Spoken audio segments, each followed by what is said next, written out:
Wow, and a very good morning and welcome to Koikimedia Live. Kiwibuakwe, a very good morning and welcome. It's 4th of February. Happy New Month as we prepare for our first broadcast in the month of February. It's been a very beautiful month of January. Now at the month of February.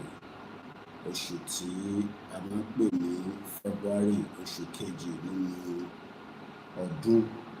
Ẹ bá wa gbé broadcast wa, ẹ bá wa share kí ẹ̀dẹ̀ bá wa sọ fáwọn èèyàn tí ẹ wà aware pé our life pé we are live. So mo kí gbogbo alẹ́ nǹkan sí. We're still setting up, so we still have a few more platforms to kickstart. Mo kí gbogbo èèyàn wa tí ẹ ti ń fojú sọ́nà pé nígbà wo ni a máa wá sórí live. I've been very busy, but it's great to be back and there's still a lot to cover. Yoruba Nation campaign is still the platform and nothing has changed. We're grateful that so much is happening and it seems that many people are getting the message. So ever we program, that's the most important thing. There's going to be some few background noise. I can't work with that.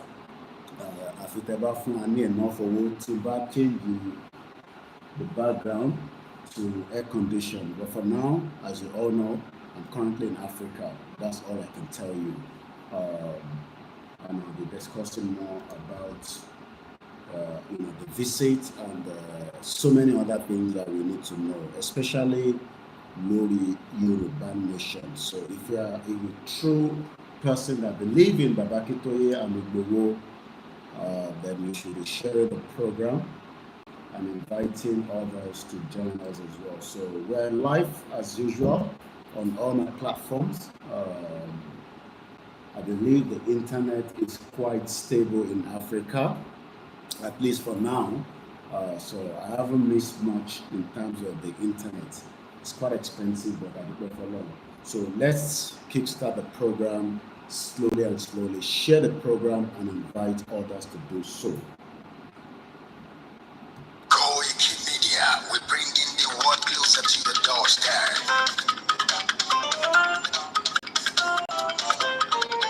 Koikimedia, Koikimedia, Koikimedia, we bringing the world closer to your doorstep. Koikimedia, Koikimedia, Koikimedia, we bringing the world closer to your doorstep. I was a lot of àwọn ló láṣà àti èdè ìgbéde lárugẹ nílẹ̀ Oòduà o àwa gangan ni bàbá.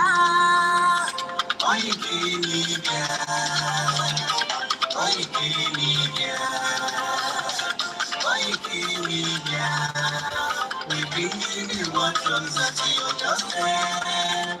They never sabi wetin we carry for her, but we dey move closer before dem go sabi. I said they never know wetin we carry for body, but we dey move closer before dem go sabi. Ọ̀kín lọ lọ́jà ẹyẹ ìléwọ́n lóró lájú. Ìyẹn tó torí kodò bí àjọ wọn pẹ̀jẹ̀ lẹ́nu. Ká ṣiṣẹ́ fún ilẹ̀ bàbá wa, ká ṣiṣẹ́ fún ìlú bàbá wa. Kàjùmọ̀ sowọ́pọ̀ ká lè dojúlú àga. Odùduwà kò bá lè gbé wá. Ọmọ Odùduwà ṣe kiri. Ẹ dìde fún ẹ̀tọ́ adúláwọ̀. Ká lè jọ jùmọ̀ gbé ilẹ̀ ìlérí. Àwa lè gba ògo ilẹ̀ wa. Ká ṣiṣẹ́ ká lè jọ gbà dé. Ká lè gbàdé adé adúláwọ̀. Àwa ni mọ̀lẹ́ tí yóò tàn káàkiri. Ọmọ Odùduwà ni wá. Koikimedia, àwa là ń gbétò lárugẹ. Ètò tó pọ̀jù owó tí wọ́n mú ní. Ẹgbẹ́ polówó ọjà wà kájé kó bá yín jẹ. Ètò tó gbójú wò tí wọ́n mọ̀ ní. Àgbẹ̀sọ̀ lárugẹ, àwọn gbàsà lárugẹ. Ètò tó gbójú wò tí wọ́n mọ̀ ní. News and sports ẹ máa rí gbọ́. Ètò tó gbójú wò tí wọ́n mọ̀ ní. Ọmọ Ìjẹ̀bú alárẹ̀ mi ló ní kí n máa ké tantan. Koikimedia ọlọ́lágbájú mọ̀ mi o. Má bá ṣẹ̀rẹ̀ lọ. Ọmọ Yorùbá nìyẹn, ọmọ Yorùbá tata o. Àwùjádùn rẹ̀, ọmọ Ìjẹ̀bú alárẹ̀ mi. Ṣé ìlú ọmọ fìdí pọ̀ tẹ̀ mọ́lẹ̀?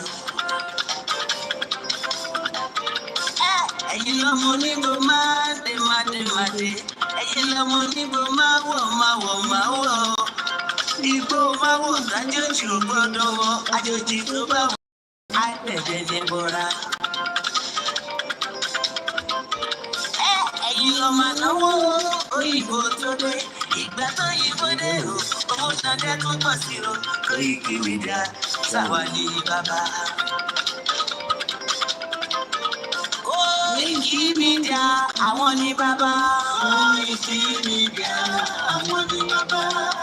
Àdáńsọ àtúnpèrè gidi. Koikimedia àwọn ní bàbá. Àwa là ń gbẹ́tò lárugẹ jẹ́ ká jọgbọ́ o. Koikimedia àwọn ní bàbá. Àtúnjà fẹ́tọ̀ ilẹ̀ wa, fẹ́tọ̀ ilẹ̀ Yorùbá. Koikimedia àwọn ní bàbá. Ọmọ Olúwa ni wá o, tọkàntọkàn. Koikimedia àwọn ní bàbá. Ikú tí ó ṣe rí lébi òsì, àdìmú bàbá yọ. Koikimedia àwọn ní bàbá. We bring you one closer to your doorstep. Koikimedia àwọn ní bàbá. Afẹ́fẹ́ tó ń fẹ́ òótọ́ kan gbogbo lára ni. Koikimedia àwọn ní bàbá. Àgbèrègèdè Olódùmarè ló fún wa ṣe. Koikimedia àwọn ní bàbá. Gbogbo ayé ẹ̀ gbọ́, àwa ní bàbá o. Koikimedia àwọn ní bàbá. Ẹ máa bọ̀ wá ẹgbẹ́ polówó ọjà yín wá. Koikimedia àwọn ní bàbá. Òtútù alágbé dání, òtítọ́ lágbé dání. Koikimedia àwọn ní bàbá. A kì í sọ̀dálẹ̀, a kì í soníkèéta. Koikimedia àwọn ní bàbá. Àdúró tán, àtúnpèrè gèdè. Koikimedia àwọn ní bàbá. Koikimedia we bring you one closer to your doorstep. Àwọn ní bàbá. Koikimedia is around. To give us latest. Is around o. To give us latest. Ladies and gentlemen, ẹ mú kalẹ̀ sílẹ̀. Tẹ́tí ẹ̀kọ́ ètò tó gbójú owó. Ladies and gentlemen, ẹ mú kalẹ̀ sílẹ̀. Tẹ́tí ẹ̀kọ́ ètò tó gbójú owó. Koikimedia is around. Quite a lot to cover and live on the Koikimedia, so my team refused to let it go. So we should not say because people are not supporting the platform financially and we close down Koikimedia, the brand that everybody knows very well. So my inner caucus on the Koikimedia decided that in the interest of the organization that I would have no other choice that we should return back our live transmission on Koikimedia. I objected to it because only few people understand what media is all about, not everybody. So left to me, I would have just want the backup channel to be running for now. But the inner caucus of Koikimedia disagree that since it's the platform that people knows, not the backup channel, even if people are not supporting you, your vision and mission is to deliver a message and the message has to be delivered in all the platforms, regardless of whether people will support you financially. So we agree that we will return back our life on Koikimedia instead of posting a recorded video. So from this month, henceforth, we will continue our live on the Koikimedia YouTube channel. Fún àǹfààní ẹ̀yin tí ẹ ti miss lórí ẹ̀ for a while. We hope and pray that, especially ẹ̀yin diaspora I'm talking to, we are begging you, we are pleading. I've been traveling in the last 2 weeks, and let me first appreciate Eledumare for the family he has given me, and that will first come to my mother.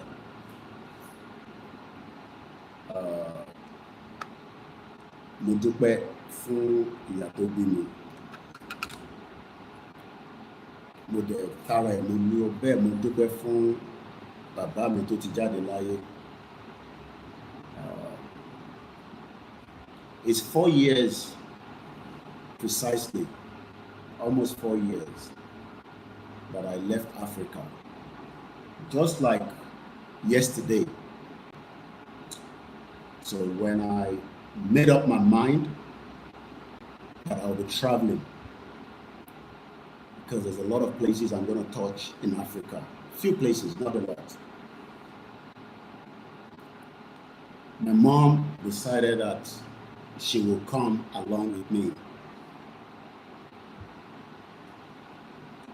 Àwọn kan ní má lọlé, tó bá lọlé, ilé má ṣẹlẹ̀ sí ẹ, tó bá lọlé.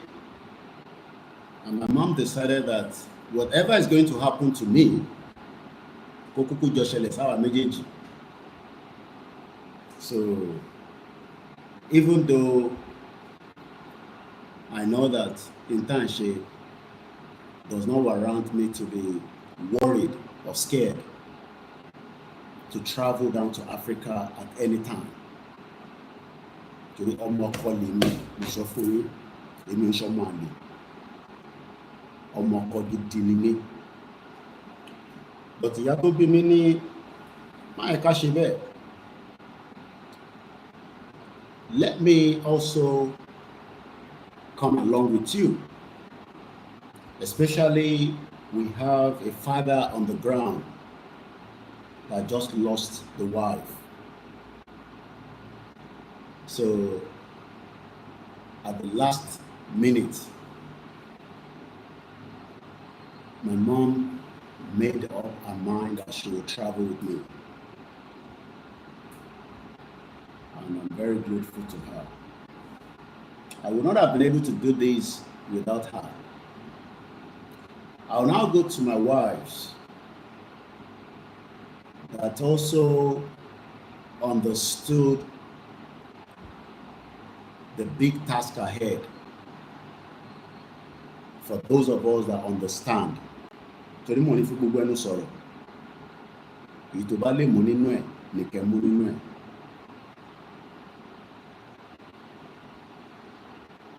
When I told my family that it is time for me to travel, they were not worried, neither were they scared, because somebody must do the job. Tí gbogbo wa bá ń bẹ̀rù, ta ló máa wá ṣiṣẹ́ náà fún wa? And like I always say, a lè fi Professor Akintoye nìkan sílẹ̀, ká fẹ̀yìn ọmọ Yorùbá tẹ́ wà nílé sílẹ̀. Mo ní kò ṣe gbogbo diaspora ló máa wá sílé o,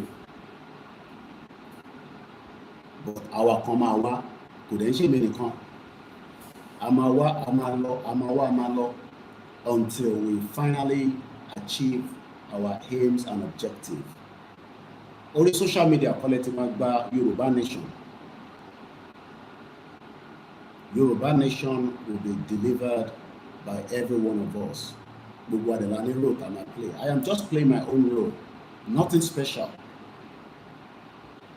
But Muki family Midada. I've missed the children, but they're doing very well.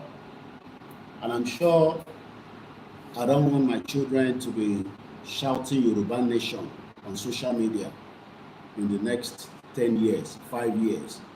We better push it,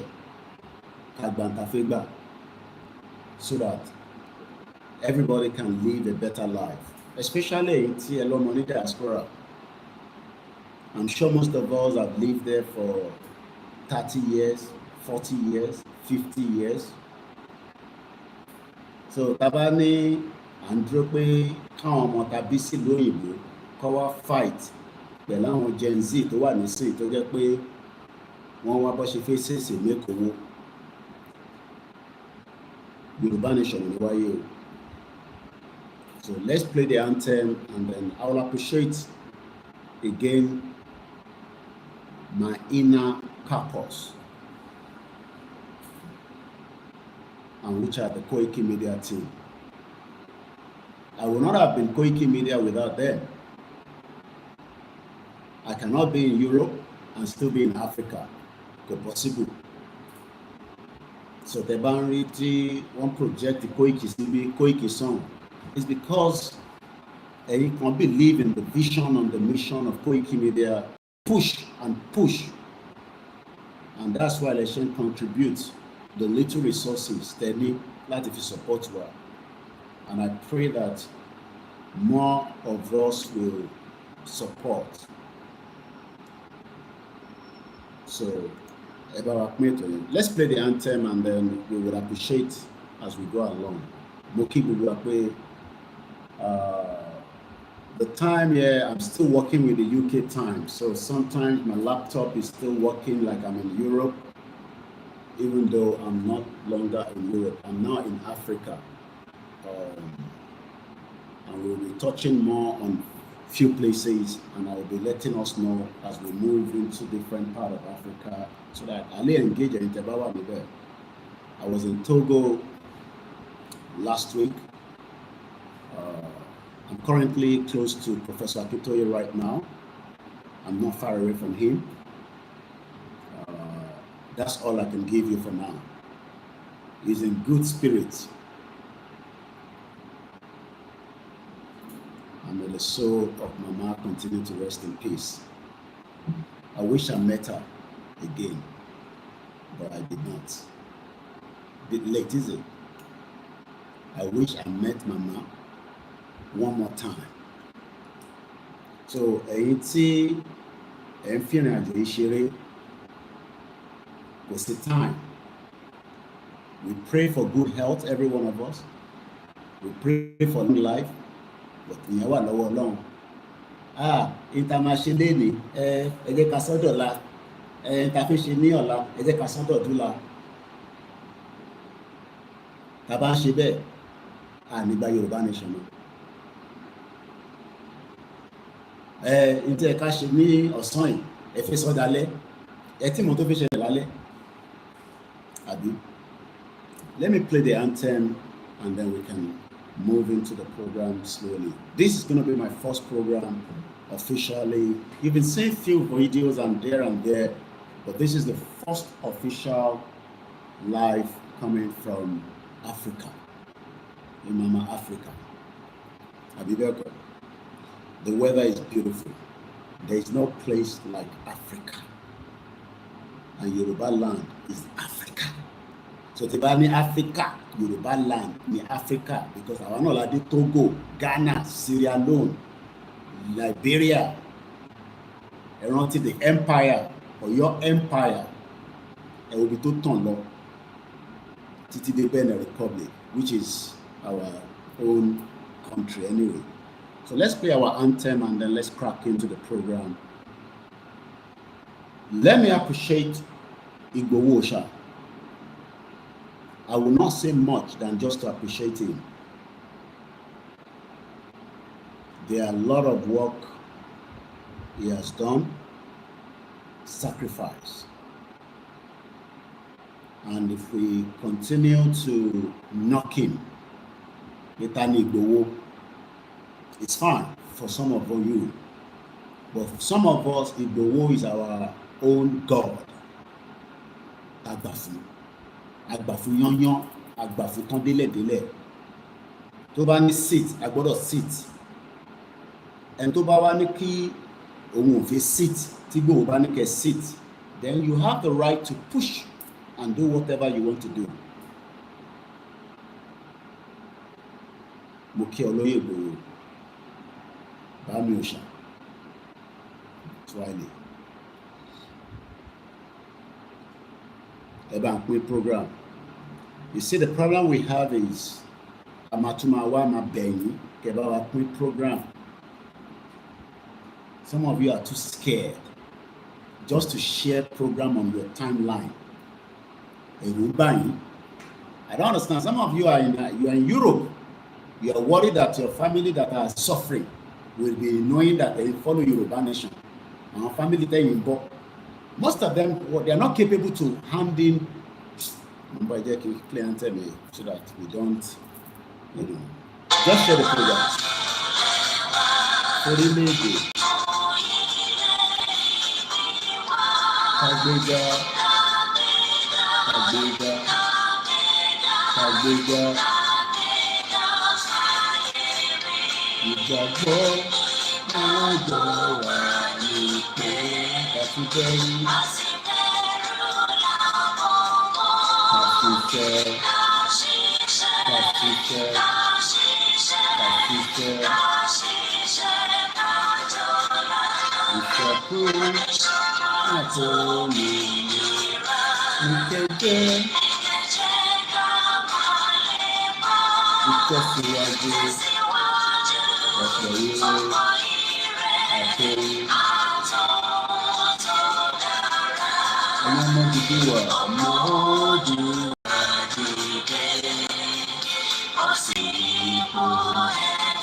I don't have anything more than Yoruba tell Koiki, our lẹ́yìn Koiki, our lẹ́yìn Olóyè Igboho.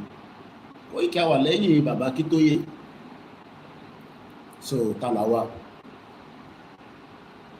So I'm going to appreciate some of us that are already in the program. I know a lot of people have been looking forward to where is Koikimedia?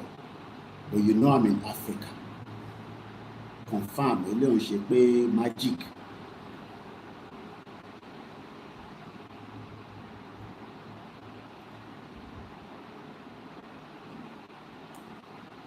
Was the journey planned? Yes.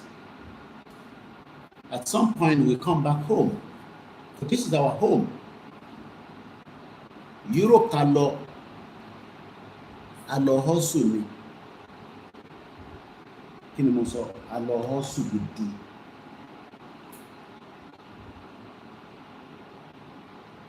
Adeti hustle. And at some point,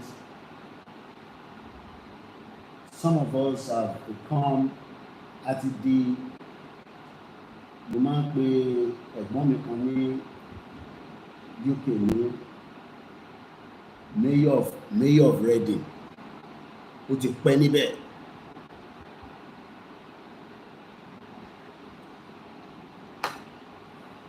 Ẹ má bínú, there's going to be the background noise.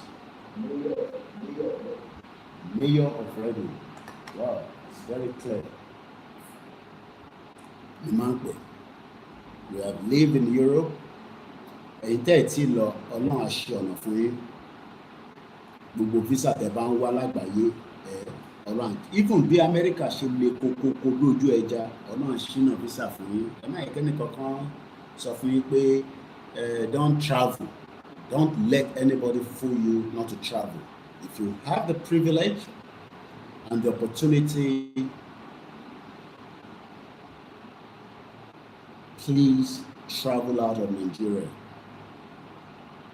Don't be fooled by anybody, any idiot, to tell you, oh, don't travel. Abroad is tough. Abroad is hard. Tell them to come back home. And to ban abroad is tough. Tell them to return back home. Káwọn náà wá fojú we náà ní Africa tẹ̀yìn wá ní Nigeria especially. So don't let anybody deceive you that don't come to UK. Don't look. Find any means to travel to any of the destination of your choice. At some point, you prefer to be back home with your people. So, Moki Babawa Temidayo, Dennis Omitogu, Tiagara Moya, Moki Usa. Molobe Moki Yawa Dupe Agbola. Only God can pay you back, my darling brother. Benny. But we want people to also pay us. That's cost me a lot of money that I don't have. Money 2025, no grief for anybody. In 2025, it's going to be different. And the only way we can make it different is for you to support and assist us so that we can do more. We can reach more places and we can engage more people. That is what you can do for me. And I know and I trust that many of you will not relent.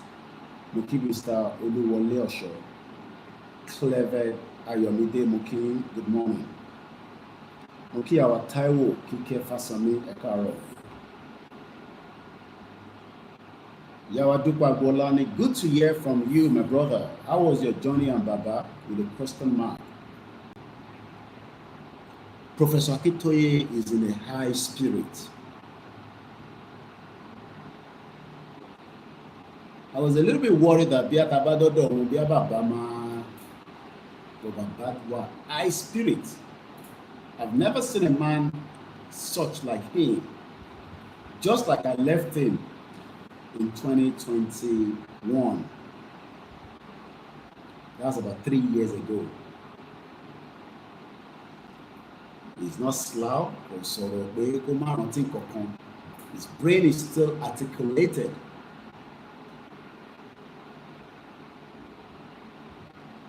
We are grateful to have somebody like him, especially our Odo.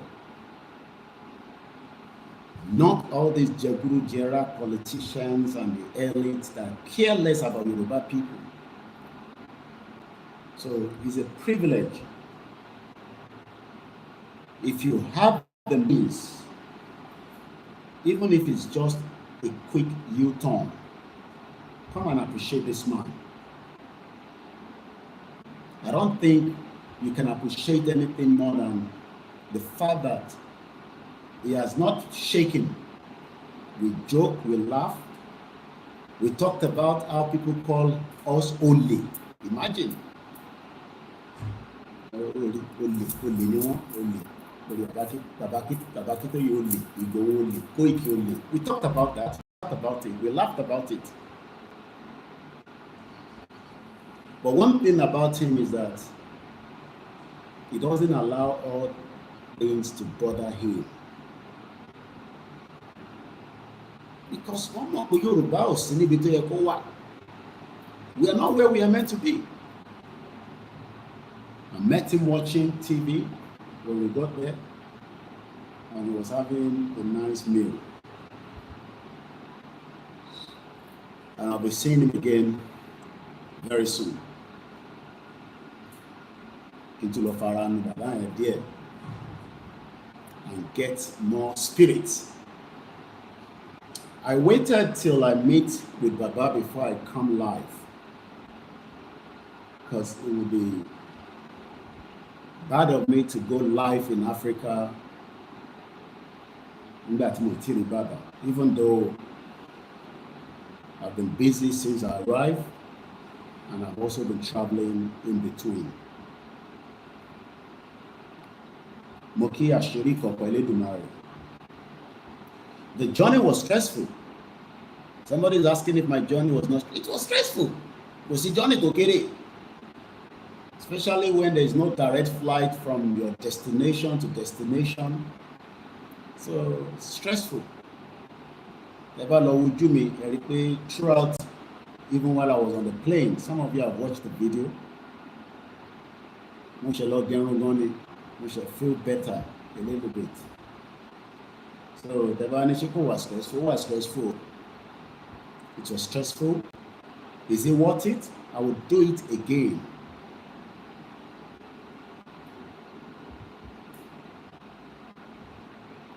I would do it again and again. Media personnel must not be scared of anything. And to back the media, Danny, must not be scared of anything, especially if you're telling the truth, because only the truth will prevail. But it is the truth, the only truth. The only way out is to have an independent Yoruba country, nothing less, nothing. And we're going to come back to that. So let me first appreciate our Kajawalori trade. Please share the program. Imagine share the program. Africa, turn internet.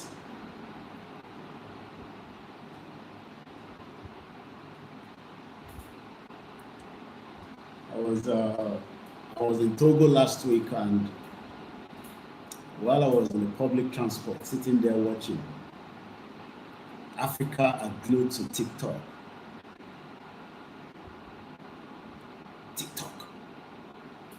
I can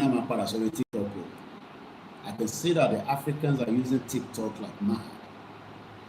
Uncle Obok on the pillar, I think he's still #1 in Africa so far. Don't expect that one to talk about Yoruba nation or Biafra nation or Arewa nation. He's doing very well for himself. So you want to feel that be pillar. Do you know that when we have Yoruba country, there will be so much competition that I'm a mo wà lọ́dọ̀ bàbá lánàá, bàbá dẹ̀ fún mi láwọn líǹkì YouTube kan pé ọmọ mi ó yá lọ wo eléyìí. Bọ̀bọ́ yẹn gbogbo tó ń sọ̀rọ̀ nípa ẹ̀ technology, mo àwọn bàbá yẹn pé professor, báwo lẹ́yìn tó ṣe àbí tí mo jókòó sí ní tí mo gbogbo tó ń lọ. A Yoruba country will be a tech. Thank you so much. The crew tí mo pàdé lọ́dọ̀ Baba Akintoye.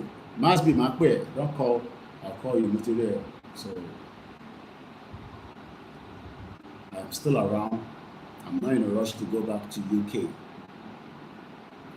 I'm still with my Baba, but I'll be traveling in between places.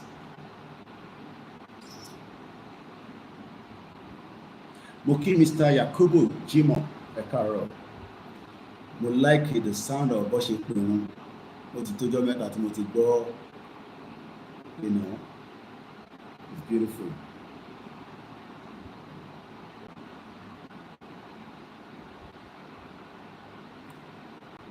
Moki President Talon, we can only appreciate you so much for giving our father the privilege to be here for the last how many years now? President Patrick Talon. Thank you very much.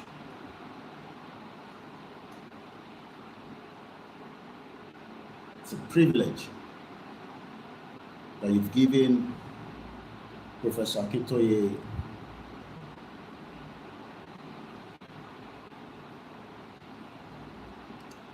and the rest of the team that are with you. Moki from the cook, don't touch you, Baba. Because those are the people that we don't remember. Those that are making the meal that professor has to eat. Because then you bank with professor, then pé wọ́n ní gbogbo gbà. Ẹ gbọ́dọ̀ rántí pé àwọn chef kan wà tó gbọ́dọ̀ máa keep bàbá, making sure that he's eating enough so that he can be having that energy, especially our diaspora. Any small thing, baba, any small thing. I was there with him yesterday, the phone was buzzing all the way through. His phone was never stopped ringing. That is a leader. Mo kí àwọn cook tó ń dáná fún Professor Akintoye. On behalf of myself and àwọn ọmọ Yorùbá dúpẹ́ lọ́wọ́ yín. We will remember you as well. We're still appreciating people. Mo kí Mr. Samson Johnson. Baba hardly use glasses, but our doesn't wear glasses. Kí la máa ṣe sí báyìí? Mo lọ bẹ́ẹ̀ mo kí Mr. Samson Adekunle. Oni good morning. Mr. Koiki. Mo kí Arole Odudua. I've been watching programs. I've just refused not to comment. So I've seen some of you on different platforms as well. We're live on the Twitter space as well. Moki Mr. Taufik Kodri. Money up Yoruba nation, no going back. Then Hawaii SC in Alade, good morning. Moki sister me if I go Mileke. To go met at me. Brother me, Yemi Fatoki. While I was en route traveling, this guy was sending money to me. People had to buy coffee in the airport. He's the only one in Nigeria, in Yorubaland, that he will be sending money to say, buy coffee. Use this money to buy coffee. Because I don't want it to be cold. Because it's still cold. Turkey was cold as well. That airport is fantastic. I pray you travel to Turkey airports. Mo rí ìjìnlẹ̀ ó wà nílé kò lè jáde. Mo kí ẹlẹ́ẹ̀kan sí ìyá mi Fágbémilékè. Mo kí Mr. Samson Adekunle. Wọ́n ní you are a real good man. We also see you everywhere. Ọlọ́run ló ń ṣe kò ṣe ni. Mo kí Mr. Dare. Mo kí Mr. Abiodun Monday. Mr. Boboye Joseph, good morning. Mr. Defemi, good morning. We're live on Koikimedia, like I said. My team refused to let me not make use of it. Only no, we have to continue live on Koikimedia. Tony Ages, I should be in Belgium before the end of the year, God's willing. We're going on a tour, Koikimedia. Mr. Rahim Abbas, Koiki, the White Lion. Clement, I believe I received your donation just before I traveled. And sometimes this money comes in at a very important time. I keep asking for funding. Benny Ijile Marcos, Eru 2x2. Airport, I'm sure he has watched my video, probably worried that I'm coming into Turkey. I don't have any business inside Turkey for now. Our business is in Africa.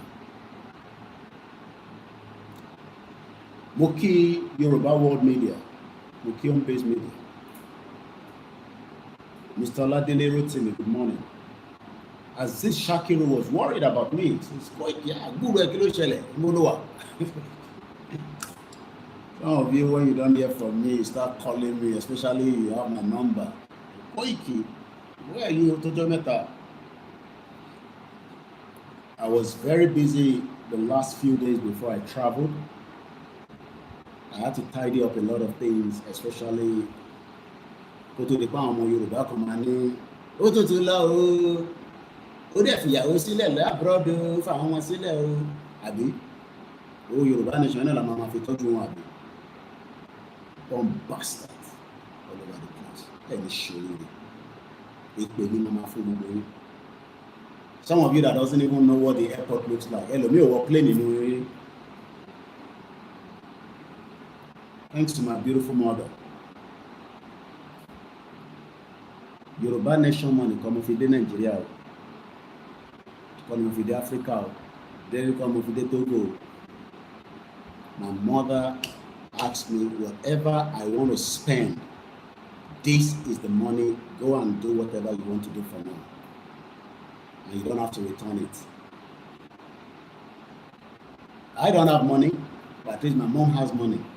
So came and know mom see me for now. When I told her my ticket,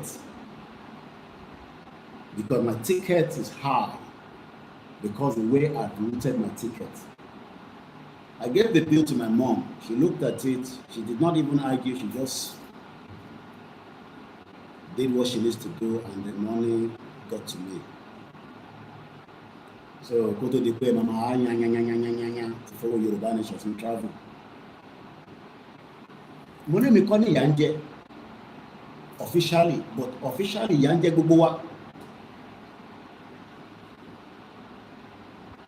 How many of you are going to be giving money? So what we need to do is get our country, get a government that is working for us, and will be respected around the world. And I told you that what they need me say, what I'm after run organization. I bought a bit of the flyer from London. Hopefully I will give some people this very smelling. London was sharing. So Moki Bubu, I'm just appreciating us before the 1 hour, then we go into more program. So let's quickly appreciate more people that are already in the trade. Moki Lempas to Dari.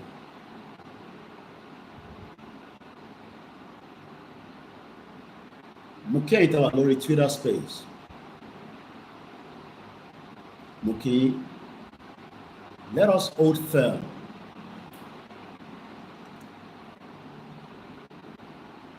And not be scared. Tabamberu and anywhere. The more we are scared, the more the enemy is happy.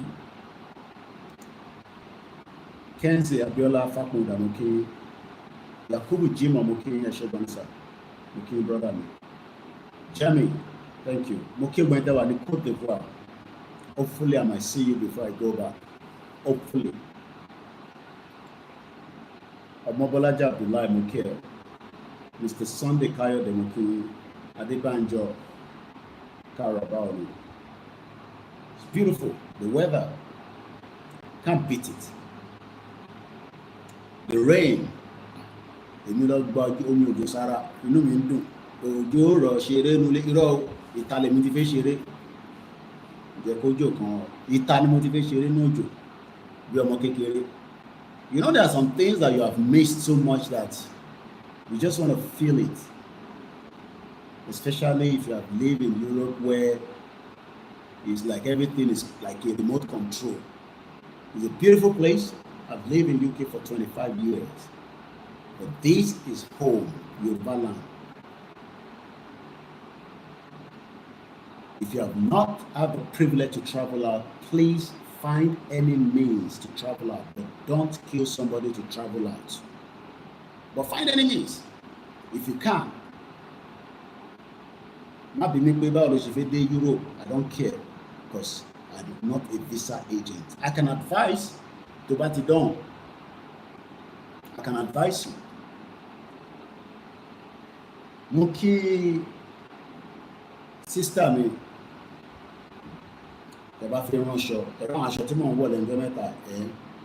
Specially prepared for me. I shot the Lord only the mama shop on what Bambo Munikilode. Kimatu Mopata no Danini. Kò ṣe aṣọ tí mo fẹ́ wọ̀ tí ma fi padà. So fẹ́yìn tí ẹ bá fẹ́ rán aṣọ ẹ kàn sí mi. Omita culture. Abeg dáadáa. America lẹ́wà ní. India lẹ́wà ni, Côte d'Ivoire lẹ́wà ni, wàá ràn fún yín tí yín máa dùn. Ẹ̀rí tí mo wọ̀ sọ́dọ̀ bàbá lánàá, ẹ̀rí pé mi wọ́n ti change ojú mi tó wálẹ̀. Pé tó fi pè láfíríkà nìyẹn, kò kọ̀ sí fọkànbalẹ̀ ní Nàìjíríà, kò dẹ̀ lè sí fọkànbalẹ̀. The thing nugget that Baba was telling me, no, for record Baba lánàá ni, I want him to be relaxed. I want him to gbé kámẹ́rà síwájú Baba. Baba tí máa ṣeré tí máa, a máa rí Baba yẹn pẹ́pẹ́pẹ́pẹ́. But there were some few nuggets we were discussing yesterday. I was just sitting there looking at him like that. She actually ran Baba by emotion. There is nothing more than sitting in front of Awólọ́wọ̀. Ẹ mọ àwọn tó jókòó pẹ̀lú àwọn Awólọ́wọ̀. Bó ṣe rí náà fèmí náà nìyẹn. It's a privilege. The leader of the Yoruba nation at 89, Baba máa pé 90 nínú oṣù. Wọ́n dìde báyìí kò lo walking stick. Ó fẹ́ dìde lórí chair kò kàn rò pé bàbá yìí máa fún mi ní kúnkún dè tẹ́ ń lo bàbá yìí o.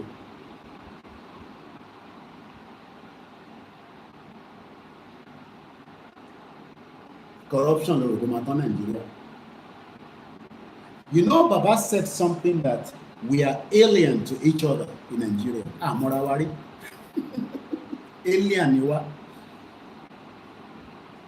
Do you know what that means? We are alien. So we want to fix the problem of the Igbo. Can you come up with Igbo? Let Igbo be a country and fix their problem. You don't have any business with Igbo people. Bishop Adesina mo iti keda that. Bishop flew in straight to pay me a visit. Do you know what that means? You know, I'm a bishop. Hey, ní láti mọ bishop. Kí ni kan ìpẹ́lẹ̀ mọ bishop? Ẹ bá fẹ́ mọ bishop, ẹ máa bọ̀ l'Áfíríkà. Bishop kan lè rẹ́rìn, àwọn ẹ̀rín kan wà tí bishop máa ń rí tó wà. Bishop kò ní bàjẹ́ fún ẹ láéláé. Bishop Adesina. Àwọn àmọ́ bishop ayé diaspora máa ń mọ Bishop Adesina. UK bẹ́ẹ̀ náà lẹ́tí máa mọ Bishop Adesina. Ẹ má ra tíkẹ̀kì ẹ wá mọ Bishop Adesina. Gbogbo ẹ̀yin tẹ́ ń ṣe rúbà yín sì kí ọ̀pá.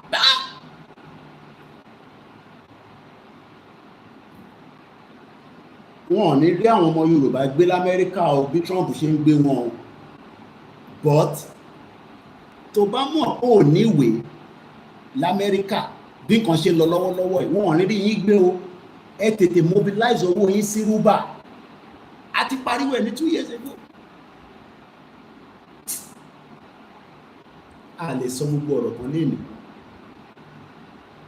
Wallahi. Do you know that people that are being picked in America right now, well, they come owó jáde. If you are picked up like that, that is it. You are going back to your country. And I'm told there's about 3,000 Nigerians. Out of that 3,000, there will be about maybe 1,500 Yoruba people. I hope we have to move away at least so that you don't lose everything out. I pray we will really be. I pray, that is my prayer. But we don't know. To bá sá lọ sí state kan bá di pé state lọ, I don't know the situation, but if you have little money that you have put in America, start moving your money now before anything bakala. So Bishop flew down. He has to change all his itineraries to travel down to Cotonou so that we can go together to see Baba. Looking at Bishop, we'll do the team.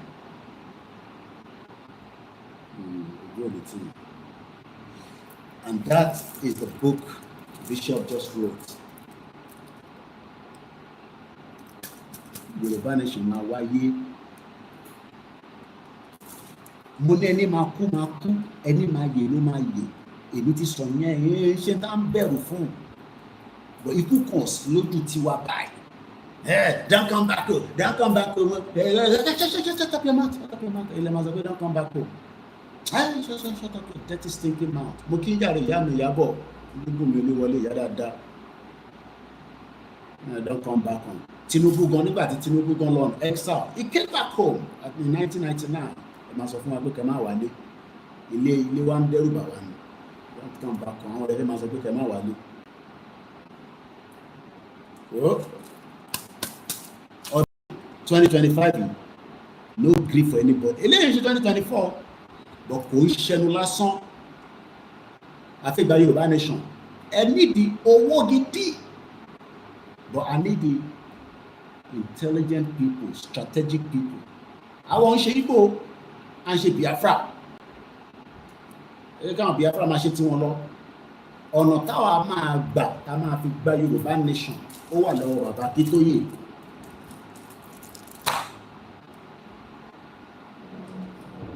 It is entirely up to us to support him. That's all he needs.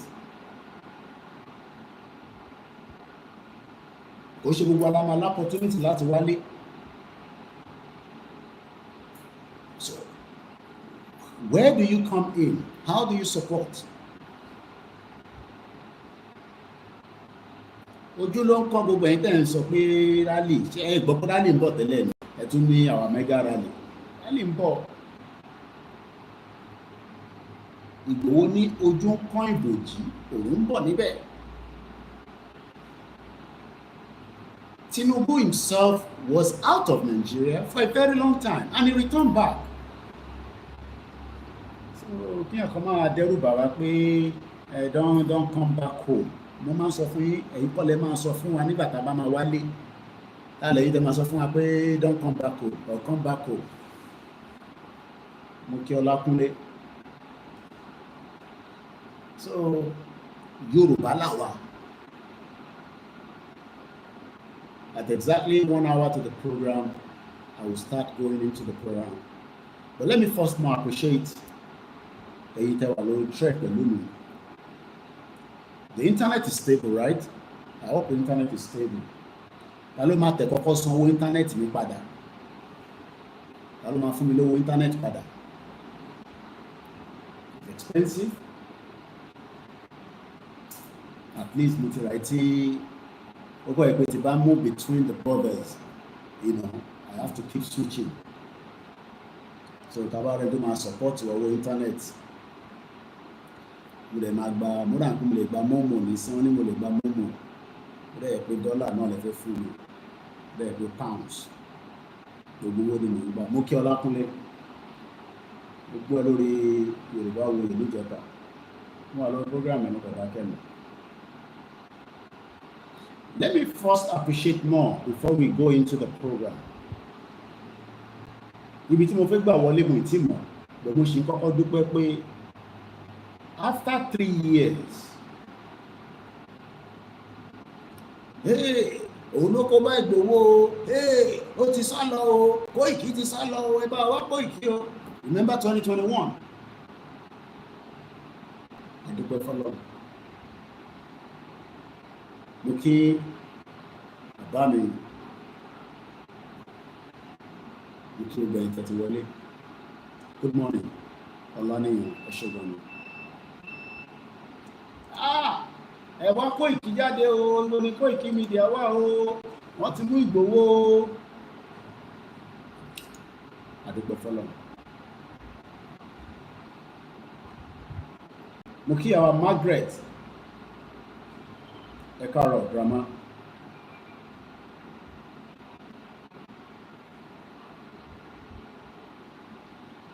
Mo kí Mr. Inde Usman. Mo kí Mr. Saheed Balogun. Mo kí àwọn tèmi lórí Mixlr. Mo ṣe sanwó ilé ni wọ́n tètè rówó yẹn yọ àtó sówó nínú káàdì mi. All your little support goes a long way. So what that to the Africa Camari Mixlr way. Media is a continuous spending, especially if you want a message to be delivered. I need the we need money. Moki Ogunmola Abiodun. Mo de kẹ́yìn tẹ́ wà lórí Twitter. Mo kẹ́yìn tẹ́ wà lórí Instagram. We are live on Instagram as well. Ta ló ń disturb, ta ló ń pè Trinity? Níbo ni ẹ ti jáde kẹ̀? rí mẹ́sẹ̀jì alátẹ̀ǹkan but kíyàn kan yọ wá lẹ́nu bẹ́ẹ̀ ní ká lóyún lórí ti wá kálẹ̀ ní náà.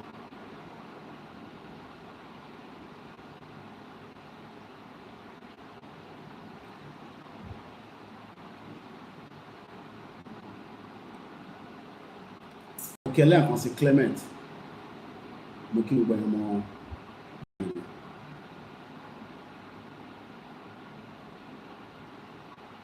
òkè mọ́ fílẹ̀ ọmọ Bọ́lájí àti níbi tó ti ń sọ̀rọ̀ fílẹ̀.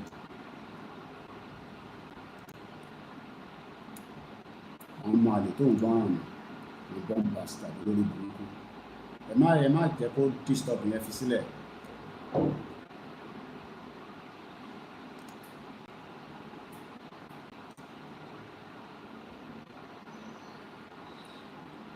ti gbá wèrè ẹ̀dà olórí burúkú bomb blaster ọmọ ìyàkínú ọmọ ìṣẹ́ olórí burúkú. mo kí ẹlẹ́ǹkan sí Bishop Adesina. Bishop left everything to travel down to Cotonou to meet up with me. Mo kí Biyemi. Maria must be not worried. Before I go, I'm still around. Mo kí gbogbo àwọn tí wọ́n wà pẹ̀lú bàbá Princess.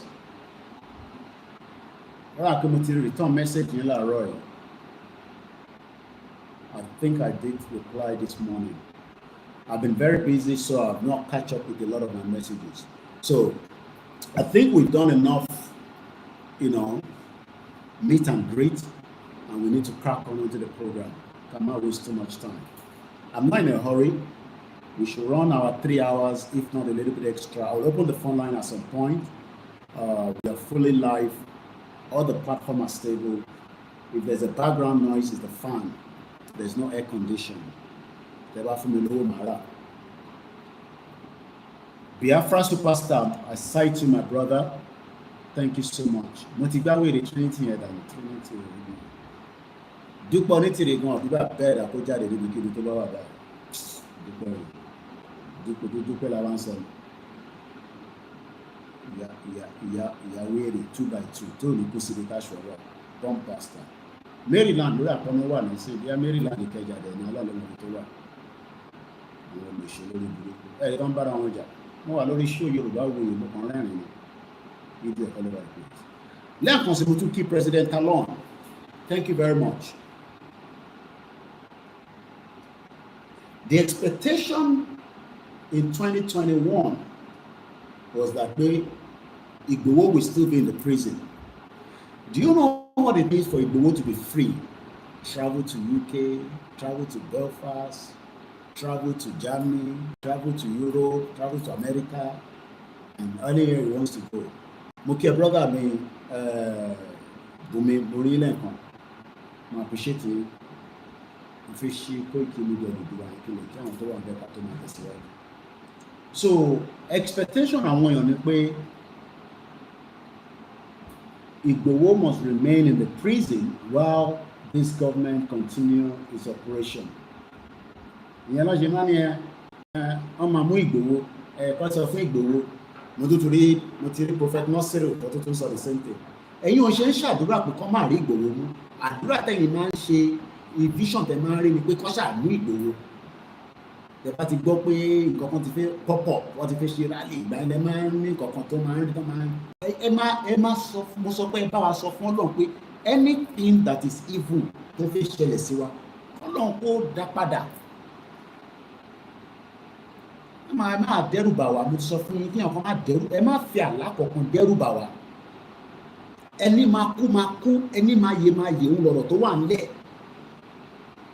Ọkàn máa gbé àlá kọ̀ọ̀kan síwájú wa níbi tá a dé nísìnyí. Don't need anything tẹ́ bá àlá tẹ́ bá fún wa. Ẹ sọ fún Ọlọ́run pé kó bá wa dá padà sí wọn ló dá padà. Àlá kọ̀ọ̀kan dẹ́rù bà wá. I was watching Prophet Nasiru like Ododo sister mi Òjíṣẹ́ TV. Ọ̀sìnbá ti ráwọn headline yẹn àwọn ọmọ òkè kílọ̀ tún sọ. Nǹkan sọ fún Ìgbòho ṣòbọ̀ ṣe mu nígbà táwọn mú tẹ́lẹ̀ yẹn wọ́n máa ń mú nísìn. No! Elédùmarè stupid á fi Ìgbòho sílẹ̀ fáwọn àwọn evil people. Tẹ́yàn mọ̀ pé tó bá mú Ìgbòho ẹ̀jẹ̀ máa sùn lọ rẹpẹtẹ. Blood will flow like water, and we don't want blood to flow because we are still saying that it's a non-violent. Ìgbòho lẹ wá sọ di ẹ̀rọ tó máa mú Ìgbòho bákọ̀ mú Ìgbòho. Àwọn tá fẹ́ kú fún Ìgbòho pọ̀ rẹpẹtẹ. Àwọn mú Ìgbòho. Don't bastard all over the place. Ẹ máa fi ọmọ mú Ìgbòho máa mú Ìgbòho yẹn máa fi yẹn dẹ́rù bà wá. Wọ́n ti kọjá stage yẹn nísìn. Ìyẹn wá mú Ìgbòho. Ìgbòho wá jẹ́ gẹ́gẹ́ bí ẹran tó so mọ́lẹ̀ tó máa mú. Ṣé Ọlọ́run náà ṣé Ọlọ́run wá jẹ́ ọ̀dẹ̀, Ọlọ́run wá stupid débi pé ó mọ̀ pé yàn ń jà fún kankan tó jẹ́ the right thing.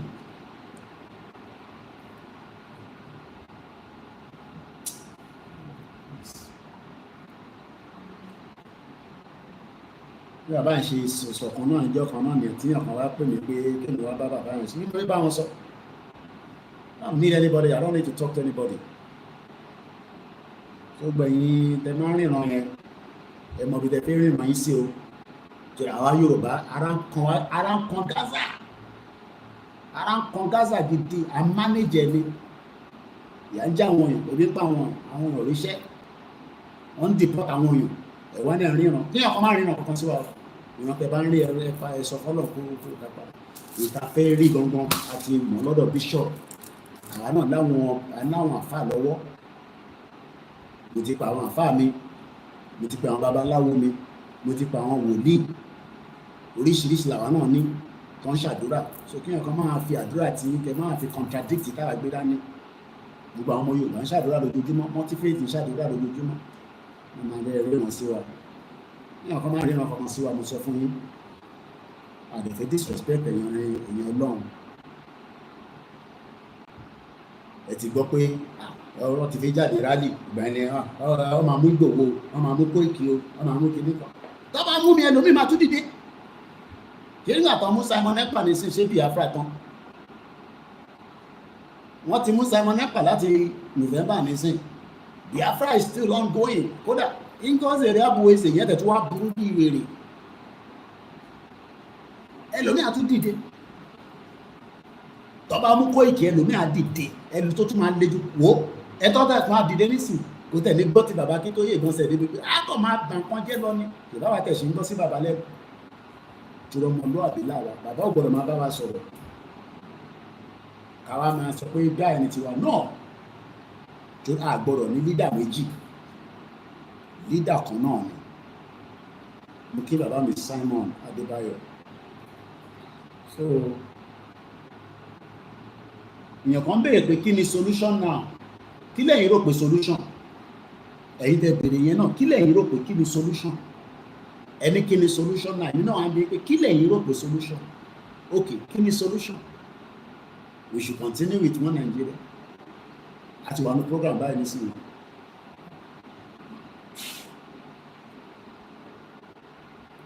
Àyìndé Oscar mú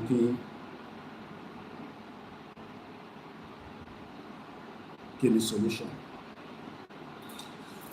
Ẹ jẹ́ ń lọ síbi tí bàbá ti fún mi ní ibi tí mo ti fẹ́ mú program yẹn láàárọ̀ ẹ̀. Mo fi gbé wa padà lọ sí Soviet Union. Mo ní ibi ìbàyí ní international kí ni máa ń pè platform. Ó yàtọ̀ sáwọn platform tó kù. Gbogbo platform ló ní strategy tiwọn. Strategy tiwọn ni pé a máa empower ara wa, a máa encourage ara wa. Kóìkì wà pẹ̀lú àwọn ìyàwó dámọ̀ sí pẹ̀lú ìyàwó mi àtọmọ ọmọ nísìn. Àbí mo ti wà close by nísìn, kí ló tún wá kù? We are not going to leave you behind.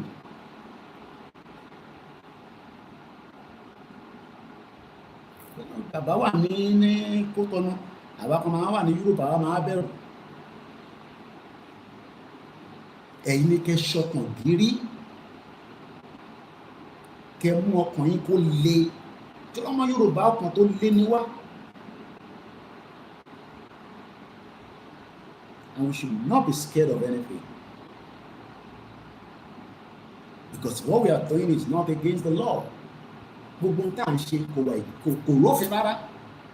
So we should remain firm, firm, firm, firm,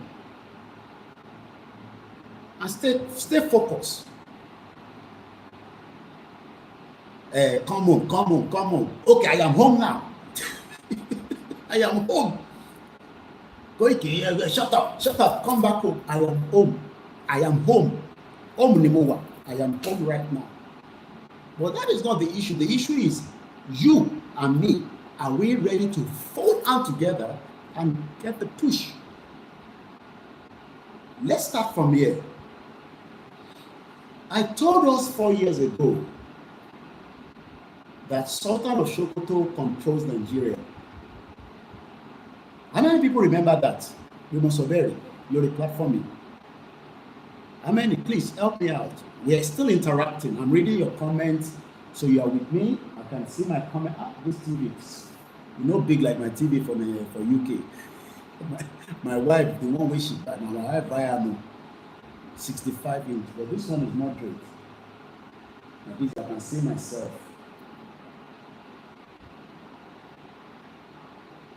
How many people remember? Okay, must be Muke. Adam Zolam Alaikum. I'm going to be having a special, Masbi is going to host me. So I'm around special program. Come my dad and Lulu must be like way. How many of you remember I said that Sultan of Sokoto is that was even before Tinubu became the president. Okay, so I have witnesses that are here saying, Koiki, even though say your mouth, but you said so. Okay. Now, Eshegoni, Mike to mix again, Koiki, man gbagbe, ṣé Mr. ni àbí Mrs. Olaniyan, ṣé Mr. ni àbí Mrs. Ẹ bá mi rántí again, because orúkọ yín yẹn, orúkọ tó Mrs. We got to collect this time around, because orúkọ yín yẹn nìkan ló máa ń fẹ́ fún mi ní, so ẹ ti di special. Yín tó bá mọ́ mi kọ́ yín síwájú báyìí, ẹ ti gbọ́ lọ́wọ́ yín ni o. So my fancy a very good position. I'm rántí nísìn. Okay, mo ti mọ bí ṣe máa rántí yín, because family mi kan jẹ́ orúkọ yẹn náà ni. Orúkọ yẹn dẹ̀ special sí mi gan báyìí. Kódà ẹ ṣe gan ni mọ́ mi kò ní bàjẹ́ fún yín, màmá rí yín bá. Now, we are not here to joke.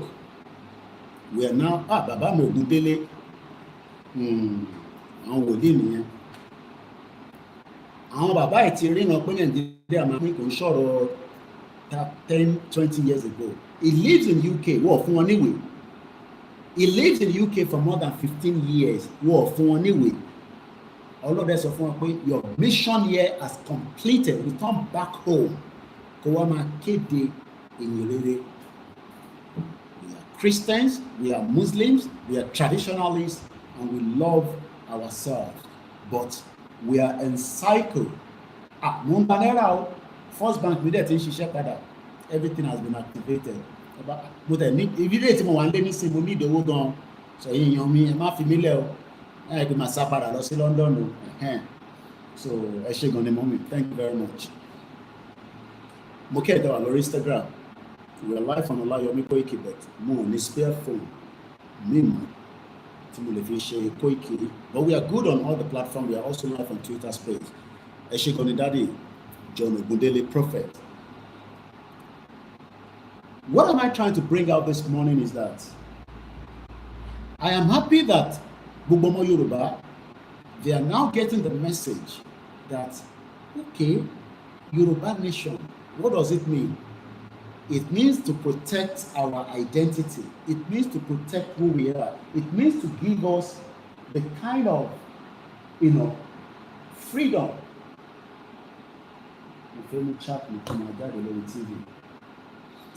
That we are all deserve.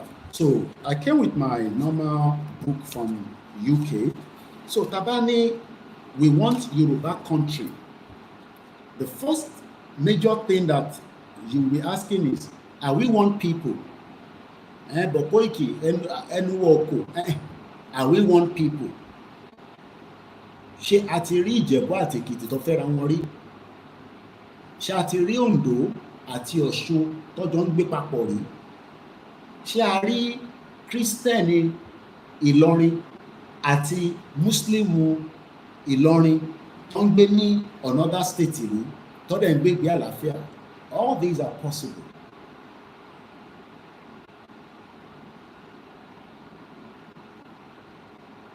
So my question now is, are we one culture people?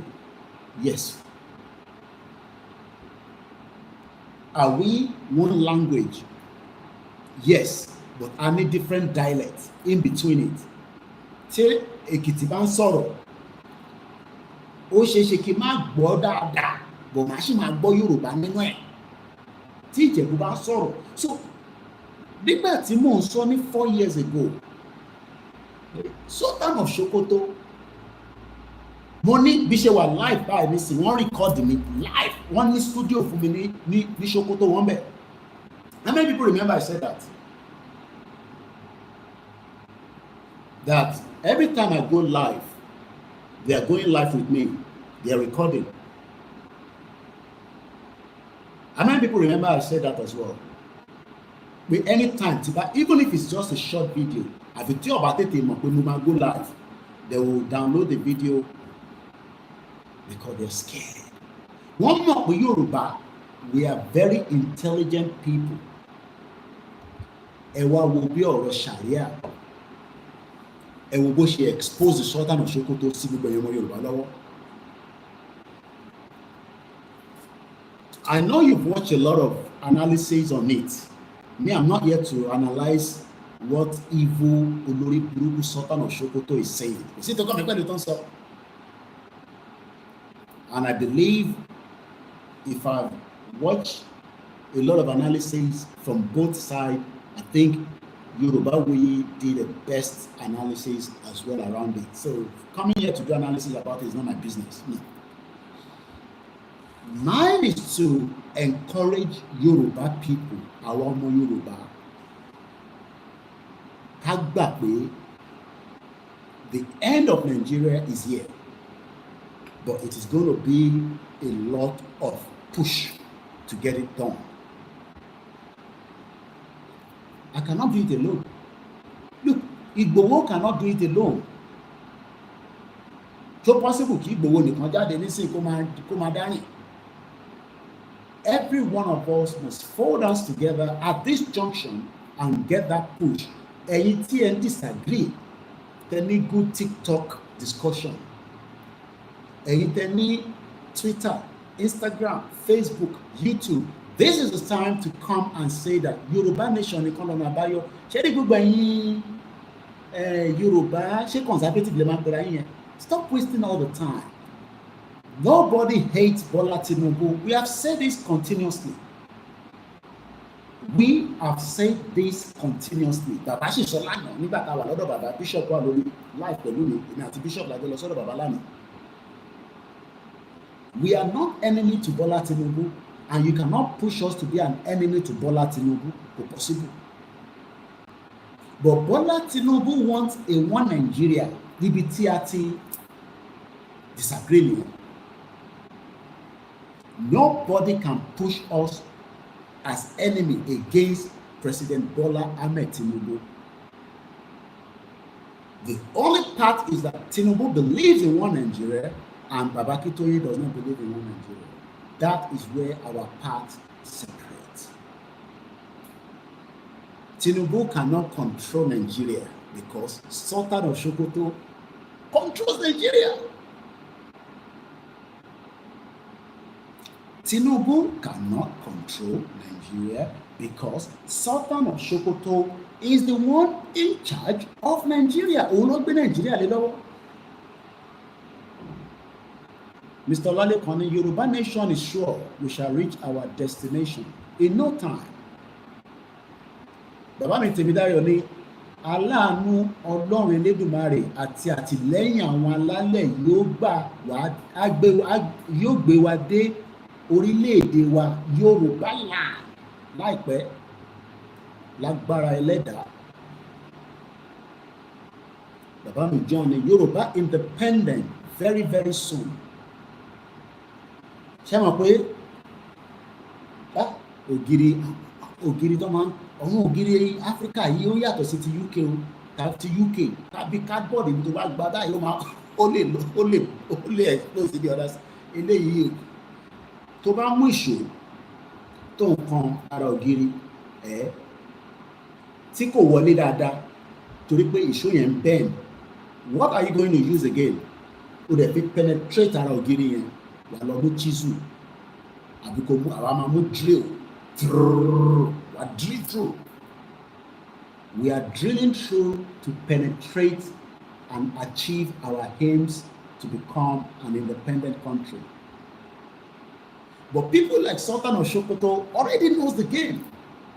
In Sultan of Sokoto mọ̀ pé ìjọ tẹ́ bá ti gba country, àṣẹ tó ń pa sínú Nàìjíríà is the end.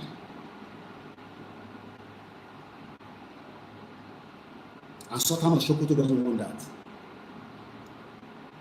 Sultan of Sokoto does not want us to have a Yoruba country so that they can continue to control Nigeria and the Yoruba people inside. Muki Pastor Mo Ekarona from Africa. And this is why we have no time to play.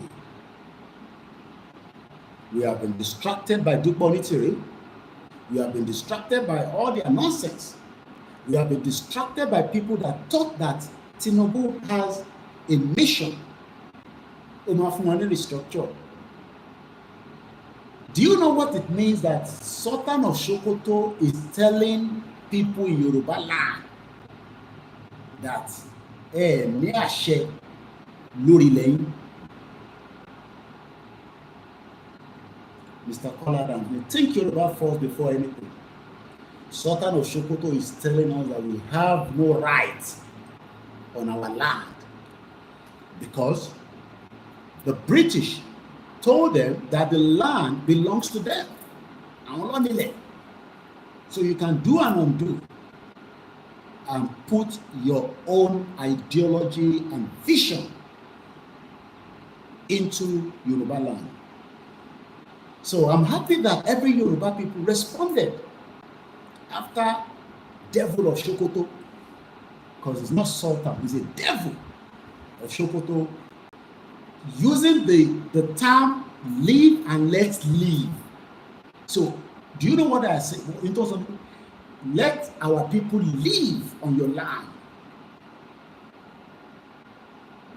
So it's a privilege that Yoruba people stood up quickly against the devil of Sokoto, a Lori Bloku bomb bastard. Devil of Sokoto has the audacity to tell Yoruba people, intellectual people,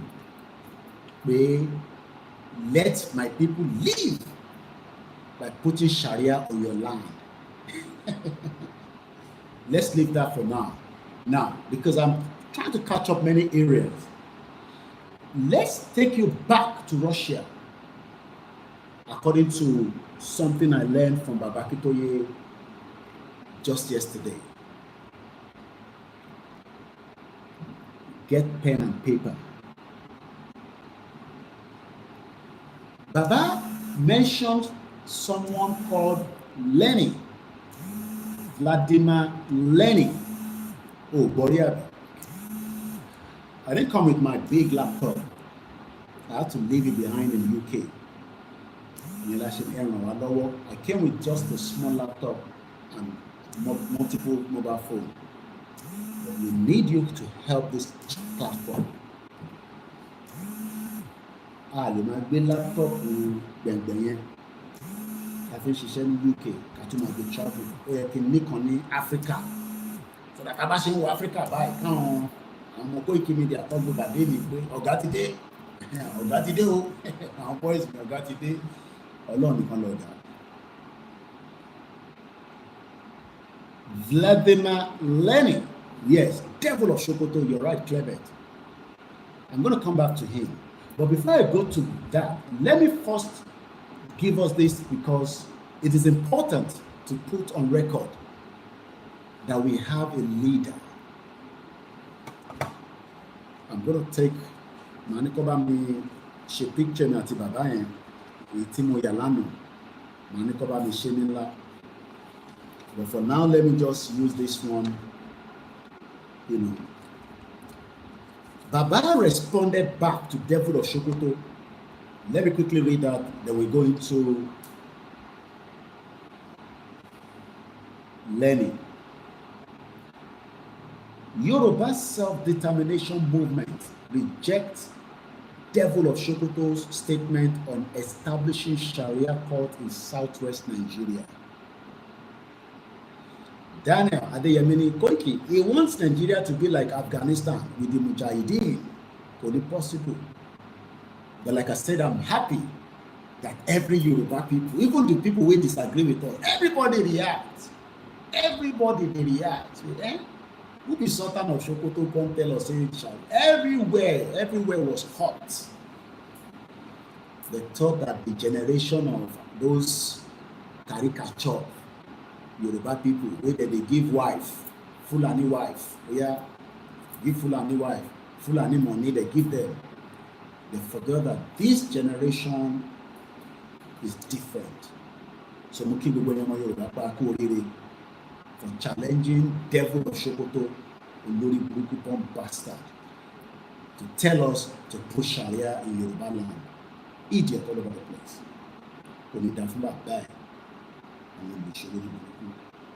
Let's read through quickly.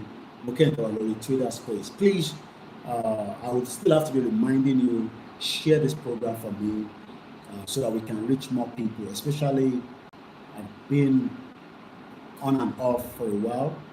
Our last full broadcast was Friday 2 weeks ago. Friday 2 weeks ago. For a whole week, I was off because I was tidying up. I had to do a lot of things. They don't have money. They are using our money, alcohol money. Me now, if I drink alcohol, the money will go to Sokoto. They don't have problem with that. Idiots. Now let's read this quickly. The Yoruba, I hope we find here I hope the noise is not so much at the background. Let me know, but I can't reduce it because Olumanamuni in cold weather. So I have one here to blow me so that my body temperature is okay. Then I have two that are running behind as well, so it's okay. All right, both are okay. Clear my and I'm sure all my volumes are very high, and I'm sure my voice is coming out clearly. Yoruba nation not going back. That was the mantra from Baba Akintoye yesterday. Yoruba nation, Baba, no going back. That for me was like, come on. I'm happy to be alive. Sharia Yoruba, Akintoye, Devil of Sokoto. We should be happy that we are alive to witness something that's going to change our life for the rest of the history that Oyibo people, Oyibo,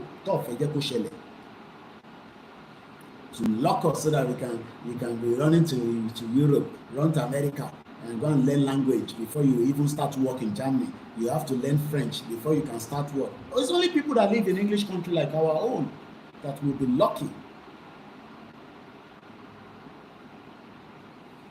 So, to Batman Bole means let it travel.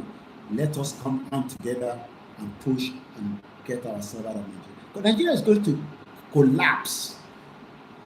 All this one way that they play right now, all their political that they're playing, because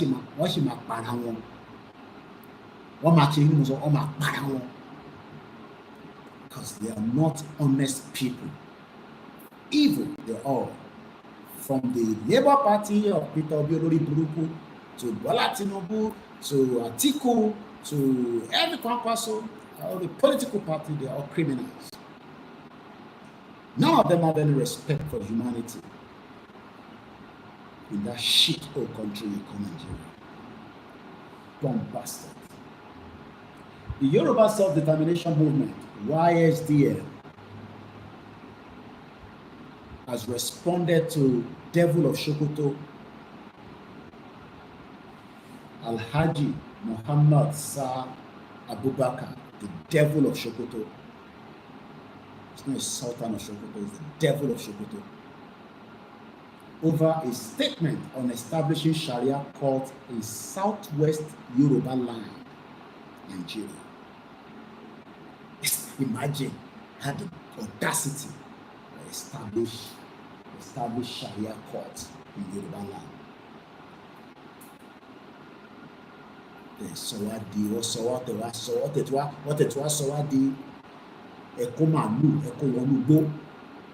Use your cow to destroy us. Now you are bringing Sharia, and you thought that we will sit back and we will do nothing, we will say nothing. Mokia comrade George Akintoye for traveling swiftly to Ekiti, Ekiti and the rest of them, to say no to Sharia in Ekiti State. When I need the woeful logistics, we ask for cow, if you need it, and to one little need it. Later on Instagram, 1 hour, we come back again, it's just 27 seconds to go.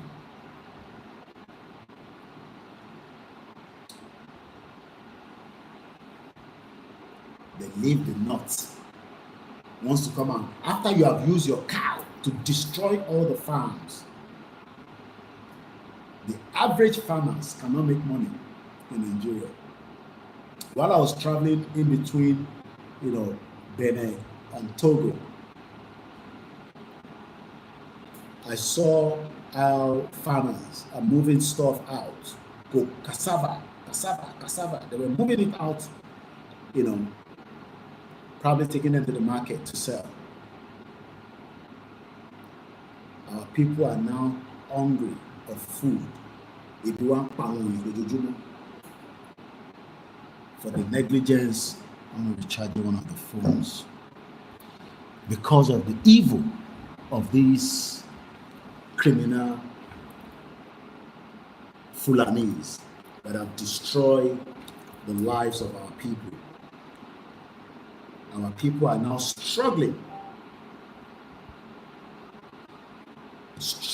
seriously struggling to make ends meet.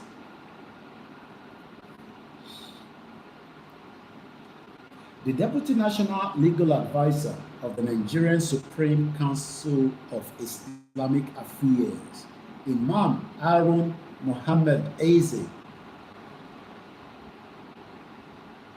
So I'm trying to picture this. So is this one an Igbo person that converted to Islam or what? Because Otuni Eze Leyi, because EZE, that's an Igbo name. I don't know, I'm confused.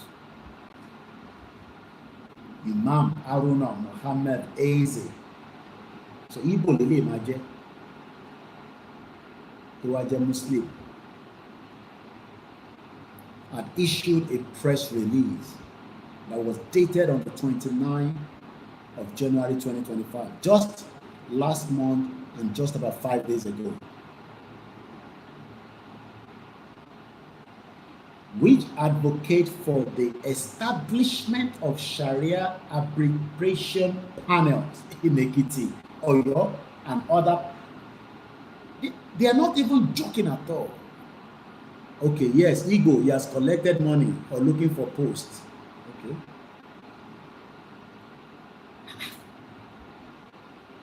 So when we were talking, if Oyo falls to Sharia like Kwara, it is over for the Yoruba people. Clement. Okay. Igbo Mania, okay. Because only Eze, Imam Haruna Muhammad Eze.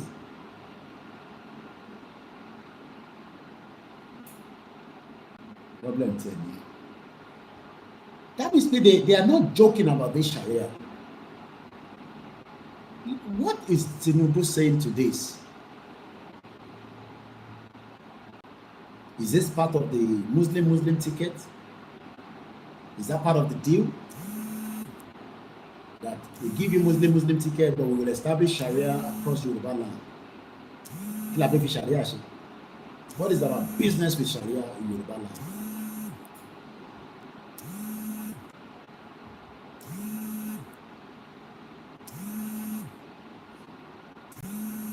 Establishment of Sharia arbitration.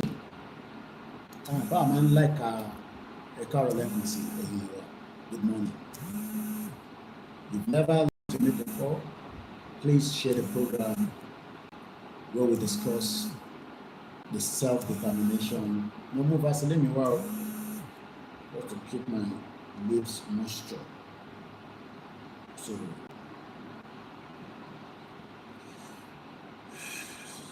the weather is very extremely warm. So the agenda is real, to take our land.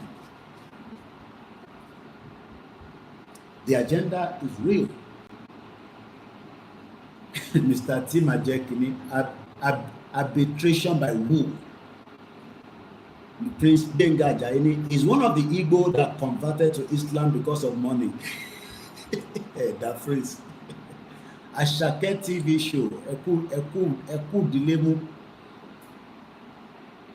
I've been watching a lot of every one of you at the Koikimedia. Ashake TV show. Mr. Bamidele, Tinubu have break their backbone.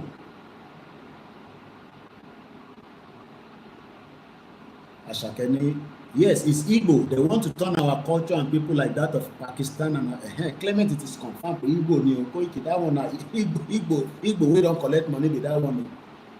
Because Igbo are Catholic, they are Christians.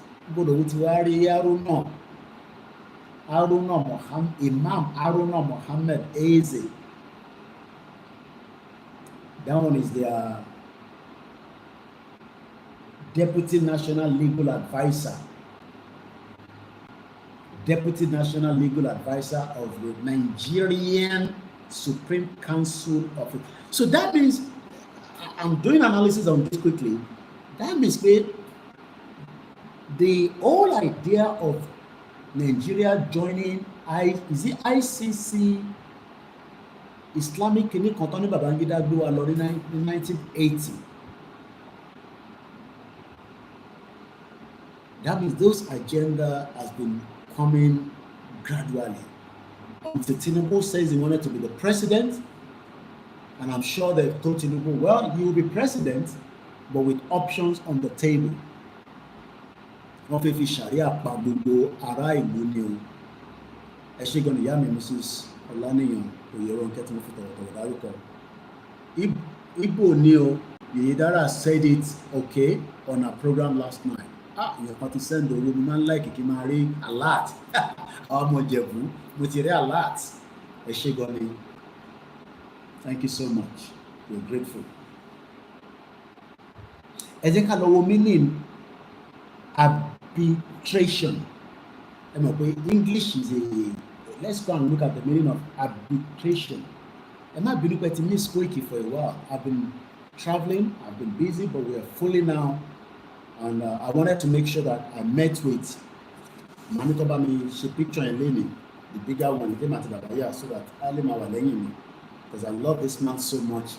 My spirit could not wait longer than. Every day I was counting down to meet Baba. Every day I was counting down. That man is just fantastic.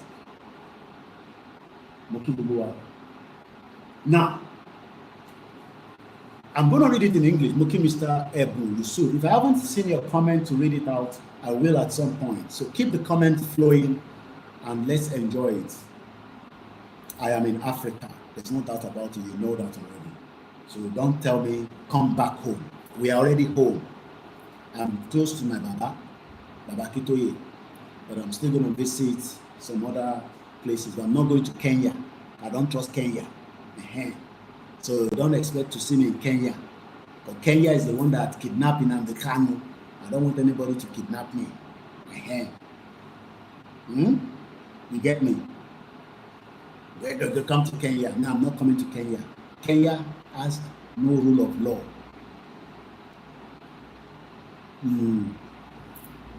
They are more the Ghana. And they were Ghana, I like Ghana. And they were told them up, you know, we had some meetings I had to do with the Koikimedia. We're trying to push things around as well. Glory Yoruba nation. Arbitration is a formal process of resolving dispute. Dispute with who? That you want to push Sharia. Dispute with who? Wife and mother, wife and husband, children. And when we let about dispute, that you want to come and enforce Sharia on us in Yorubaland. And the Yoruba people tell us, this is the reason why we need to leave Europe. We have our own independent country. You can see now. Ṣé pé Ọlọ́run gbèjà wa jà bí àṣà àwọn èèyàn ní Koiki bí wọ́n sọ fún wa pé Ọlọ́run máa gbèjà yín. Ọlọ́run gbọ́dọ̀ gbèjà wa, because if not, how will devil of Sokoto will tell us to allow Sharia in Ekiti, in Oyo, in Lagos, in Osun, in Ondo, in Ogun State, Kogi State. So let's not sit here.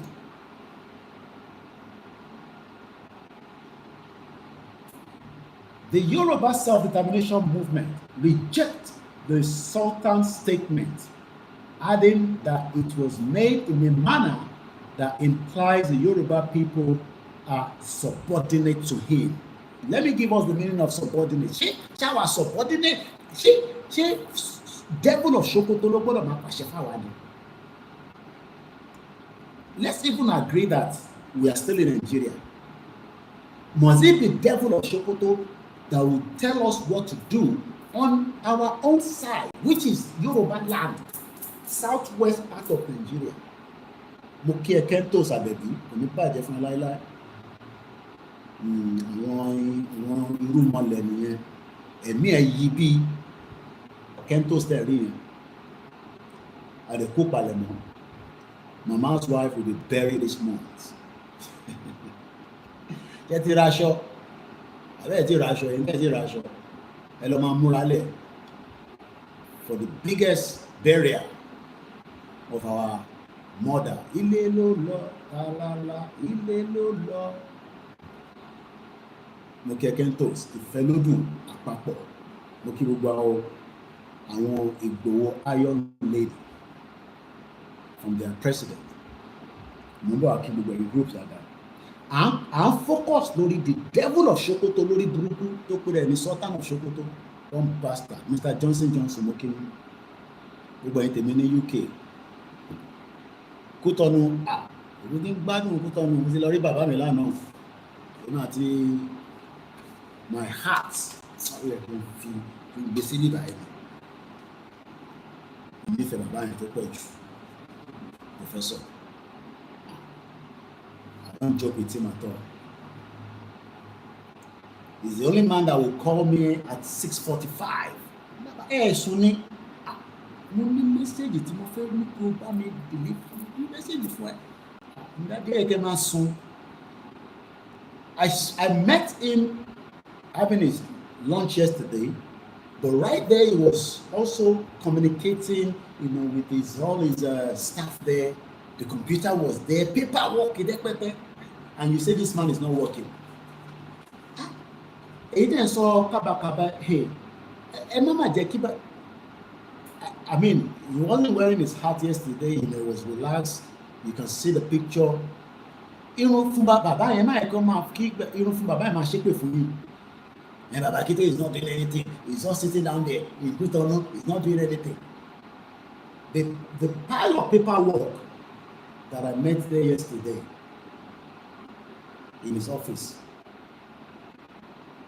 Right there is a TV.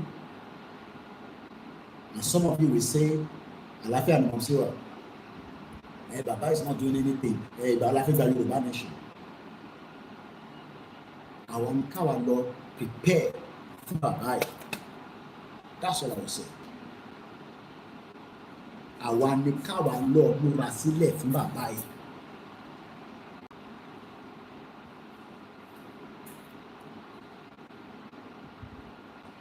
Kẹ́ńtọ́sì ni Sultan of Sokoto statement is inciting war. Àmúṣe ń bọ̀ níbẹ̀. Mo gbọ́ bàbá wa kan máa ń follow program wọn. Bàbá yẹn fi kóòdù sọ̀rọ̀.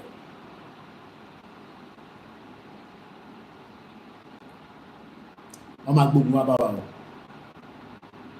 There's no doubt about it.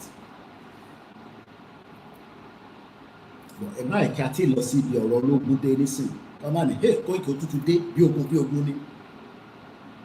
I'm not here to come and scare anybody. My job here is to educate myself and you and prepare our mind to exit Nigeria and prepare for any eventualities.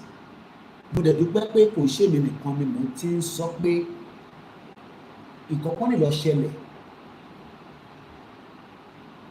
It is called takia, when a nation forces a nation into Islam and then they say they want forgiveness. Ẹ jẹ́ ká padà sórí tí devil of Sokoto yìí sọ. Ẹ bá mi gbọ́ wọlé share button. Ó ti tójọ́ mẹ́ta kẹ́lẹ̀ bá mi thumbs up. Ẹ sáré lọ share kẹ́ padà wá. Kíyàwó mi. And I've told them I'm not here to come and I'm not going to abuse anybody. We just do our program. I will open the phone line. I want us to engage, but I'm not going to change my style. I am not scared of anything.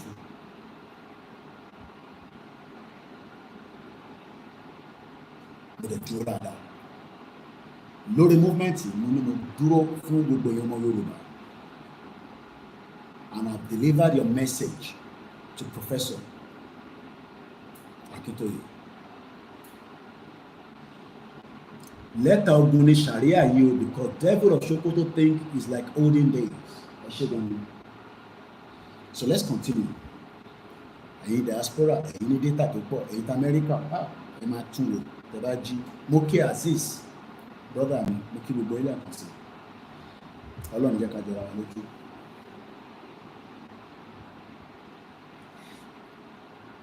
Are we subordinate to devil of Sokoto? Is the question. Kí ló ń pè ní subordinate? Ẹ jẹ́ ká lọ wo English dictionary. Àti wo arbitration lẹ́ẹ̀kan is a formal process of resolving dispute between parties using a neutral third party, which is Sharia. The third party can call an arbitratory, makes a binding decision on a dispute. Arbitration is often used as an alternative to going to court. So, tí èmi àti ìyàwó mi bá jáde sí, àwa lọ sí Sharia court. Tó bá wá gbé mi dé Sharia court, wọ́n wá ní kí ló ṣe fún ẹ? Oyè ẹ kọ́kọ́ lọ gé ọwọ́ ẹ̀ kan náà. You might think that this is a joke, that this cannot happen in 21st century. Káàlà mi ẹ̀ Ọlọ́run jẹ́ àríwá náà. So bá ṣe tákùlẹ̀ yìí òun náà ni ká jọ tákù ká gba country yẹn ká gbàdélẹ̀. You can see reason why we cannot do restructuring in Nigeria, because the more we are still using that entity Nigeria, devil of Sokoto will say he has the power to do whatever he wants to do. Ẹ ṣe gan ni ìyá mi Ọláníyàn mo fi tọ̀tọ̀ dárúkọ wọ́n ní ogun ti wà, àwọn ní ogun ti wà, ìgbà máa ní ogun ti wà pé kí kìlómítì pé kò sógun àti wà ní ogun ti pẹ́. Usman Wahab mo kí ẹ. No to Sharia law in Yorubaland, because it is a political game by the northern Fulanis to gain conquer of Yorubaland. There's no doubt about it anymore now. Devil of Sokoto has now come out fully and said, you all are under me. Abemilewa. Are we under Sultan of Sokoto that I call devil of Sokoto? Ìyá mi Oyèrónkẹ́ tí mo fi tọ̀wọ̀tọ̀wọ̀ dárúkọ, wọ́n ní ogun ti wà when they are forcing someone to do what is not of his mind. That is a war. Ajayi Bamidele ni let the Eze take Sharia to Igbo land. Àwọn yẹn máa gé lórí ni. The Igbo will not give him the space. Usman Wahabuni, Fulani are not among indigenous people in Nigeria. There are only 6 million of them, and they are in charge of the whole of Nigeria. The longer we stay in Nigeria, the more we are entrapped in the danger of Nigeria. The longer the more we are in danger, because we are not talking about just one danger now. As much as, you know, my sister Adiola Fashion, I disagree with her the last time she was telling us rubbish about Yoruba people. She was having a program yesterday, I was watching it. She's talking about 39% inflation in Nigeria. No, the current inflation in Nigeria right now is about 50%. Do you know that the money in Nigeria is as useless as tissue paper in Benin Republic? I saw that yesterday myself. Koro, Clement Kiloso, Clement in Koiki. Comment. Let's interact, let's engage. I'm still going to go back to subordinate. Kini meaning subordinate. Are we subordinate to Sultan of Sokoto? Abel wa no wa ni. Ṣé wa náà ti wà lábẹ́ Sultan of Sokoto? Shaitan of Sokoto. Devil of Sokoto. I call it devil of Sokoto. Olórí burúkú bomb bastard. Telling us live and let's live. I want to live. We don't want to live with you. We want to use our borders like Trump is doing right now and chuck everybody out that doesn't respect the value of Yoruba people and disrespect Yoruba people of their land. Clementine, if you restructuring will expire and will not be respected.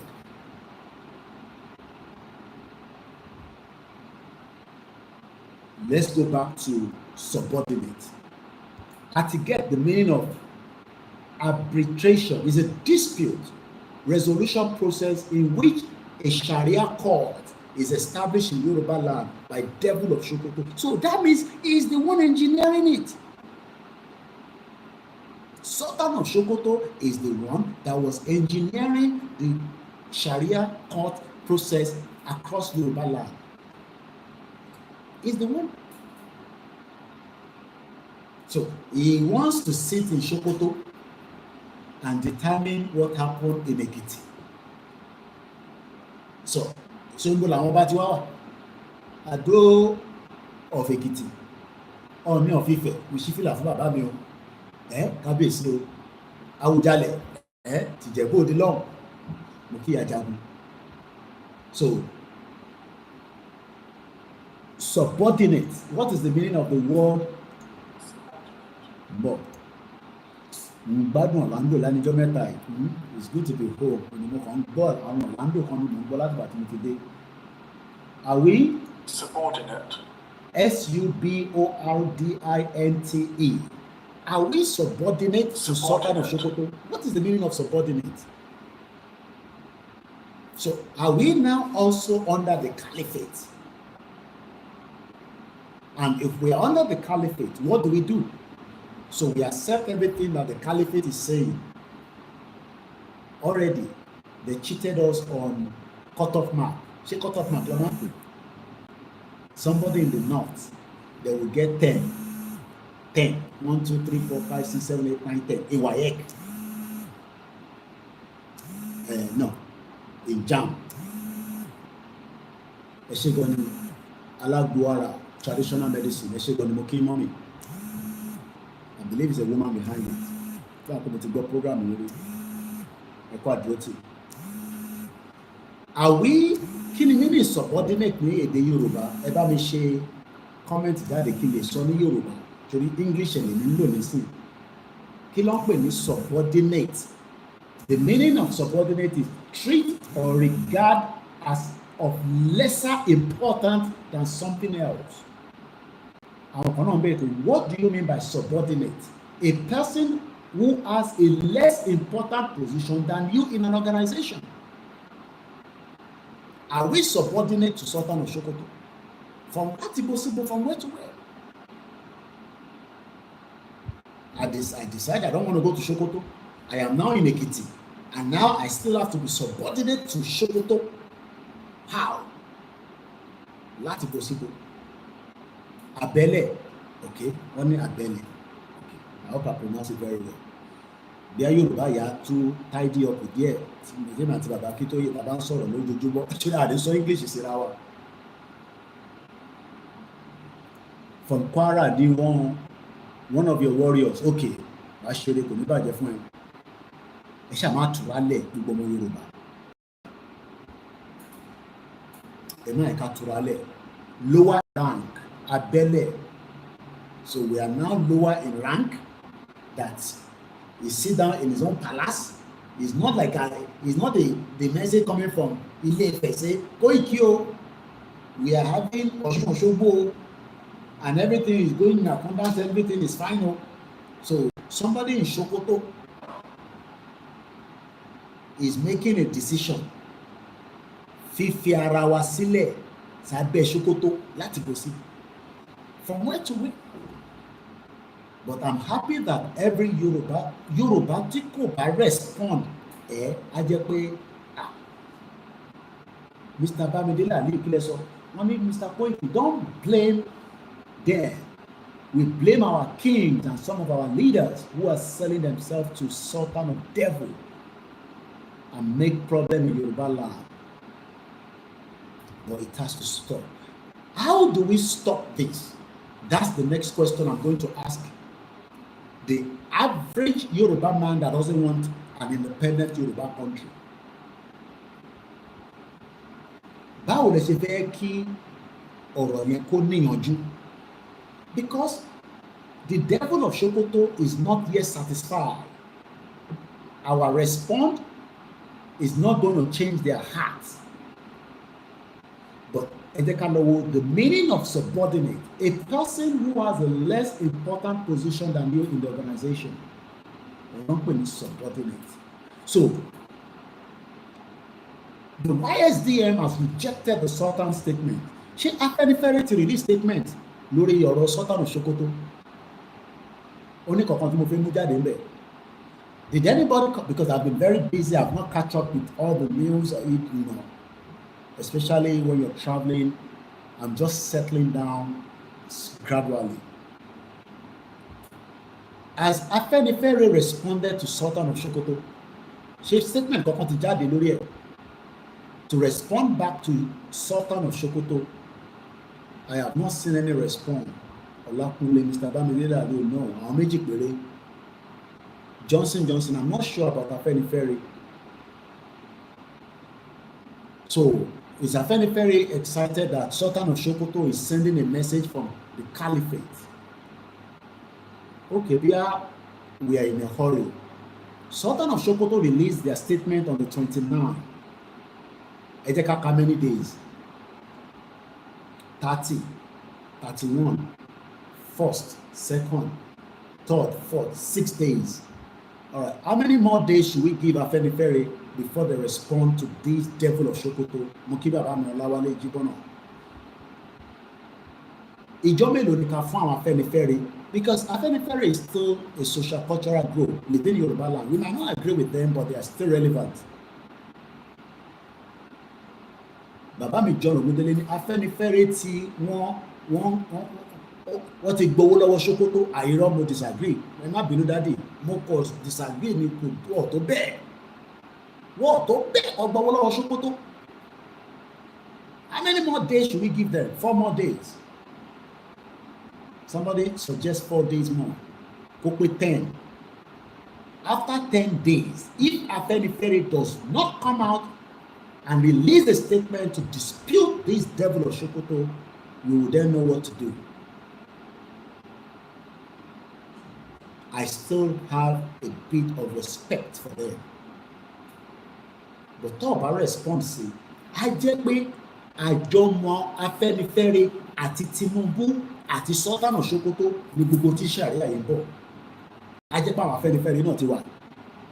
Wọ́n ti wà ní ẹ̀yìn Sultan of Sokoto nìyẹn. Because I expect them to have released a statement by now. They should have released a statement to say no to Sharia in Yorubaland as our leaders, or elders rather, well, they're not our leaders, they're elders. Okay, somebody said they are not relevant. But ẹ jẹ́ ká ṣe fún wọn ní respect. Ẹ mọ̀ ọmọlúàbí, but ṣẹlẹ̀ ọmọlúàbí yẹn àwa kan ti yọ kúrò nísàlẹ̀ òkè nìkan la kọ̀ọ̀rọ̀ gbé sí. Torí tá a bá fẹsẹ̀ gbà tí àyè gbogbo wọn máa ṣubú pátápátá. Bomb bastard. How can Sultan of Sokoto release a statement and by now Afenifere is still dragging their feet? Ṣé wọ́n ní secretary to release a press statement and counter this nonsense coming from Sokoto State? He sit down in his palace there in Sokoto. He's going to tell us what to do in Ekiti State, in my own Ogun State. Tó máa yà wá máa nìkan máa ń ṣe ọdún Agẹmọ àbí kí la máa ń ṣe níjẹ̀bú. Ọdún wọ̀lẹ̀ yìí náà máa ń ṣe nílùú yín. Gbogbo ẹ̀ ló máa stop. Let's read more from the statement. Mo fẹ́ sọ pé àwọn bàbá òfò torí tí bá náà bàbá òfò nísìn ìyẹn tèmi lọ́ máa mú dání bọ̀tẹ̀ yìí lọ sọ pé bàbá òfò ni wọ́n kò ní bàjẹ́ fún ọlá ní pẹ̀lú káàárọ̀ brother mi.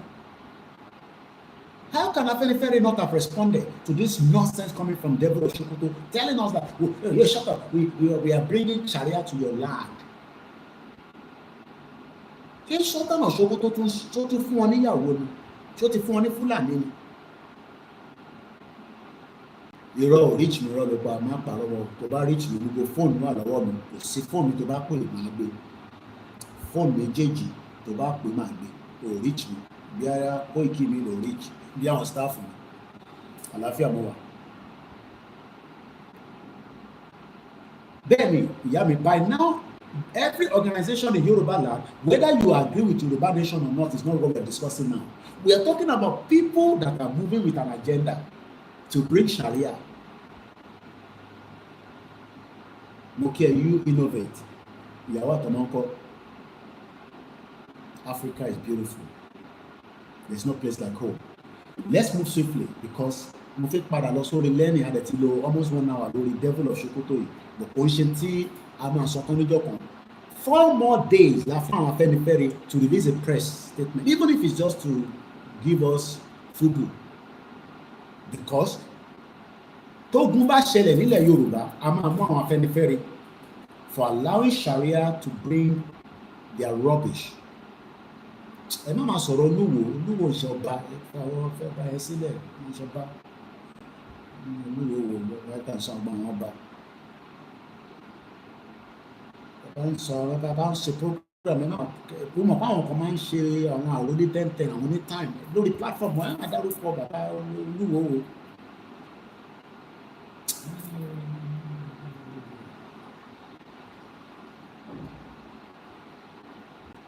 Respect torí adé ṣe bí wí yìí wọn máa gbọ́ ọ̀rọ̀ lórí wá síbi platform tiwọn ẹ jẹ́ kí àròlé 10-10 àròlé mọ̀ nípa láti dí pẹ̀lú ẹ̀ èmi náà máa lọ́wọ́ lọ́dọ̀ àròlé wọn máa gbé wá sórí platform gbígbà wọn àgbẹ̀ platform tiwa yìí àwọn èèyàn bá tún gbọ́ lúwọ́ ẹ̀kọ́ máa confuse brain àwọn èèyàn ni ẹ wà ní platform tó jẹ́ international platform náà gbọ́ lúwọ́ wá síbi báyìí. So bàbá mi bàbá ní wọ́n ní Afenifere have betrayed Yorubaland but àìtí ìgbàgbọ́ wọ́n betray wa kan délẹ̀ lórí ọ̀rọ̀ Sharia yìí. So let's give them 4 more days and see what happen. Let's go further. So we have agreed that we are not subordinate to Sokoto. We are not under the caliphate. Now let's go further. We have read your statement that was sent to the public through the Deputy National Advisor of the Nigeria Supreme Council of Islamic Affairs, Imam Haruna Eze Omoyiboniyan. Your representative choose to make your statement to the Yoruba people. Ìyà ti jẹ wá, Ọlọ́run má jẹ́ kí ìyà jẹ wá. Sokoto jókòó sí Sokoto ń bẹ̀, ó make a statement lẹ́yìn àti. Ṣé mọ̀ pé èyí táwọn diaspora náà ṣé mọ̀ pé wọ́n ti categorize gbogbo wa náà mọ́ àbẹ̀rẹ̀ báwọn Yorùbá tó wà lé nìkan nọ́mbà sọ̀rọ̀ ẹ̀yin tẹ́ ń wà lábúrọ̀dù tẹ́ máa wálé tí Sharia bá ti wà gbogbo tẹ́ wá ń ṣe lẹ́kìtì yẹn nílé rí ṣe mọ́ ẹ̀yin tẹ́ ń bọ̀ fún tó bá tẹ̀ ya gan sẹ́mọ̀ àwọn ní pé ká má ṣe ojúde ọba Do you know that it will get to the stage wọ́n máa ní ká má ṣe ojúde ọba? Wọ́n ní Sharia ò bá, ẹ̀sìn ò bá, Sharia ò ní kẹ́ lọ ṣe ojúde ọba. Everybody ló ń bá wí o. Sọ èyí tẹ jókòó tẹ́ sọ pé Koiki wo àṣẹ Yorùbá nation tẹ́ ń ṣe yẹn.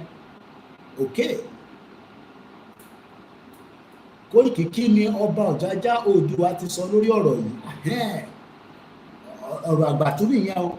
Wọ́n ní kí ni kábíyèsí Ọọ̀ni of Ifẹ̀ sọ lórí ẹ̀, because Ọọ̀ni ju Sultan of Sokoto lọ lórí burúkú. Sultan of Sokoto Ọọ̀ni bàbá wa ó jù lọ. Wọ́n wá ní kí ni Ọọ̀ni náà ti sọ lórí ẹ̀. Èmi ò tí ì rí statement ọ̀kan láti palace. Bí Ọọ̀ni wo Ifá lọ́wọ́, wọ́n ń dá Ifá lọ́wọ́, wọ́n fẹ́ wo tí Ifá máa sọ kó tó respond, because wọ́n gbọ́dọ̀ respond sí Sultan of Sokoto on our behalf. Tó bá bá wa lọ́jẹ́. Bí Ọọ̀ni dẹ̀ fi sílẹ̀ fáwọn ọmọ ká nọ́ọ̀kì Sultan of Sokoto délẹ̀, ká nọ́ọ̀kẹ̀ délẹ̀. Torí pé Ọọ̀ni ò tí ì gbà wá nísìnyí pé ẹ má sọ̀rọ̀ sí Sultan of Sokoto.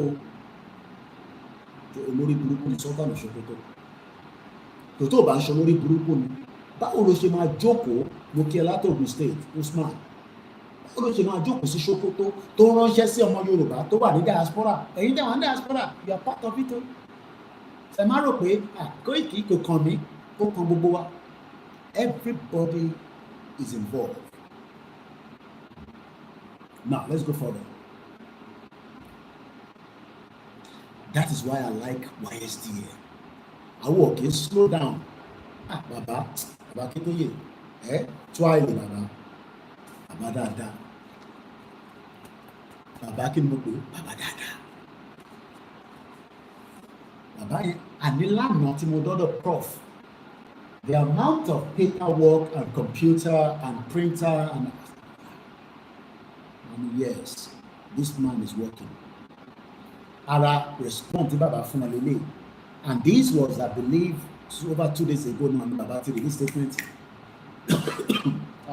Ní láti ṣe kọfí o. Àwọn àròyé ara lóyìnbó. Ní láti lọ ṣe kọfí. Employ your release. Ní láti ní kọfí.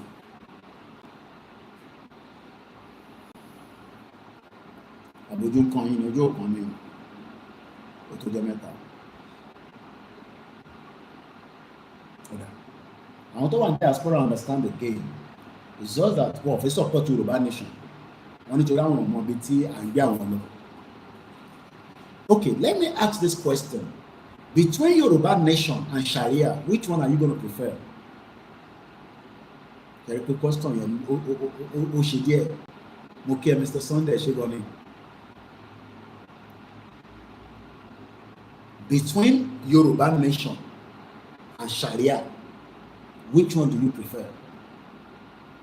You can see that Yoruba nation means peace. Àwọn like àwọn Muslim tó jọmọ Yorùbá. Wọ́n ní Koiki, fẹ́ Sharia, no Sharia in Yoruba land. Imagine the Yoruba Muslim are saying no Sharia in Yoruba land. That for me is a peace of mind. It shows that we are one united people, but because people are still playing politics, people are still playing this, pranky. Everybody mọ̀ pé independent Yoruba country lọ́nà àbáyọ. Kódà ó ti sọ àwọn olóṣèlú kan kó ọkọ̀ lè kó ọ̀nì sọ́sítà bù. They are tired. Some of them are frustrated that this way this country they go, may we just divide. They are fed up. Because if Tinubu complete his tenure, kí lẹ sọ bàbá mi Ògúndélé wọ́n ní Yorùbá independent tó máa dáyà yàlà ọba ilẹ̀ Ifẹ̀ sọ̀rọ̀. Yorùbá yẹn ṣe ojú ó ṣe bí ẹni. An independent Yoruba country, we will run politics there. We will have our constitution. Bẹ́ẹ̀ni kò tẹ̀ ní dá fún Sharia, kò ní dá fẹ́ni tó ń gbé bọ̀gán sẹ̀, tó ń pè ní Sultan of Sokoto. Money, some of us don't want to go to Kano. I have no business in Kano. I have no business in Katsina. I have no business in Kaduna. My business should be ending in Kwara State all the way to Lagos State. I have no business in Sokoto State. But Sultan of Sokoto said, no, he has business in Ekiti State, in Ogun State, called Sharia. And you want us to keep quiet. Could possible. I've spent so much time on this, so let's quickly move swiftly. The organization rejected the notion that the Sultan is the leader of Muslims in Yorubaland. Talofi Sultan is the Muslim leader of Yorubaland. When did we agree that Sultan of Sokoto is the leader of the Yorubaland Muslim? When did we agree that the people that doesn't Baba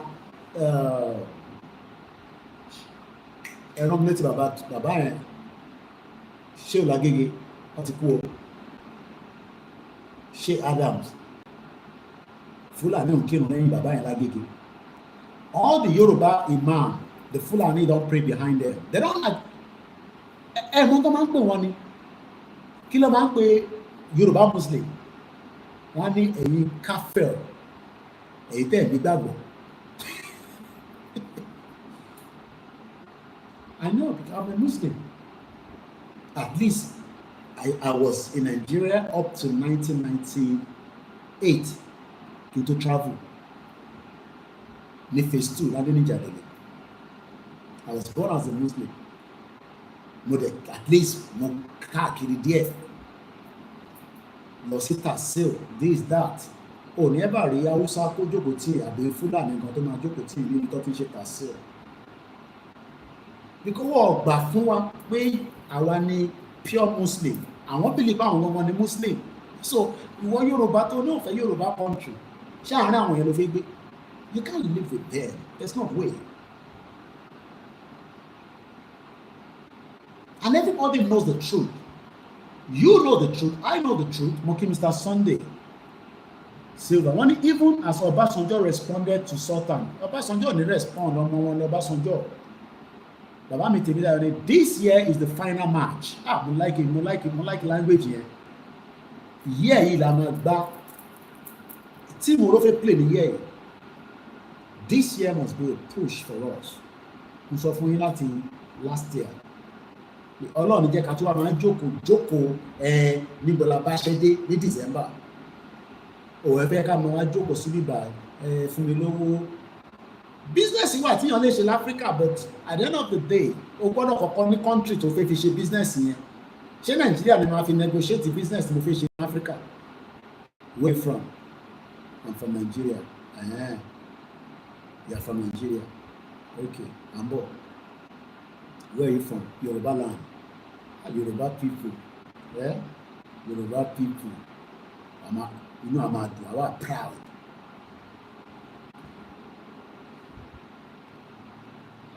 Moki ẹ̀gbọ́n mi ọmọ Gbọ́láhàn Ọba. One even Mr. Dele Farotimi has spoken about it by Rufai Oseni on Sunday morning too. Okay. One Mr. Dele Farotimi. Hey, is Dele Farotimi an independent individual now? Abi is Dele Farotimi part of Afenifere now? I don't know. Okay, when Afenifere has been responded by Arise TV on Sunday program with Ruben Abati, lambasted who are those people behind this nonsense agenda. Okay, mo ka comment okay here. Mr. Gbọ́láhàn wọ́n ní Afenifere has responded by Arise TV on Sunday program with Ruben Abati, lambasted who are those behind this nonsense agenda of Sharia. So, ẹ má bínú ṣe rí comment here. So we have been told that Afenifere has responded.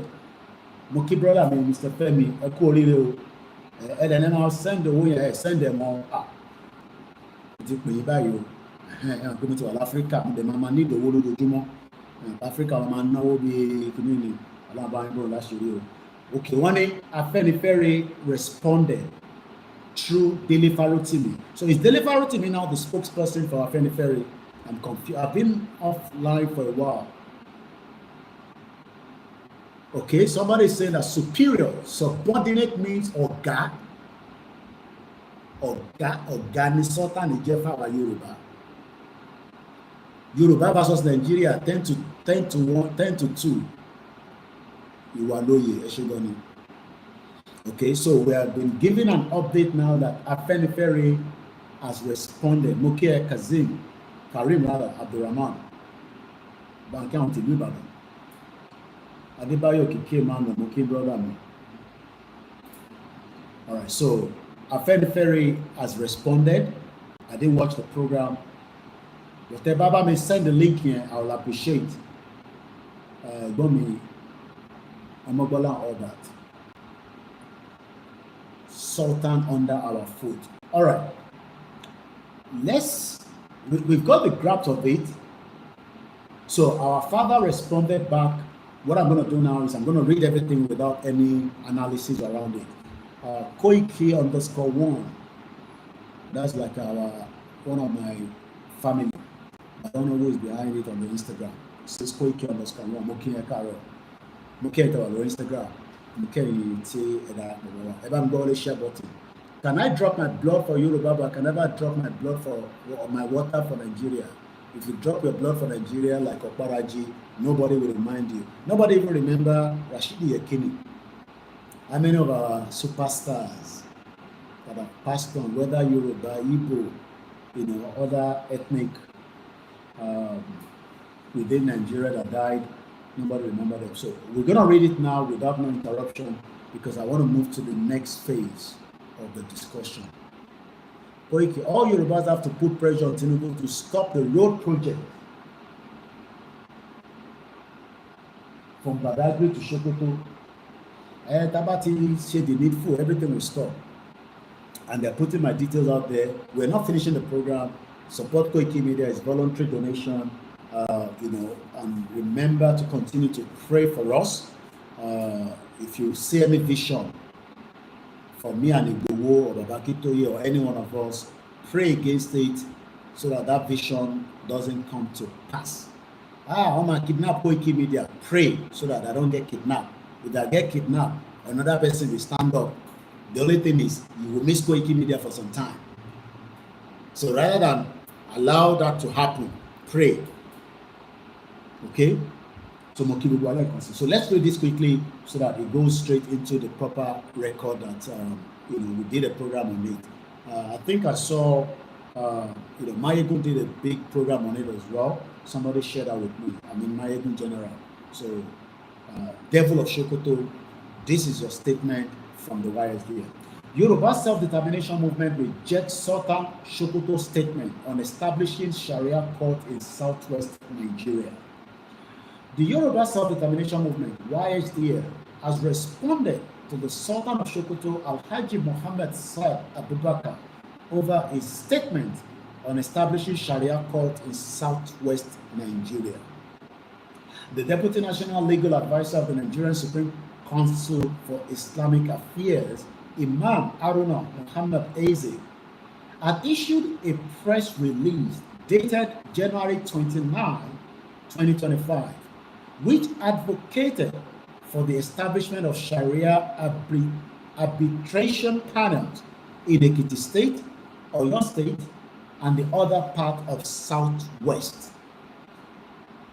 The YSDM rejected the Sultan's statement, adding that it was made in a manner that implies the Yoruba people are subordinate to him. We have read your statement that was sent to the public through the Deputy National Advisor of the Nigerian Supreme Council of Islamic Affairs, Imam Haruna Eze. Your representative chose to make your statement to the Yoruba people as if you are an overlord of the Yoruba people, the YSDM said in a statement. The organization rejected the notion that Sultan is the leader of Muslims in Yorubaland, stating that most Yoruba Muslims do not recognize him as their leader. There is no provision in the tenet of Islam that lays the duty on our Yoruba Muslim people to accept you as the leader of Islam, while we Yoruba are still part of Nigeria, YSDM declared. The body also criticized the Fulani people for their actions in Yorubaland, including killings, destructions of properties, and kidnappings. and accused the Sultan of failing to speak out against these atrocities. In the past 10 years, your Fulani people have killed countless thousands of Yoruba Muslims in all parts of Yoruba land, have destroyed the farms, villages, and other assets of Yoruba Muslim farmers, have raped and killed countless Yoruba Muslims women, and have kidnapped and extorted millions of naira as ransom for countless kidnapped Yoruba Muslim men, women, and children. The YSDM noted that the Fulani people's attempt to impose Sharia law on Yoruba land will never succeed, citing the Yoruba people's strong culture of family lineage and kinship relations. We Yoruba are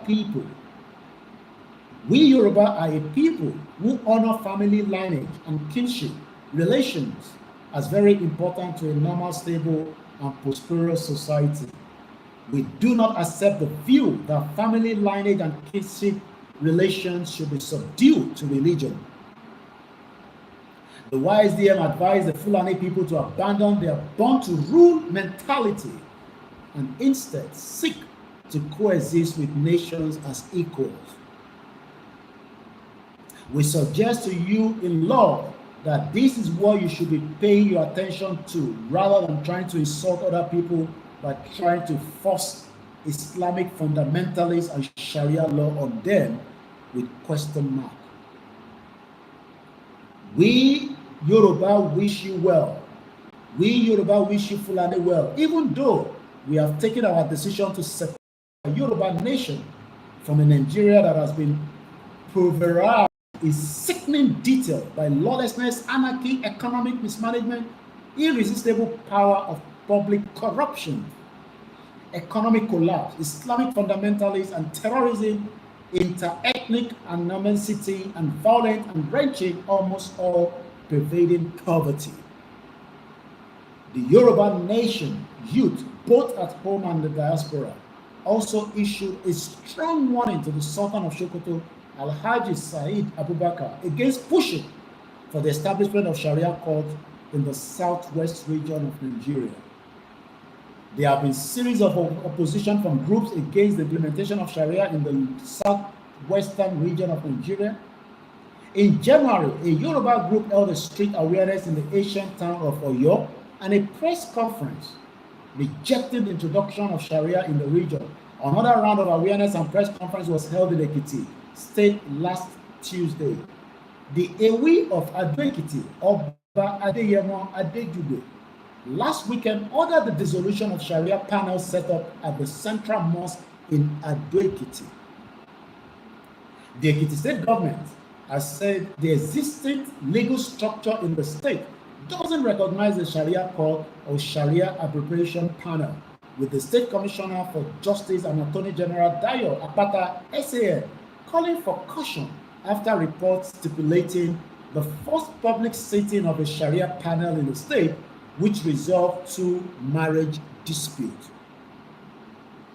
The Ogun State government also warned against any attempt to establish a Sharia court in the southwestern state.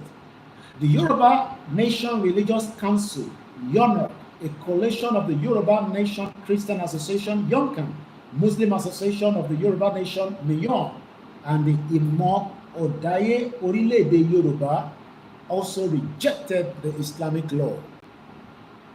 Traditional leaders in the southwestern region of the country have also warned that any attempt to initiate Sharia law in the region will anarchy, division, and instability. The Yoruba Nation youth, both home and diaspora, also issued a strong warning to the devil of Sokoto, called himself Sultan of Sokoto, bomb bastard, Alhaji Muhammad Said Abubakar, to stay away from Yoruba land to implement Sharia. If not, and we will fight and defend our land, and we will kill every single one of you. Bomb bastard. Want to implement Sharia. Omo Yoruba ilo múra sílẹ̀. They will bring war. Never this. And it will come in the middle of the night. Ẹni mo sọ bẹ́ẹ̀ lẹ́nu. Ẹ̀kọ́ dé tèmi sílẹ̀. It is not yet over for them. They are planning, but we are also looking and preparing. I will not say more than that. I will not give you all the information that we have so far. Kama Derubai. But so fún Sultan pé ilẹ̀ Yorùbá tẹ́tọ̀ yìí kò ń ṣẹlẹ̀ Hausa. If we hear any pen in any small local government within Yoruba land, while we are still in Nigeria right now, that people invaded that place because of Sharia and kill people, we will kill every single one of you back.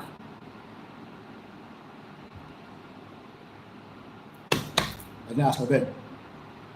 Don't try to make that effort. And people listen. I want to sọ̀rọ̀ ó ti yé wọn ní north. They are cooking already. Don't try it. But then Yoruba, don't sleep with your two closed eyes. The reason why the military barracks continue to be invaded is because Sultan of Sokoto and their allies aligned with such. The reason to invade more of the Yoruba barracks is because it is still not room for them to do so. What if I want not? The terrorists can invade military barracks anytime they like. Even Comrade OLAYOMI, remember he said so while Buhari was in power, that every Friday they open the barracks for terrorists to come and sleep in there. And you can see, you have been reading the news. Ojunyofo, Etinyodi, that they are invading military barracks. How can the military barracks? Do you know what they call military barracks? I don't think you understand what they call military barracks. Some people will just enter military barracks for 2 hours and operate and they will go. It's because Sultan of Sokoto and their devil of Sokoto has given them the room for all that. Moke Mighty 23. You are what to come there. Tẹ́bá pa ọmọ Yorùbá kan sílẹ̀ Yorùbá lórí ọ̀rọ̀ Sharia a máa pa yín náà kò sẹ́ tó máa sọ pé ká má pa yín, a máa pa yín ni. Tẹ́bá pa ọmọ Yorùbá kan lórí ọ pé ń gbé Sharia tí a stop yìí tá à ń pariwo, tẹ́bá fi Sharia wa pa wá sílẹ̀ Yorùbá a máa pa yín náà ni. Kò sẹ́ṣẹ̀ inú yẹn, eléyìí sọ̀rọ̀ United Nations, no, you kill us, we will kill you. Kì í ṣàpàyàn, but tẹ́bá pa wá a máa pa yín, it's as simple as that. Àwọn tó kò bá sọ yẹn wọ́n máa lè sọ lórí sójú ọ̀ṣọ́ wọn gbogbo à ń pẹ̀lú sọ yẹn. Fact nìyẹn. You kill us on this Sharia, then plan. They are planning something, but I'm not going through all the details. I'll leave that within the cycle of those that needs to know. But they are preparing for something. How soon is what we don't know, but they are preparing. So we are fighting multiple forces. Ìyẹn la ṣe sọ fẹ́yìn pé ẹ prepare ká múra sílẹ̀ ká pariwo ariwo làwa lè pa ká dẹ̀ ju flag sókè Koiki ó yá come on á ti wà ní home nísìn idiots all over the place.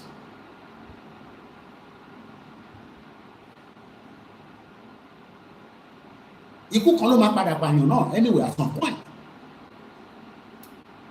Eléyìí ìwé ẹ̀dá àwọn tó kùn sọ́tàn yẹn tó bá ti pa wá pé ẹgbẹ́ Sharia then prepare because they are preparing something now. How soon is what we don't know. Because what ti rí pé àmì gbà they know that the Yoruba people are not going to agree. So if you come and kill us with this your Sharia, we go kill you in Abako. This one no be say look you kill us we kill you back. When Trump came in, he said he doesn't want alien in their land. Colombia said, no, we are not going to accept it. He said, put 50% tariff on them and ban every one of them from coming to America.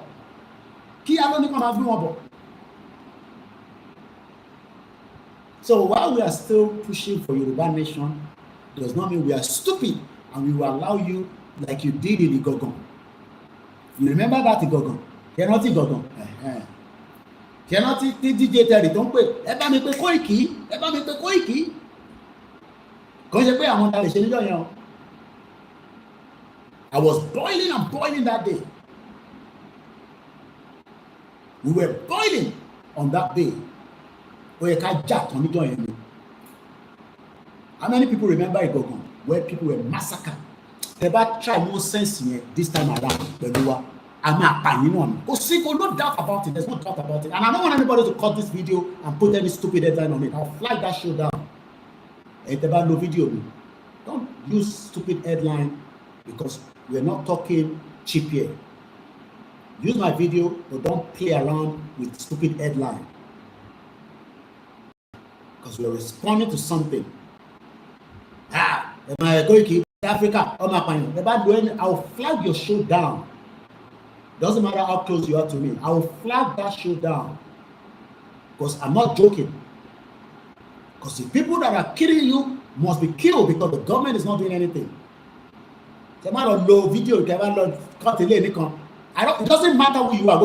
Video I will flag that show down. I will use every means of my power within the social media to put your page down. Don't use any stupid headline with me because this is my first live video. Use exactly what I have said because they are preparing for us. It is not the end, but I am not allowed to go more than the intelligence to give out now. The intelligence is already with people that are meant to know. And when they move, we might come out. Only the land will lama jáde lama bẹ̀rẹ̀ sí pariwo. Ní gbogbo media lama ní kó jáde. That we will definitely tell our people. Tó bá move, listen, a máa sọ fún yín because we are aware of their movement.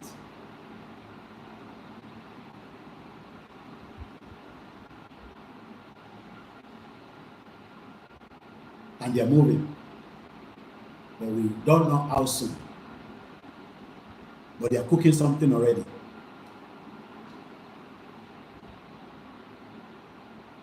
They are already cooking something. So don't go and use this video and put one stupid headline. Today in Fetaja. Don't care wherever you are. I flag that shit down. Because mo lè máa ṣe iṣẹ́ tó pọ̀ fún ọmọ Yorùbá. Kẹ́yìn kan wá máa lo torí pé èyí tó dùn bẹ́ẹ̀ lẹ fẹ́ mú. Ó ti náà máa pààyàn. Ìyẹn lẹ fẹ́ mú. Mo ti sọ̀rọ̀ for more than 2.5 hours. Use my video, I have no problem, but don't make any stupid headline with it. And I monitor every social media that comes with me. I have the technology on my laptop. If you use the smallest part of my video on TikTok, technology might go about me. So be very conscious. If people that are killing you, America accept and kill them back. Because enemies are meant to be killed. You don't leave your enemy, they'll come back and kill you one day.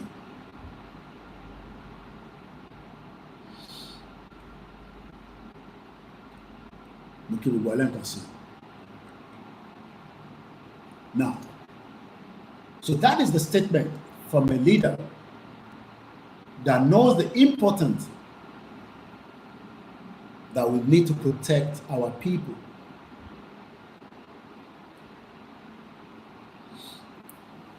The rally will come when it's going to come.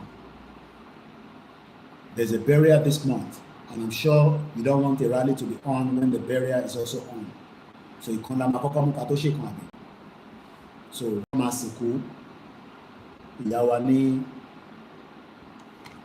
Nimonti. I'm sure some of you are already preparing for that. All the burial will happen in Ekiti State from the information that we have already.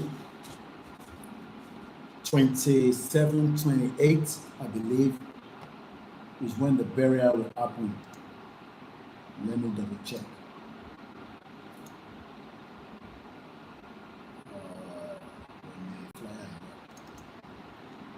Yeah, so I'm asking nominee celebration of life, save the date. Ankara Tiwa. Fẹ̀yìntì ẹ bá fẹ́ rà.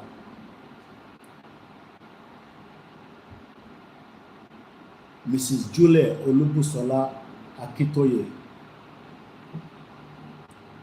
that died. It's a privilege. I had to sign the condolence book yesterday. I wish it was never like that.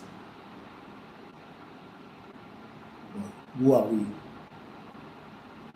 I wish it was the other way around. But Martin Law and Baba is strong.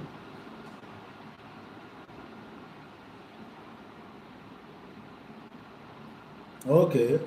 I get a lot of my burial and Baralon. I can shake off you. I'm going to feel a more picture.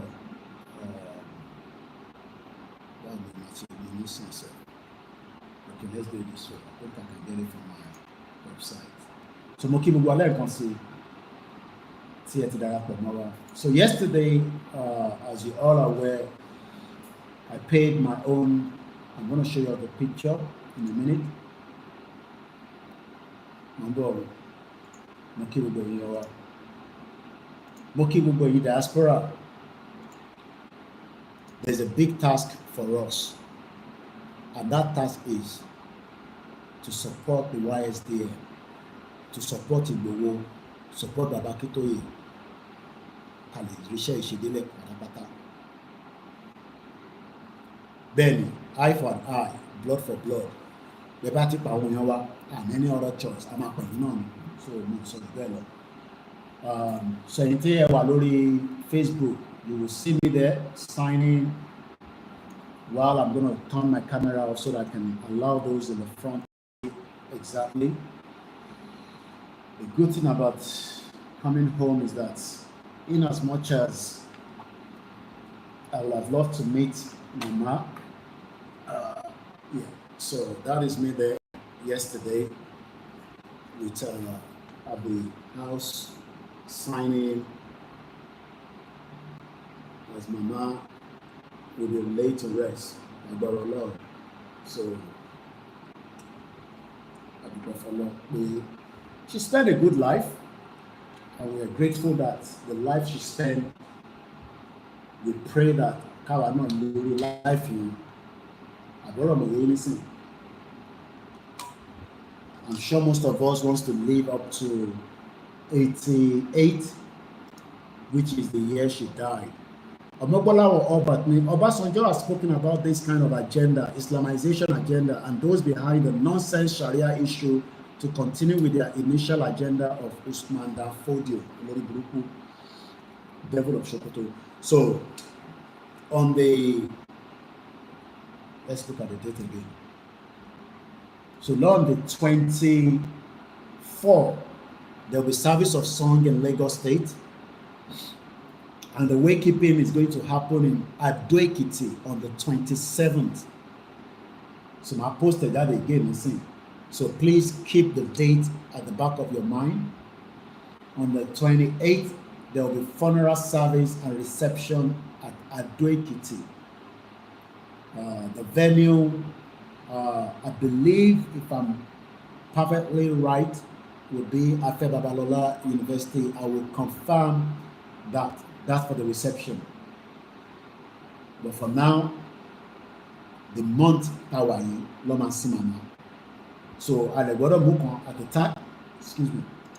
So we have to take it one at a time. Okay, Baba me more Oludare JP. So that is that is where we are right now. Now, in terms of the rally, we continue to prepare. Like I've said, what we have been told, nothing has changed, that the rally will happen this year. I have said that continuously, and that is exactly what Baba confirmed yesterday as well. Now, what role are we all going to play? We will have a different role to play. My role will be different from yours, but we all have to be doing something to help for the mobilization of our people. And that means your 1,000 naira, your 2,000 naira, your £2, your £3. There's no more argument about Sharia la Mafiba Yoruba nation. Anybody still telling you Sharia la Mafiba Yoruba nation?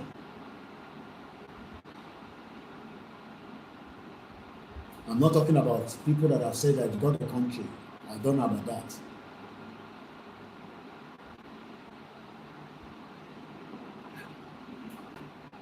We wrote to President Bola Tinubu last year telling him about our reason why we need to leave Nigeria and have our own independent Yoruba country. Did he reply to us? No. He did not. Is there a reason why President Tinubu refused to reply us? I don't know. Do we sit back and then wait till Tinubu complete his first tenure before we react to our quest? No. What do we do to engage? Or what do we do to continue to say to President Tinubu, our Yoruba, we are ready to leave Nigeria? Now, let me take us to what I wanted to say earlier, this issue of Sharia and all that.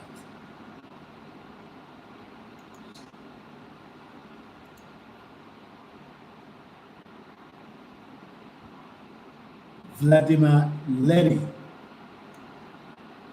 who is he and why are we going to talk about it?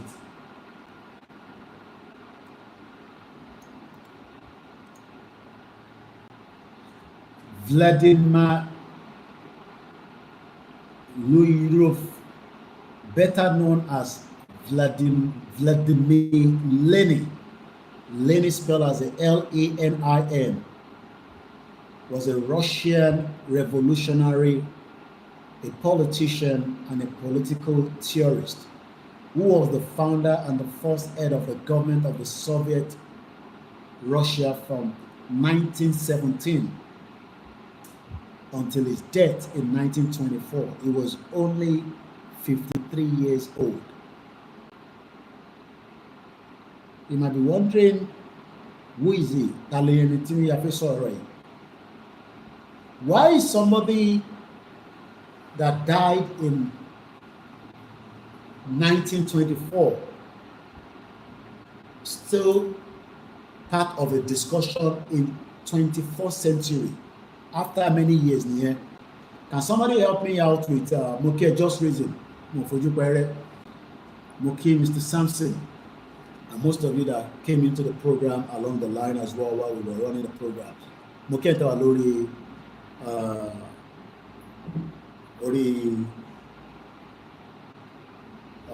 Twitter space, thank God, and I hope I am very audible and coming out clearly. Thank you so much for all you joining us again as usual on this platform. We can't do it without you, so and those of us that are waiting for Grammy, pray that we have our own independent country so that we can push more of our artists into Grammy. And congratulations to She Love Me Jeje Temi. She Temi don't Jeje only 100 years. Thank you so much, Clement. So for good 100 years, let me show you the picture of the person I'm talking about so that I got an idea Let me get his picture in first into my background, and I can show those of us in the front here. And then at least I might open the phone line at some point so that engage. We might run another program later. I'm not running away now. Muki brother Miyemi Fatoki. Monthly please do not forget. 1 year to me. Last year it is on 120. But that's homeland.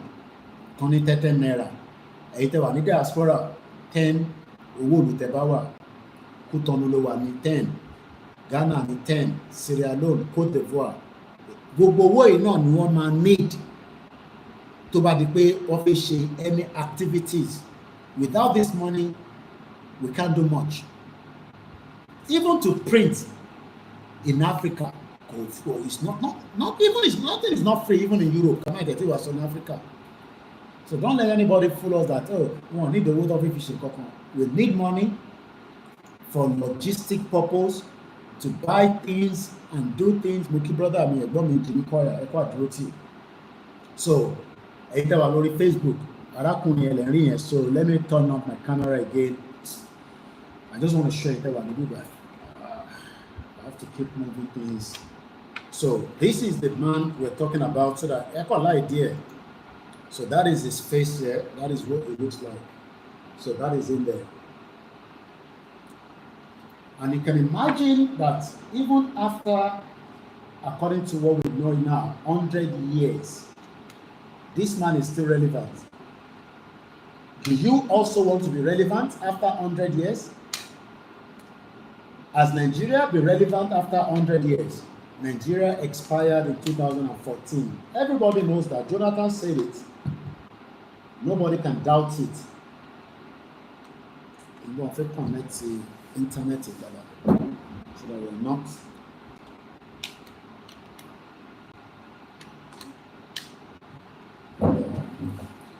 Jonathan said it. Everybody knows that Nigeria expired in 2014.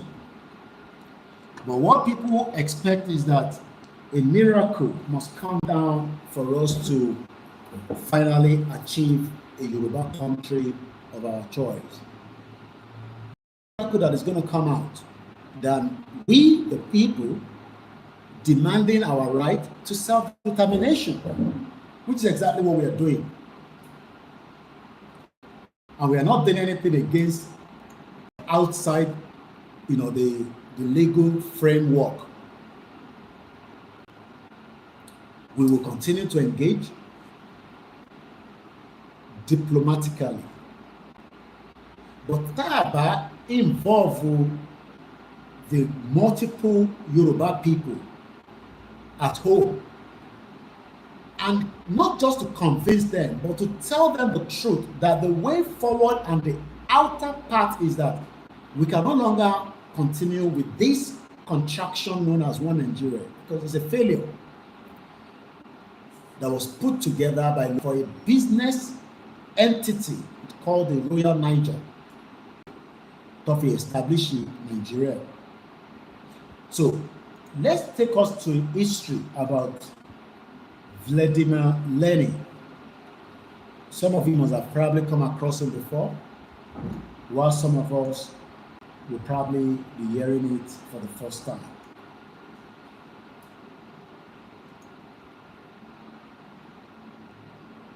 I want us to take note of something. We are not revolutionaries. We are not fighting for revolutionary. We want an independent country. But there is something that you need to understand, that if you are fearful of something,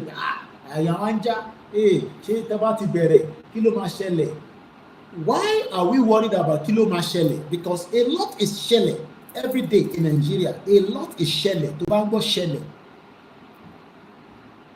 You see accident, no emergency, not. So what more are you expecting that even if anything starts, you don't know what is going to be the end of it? The one that we are in right now, we don't even know what is going to be the end of it if we don't stop it.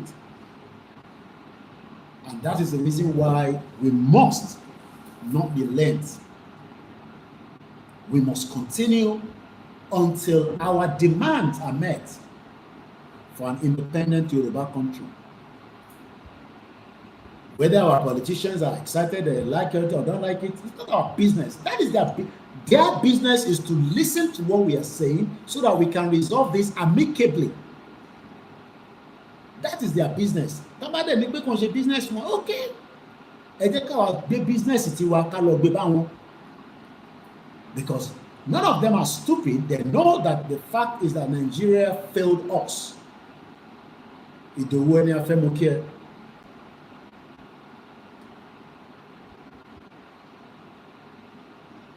We must now take our business to them through an open outdoor rally as part of the next engagement. And if care is taken, everything goes smoothly. Our demands are met and we are all happy. And if care is not taken, that means Tinubu and his government will have to answer the queries of the international communities of why things are going the other way around. Because the day tí ọba ti gbé beam light sórí Nigeria lórí pé right now they're not putting a beam light on Nigeria because we are asking self-determination. They are putting a beam light on Nigeria on other issues. Terrorism, economic, inflation, this, that. But the day táwa náà bá ti gbé tiwa síta pé in tó ń ṣe àwa náà lélẹ́yìí àìsàn tó ń ṣe wá lélẹ́yìí. Ẹ gbà wá o. Àìsàn tó ń ṣe wá yẹn òun náà máa fi wá treat in tó ń ṣe wá pẹ̀lú àti government.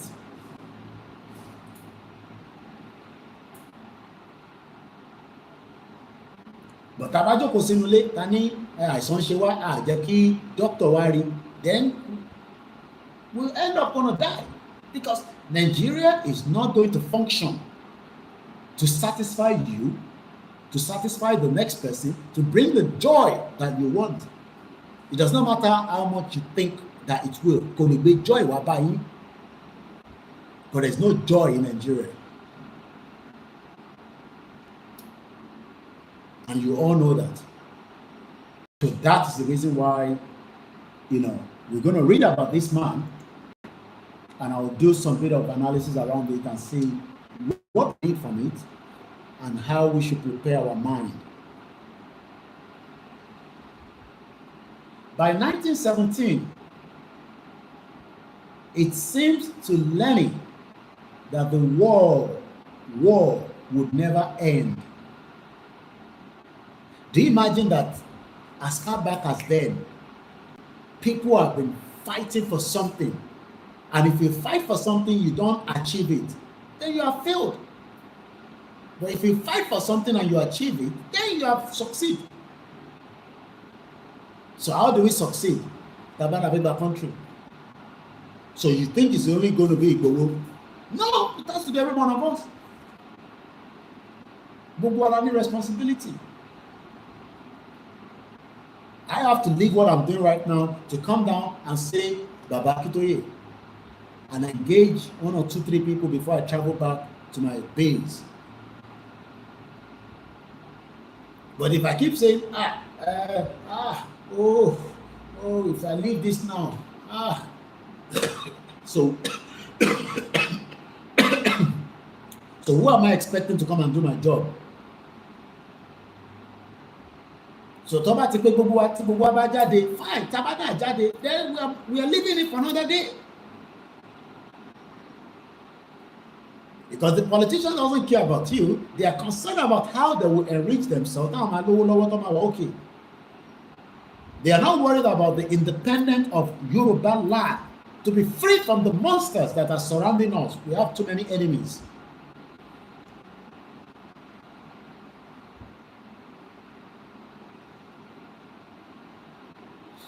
But I need to get my coffee in.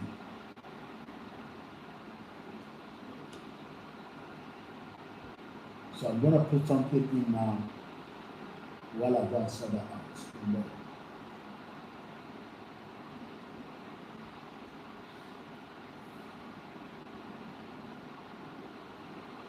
And I've told you, social media is just to engage.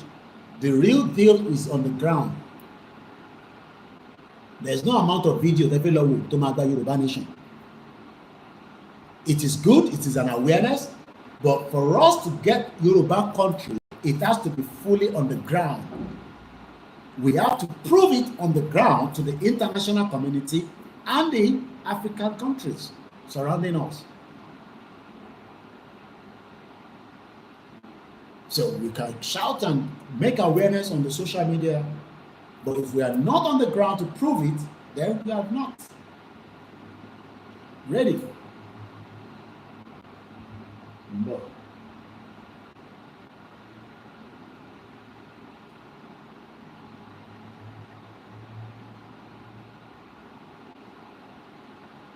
Okay, whatever. But this is not my own YouTube channel, so that's why I'm fine. Please share the program. We are still live. Let's see if I can give us this.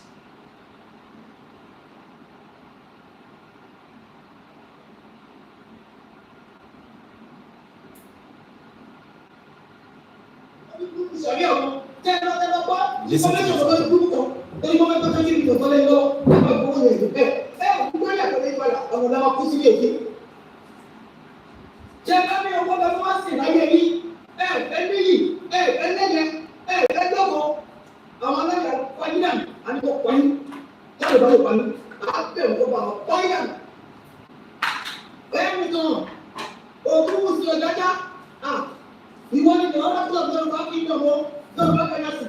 But Dr.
Ẹ̀sìn àwọn bàbá wa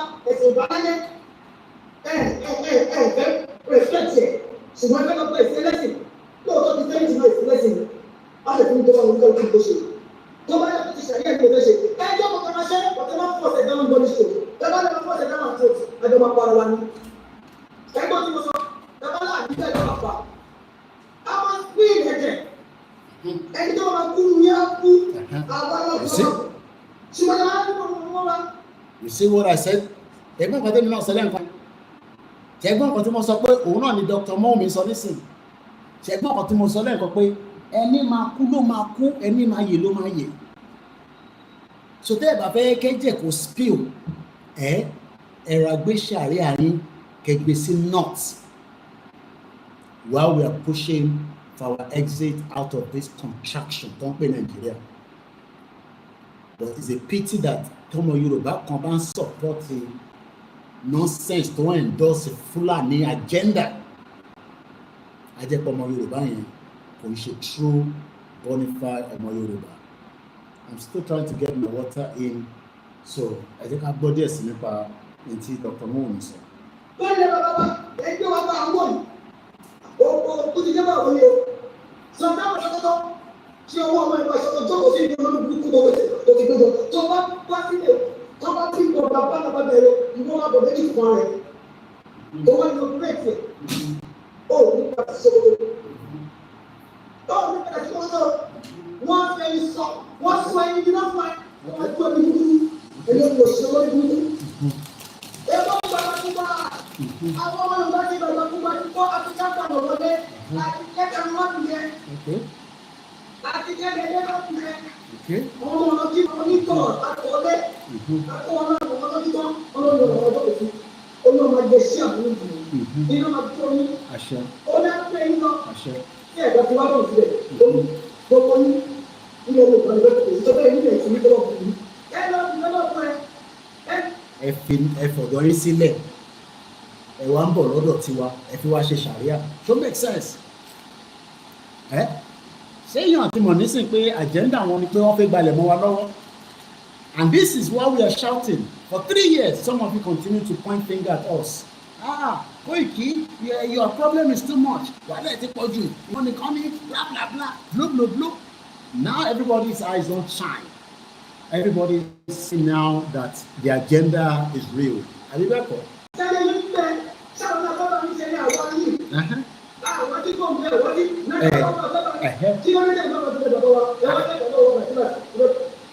Dọ́dọ̀ yín, we have not gone to Sokoto, to Kano, to Katsina, to Borno. You are coming to our land and you want to dictate on our land.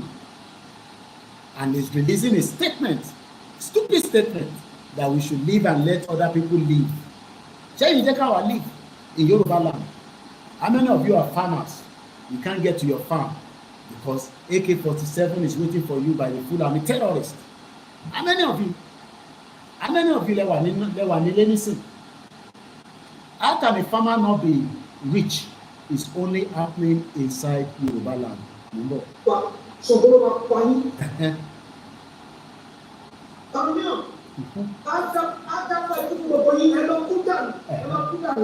Tí ẹ bá bá wọn lẹ gbogbo àti ẹ bá lè fún ọjà lọ́pọ̀ ìwọ ní tó bá yẹ ọmọ ti para yín ẹ bá wọ́n mọ̀ ṣe àbí ẹsẹ̀ yín lọ ẹ ẹ̀ fi para yín bá a pẹ́ ọmọ lẹ̀ lọ́pọ̀ máa tọ́ mi ní ètò ìtara yín ẹ̀yọ́ ló ń dúdú wọ́n ṣàpọ̀ ẹ wọ́n tẹ́ sí ìwọ pé aláàbíṣẹ́ rẹ̀ ẹ̀yin ọmọ Yorùbá ẹ̀yin ọmọ àbẹ́yọ̀ lọ́tẹ́ sí ọ̀pọ̀ fún ẹni ìsìn àákùn mi yí fún àbí ọ̀pẹ́ ọ̀pẹ́ ìsìn yí já ìlọ́pẹ̀ ní ilé ìlú ẹni máa lè. Ṣé mo ti sọ bẹ́ẹ̀ lẹ́ǹkan? Muslims in Yoruba are not recognized by the North. Curfew ló ń pè yín, èyí tẹ́ ẹ̀ lẹ́sìn. They don't believe in you. Everything coming to Nigeria goes to the North before they give you stipend. Akọ̀pin díẹ̀ díẹ̀, agbèlẹ́yìn tí ẹ jẹ́ Muslim Yoruba. Gbogbo àwọn àfáà tó jẹ́ pé wọ́n ní ìmọ̀, tó jẹ́ àwọn àfáà ńláńlá, tó jẹ́ àwọn àfáà ńláńlá tó wà ní Yorùbá lẹ́nu. Saudi ò recognize wọn. Because they don't believe that you are true Muslim. Or believe that the only Islam to one Nigeria, not lower, which is Fulani.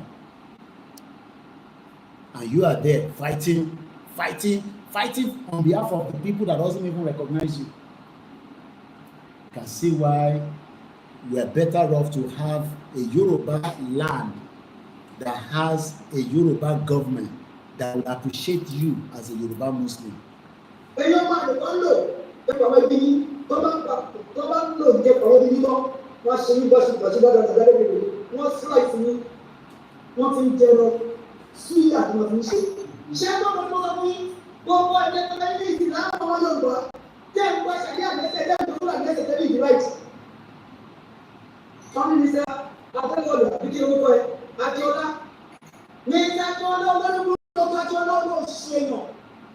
Wọ́n lọ pé ó ti di lọ́dọ̀ Sharia ohun ọ̀wọ́lé kí ọba ó jọ́nà padà pé Sharia òun lọ́dọ̀ ọmọ àdéhùn ṣùgbọ́n ló máa pa ẹ́ ṣùgbọ́n tó sọ ṣùgbọ́n pa ẹ́.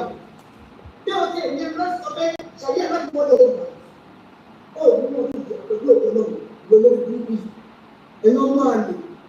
Àdúgbò ọ̀rẹ́ àkọ́kọ́ náà bí wọ́n sọ sí ẹgbẹ́ Yorùbá ẹ̀ tí iṣẹ́ wọn ni wọ́n ti di ẹ̀yìn ọmọ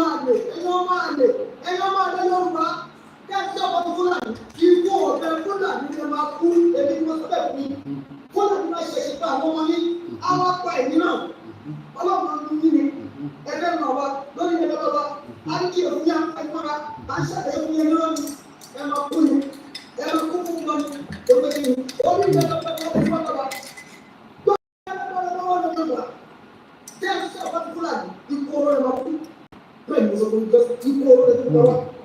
All right. Let's leave that. Let's come back to the program. So after this, I'm going to open the phone line to the Pamamu program. So probably maybe another few more.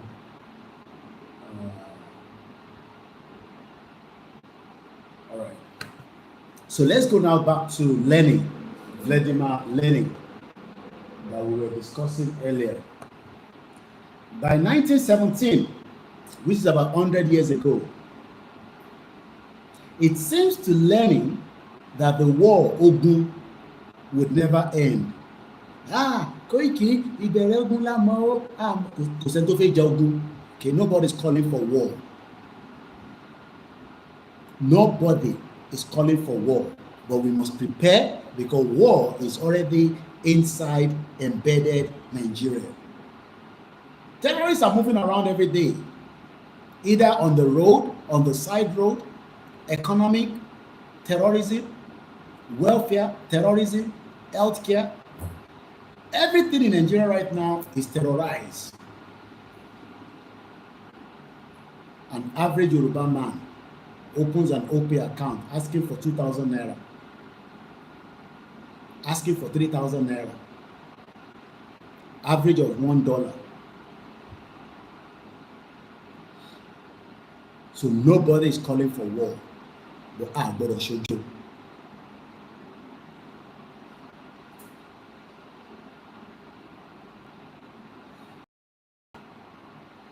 That the prospect of revolution was rapidly receding. I don't know what meaning receding. What is the meaning of that word receding? According to the English dictionary. Recede. Recede. Romeo Echo, Charlie Echo, Delta Echo. R-E-C-E-D-E. Recede.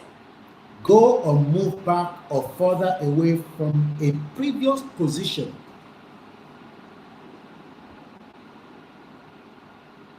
Okay, Dennis. Otto. Okay, GR1. Go or Nobody can go in Cotton Law. They go where you no one go. Or move. If I move this thing now, I can move it from. If I don't move this thing into one if I go back to UK and nobody is doing anything to this, I expect to meet it back anytime I come here. But if I move it now and it travels back with me, it's my airport, and it travels back with me to the UK, that mistake can like to UK. I moved this from UK to come here. Look, this is the one I was having because I couldn't leave my coffee. This is the one I was drinking in my kitchen back in London. But I came with it, not that because I cannot buy another one here, but because it's still, I'm the only one that drink it at home. So I came with this. So I moved it. Now, if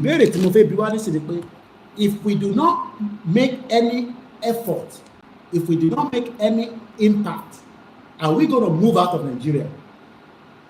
Ìbéèrè is a question. Tá a bá gbé ìgbésẹ̀, ṣé a máa kúrò ní Nàìjíríà àbí a ṣì máa wà ní Nàìjíríà? Ẹ bá mi fi sínú comment section. Tá a bá gbé ìgbésẹ̀, if we do not move, go, because recede is saying that go or move back further away from the previous position. So do we want to move into Nigeria, or we want to move out of a system that is not working and move into a system that is working, so that you don't need to go and be doing any job in Dubai if we are very busy? While I was in Cotonou to see Baba yesterday, I saw a lot of road works going on. That means there's a lot of projects that still needs to be done to the standard to support the people. Láti ran àwọn èèyàn ọbẹ̀ lọ́wọ́. There's still room for expansion within Africa. But tá a bá move, how do we get that expansion in? And these are the reasons why a Yoruba country is now in the need. Again, what do you mean by receding? By ing at the back. To move back or away, withdraw. So, I'm para lọ sọ́dọ̀ 1917. This is a discussion of 1917, 100 years ago. Ìwàlóye sọ pé we must move out of Nigeria for us to succeed. Forget about anything anybody's telling you about Nigeria, the picture right of Nigeria, making it like that one Reno is telling you Nigeria is going to be. Look, Reno Otija Ole nínú ìjọba Jonathan. So, owó wà lọ́wọ́ ẹ̀. Gbogbo tó dẹ̀ ṣe nísìn ó kàn wọ́n ojú rẹ̀ Tinubu ni bí a Tinubu máa fún ní position. Òun làgbádá ń ṣe this brand Nigeria. Yes, you will brand Nigeria when you have money now. You think all these mo fẹ́ dárúkọ kí ni tó lómi lára yẹn fún mi lórúkọ ẹ̀ tó wà into music as well. Orúkọ sápá mi lórí nísìnyí. Ìpè mi ò dá gbogbo wọn mọ̀ lọ títí. Èyí tó fún Very Dark Man ní 100 million naira, kí lorúkọ ẹ̀? The guy that gave Very Dark Man tó fún lówó, kí lorúkọ ẹ̀? Fún mi lórúkọ ẹ̀. Ṣùgbọ́n ọmọ Yorùbá ni àbí? Ẹ fún mi lórúkọ ẹ̀ ní kíákíá máa ẹ̀ kí program yìí kó dọ̀. Not Adebanji. Èyí tó fún Very Dark Man lówó láìpẹ́ yìí, ó lómi lára báyìí, Adebanji lómi lára ni. Orúkọ sápá mi lórí ni. Don Jazzy, ẹ ṣe jàre. Do you think that Don Jazzy is interested to have a Yoruba country?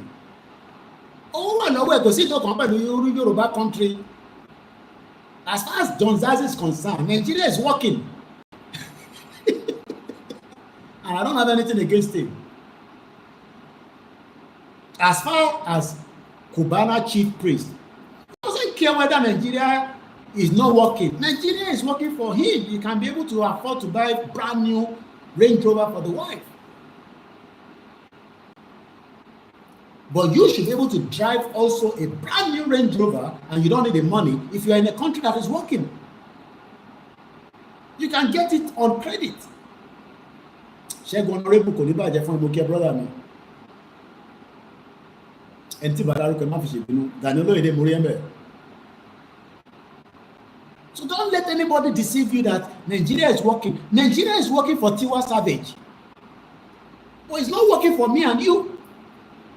Because I should be able to live a standard life like Tiwa Savage. If I have a good job and I have a good credit in a system that is working, if I want to drive a brand new Range Rover in UK right now, màá kọ́kọ́ lọ wá iṣẹ́ cleaning bí mẹ́ta.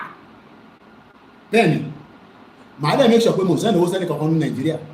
Màá wá fi build the credit facility mi padà, because some of us don't have good credit in UK as well.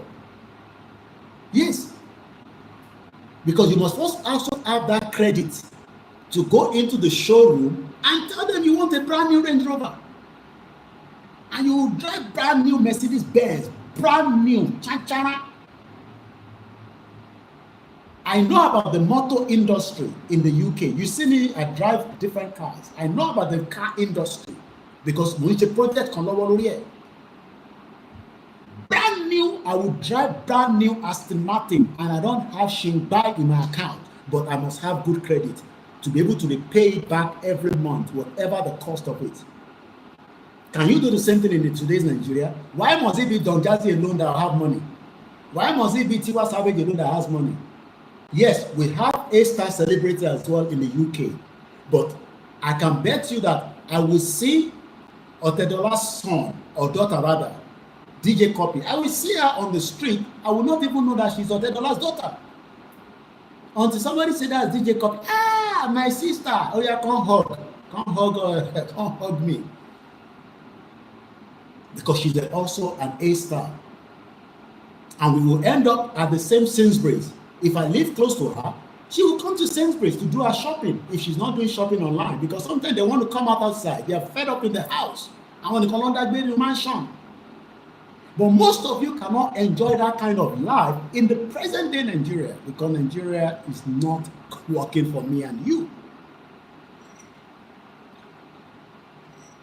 What am I having now? Coffee. Basically, yeah, I came to London. I don't know how much they sell it in Africa here, Coffee Mate, but I'm told it's expensive. I came with this, but this should be nothing. This should be the basic things that you should have on your table. You see, I came with my cornflakes. Not that I cannot find it here, but I buy it from Lidl. Not even Tesco, because it's expensive in Tesco. Lidl is labor. I bought this. Okay, that one. Kenko. So what am I trying to explain is that if we continue to wait until devil of Sokoto, Moses Tabadro, the devil of Sokoto, to enforce their lifestyle on us, even Don Jazzy will not be able to enjoy his money, and the rest of them like that. So don't look at Nigeria from the perspective of those ones that man, DB Don Jazzy. I'll go into music like Temi. Grammy. Congratulations to her. Love me JJ, love me tender, love me JJ. Yes. Ọmọ Yorùbá ni. Boko ṣe gbogbo ala máa kọrin ká tó di a better life. So ìjàpá wa ń jà. Àwa ti ń jà tiwọn, but àwọn don't expect Don Jazzy to come and give us money and say, oh yeah, for Yoruba Nation. Kí ni ìkan pẹ̀lú Yoruba Nation? He's giving that man 100 million in a country that is not working. Mad people all over the place. I can do that as well. Màá kọ́ lọ sí Ìjẹ̀bú nísìn. Gbogbo ibi tí kò ṣiṣẹ́ ní Ìjẹ̀bú màá máa ṣó gbogbo yín. Mo kí ẹ jàre, Mọ́rákìyàn. Mo kí ẹ Koikimedia team. So let's go back to learning. As of 1917, that means that people have been fighting for something before I was born, and people will still fight for something even after we have gone. But the only thing we can achieve is make our Yoruba country work, country with every means possible, non-violent. But M1. Don't let anybody fool you. Ọmọ Yorùbá ni mò ń bá sọ̀rọ̀. Tó bá lè lọ ṣe iṣẹ́ sára ẹ láti fi tọ́jú ara ẹ. Ìwọ ni ìwọ tó wò ìwọ. My laptop is here, so I can be looking here. I can be looking there. I got 6 phones, 1, 2, 3, 4, 5, 6, and 1 laptop. Wò mí dáadáa, tó bá ní owó láti lọ sí ìdílé yín, forget about Christian ni Muslim ni wo, tó bá lè lọ ṣiṣẹ́ sára ẹ̀, torí pé tí Fúlàní bá dé kò ní sọ pé Muslim ni ẹ́, Christian ni ẹ́, ó ń pa ìlà ò nìyẹn. Àwa máa láti, we are fighting multiple fights. Enemies take surround you by. We are in the middle of enemies. Àárín ọ̀tá la wà. Kí ni mo sọ? They play. Àárín ọ̀tá la wà. You know, I know. But we are not here to scare you. We are just telling you, don't be stupid. But tá bá pọ̀ in one force, ọ̀tá ò lè rí wa mú. But tó bá ti di pé èèyàn kan fẹ́ tà wá láàrin wa torí tóun fi jẹ nísìn, ya lọ sáàrin wọn. Ó dàgbà tí ń gbọ́ wiriwiri lọ sáàrin wọn. Bàbá Koiki ìbò la bá ṣẹ́ dé, ìbò la tún fi bá ṣẹ́ dé, iṣẹ́ náà là ń ṣe lọ́wọ́ ẹ̀. Come home. Okay, I'm home now. Orú mú mi báyìí. I'm home. So don't sell your people for peanuts. Àwọn tó support nísìn, it's okay. Tábàgbà country gbogbo àwọn alájọ máa ní. Even if you have disagree with it, you will realize that the transformation, Bàbá ń sọ fún mi lánàá pé transformation here within 1 year, you'll be feeling that, so tí Koiki sọ ìlú ṣe rí báyìí. Imagine if we have our country this year,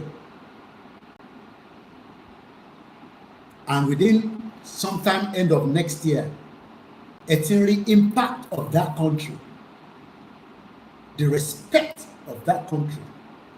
Maybe more Kenya video don't love viral. We just like to viral something viral. The girl was asking that, any video not also, is it because I have yes, because of your Nigerian passport. Your Nigerian passport doesn't have no value in Kenya. Kenya to Gina and the Kanwa see Nigeria.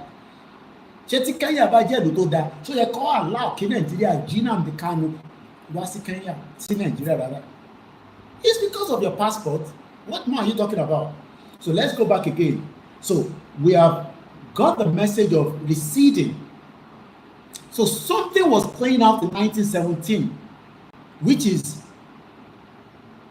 3 years after our own amalgamation. Something was brewing in the Soviet Union of that era.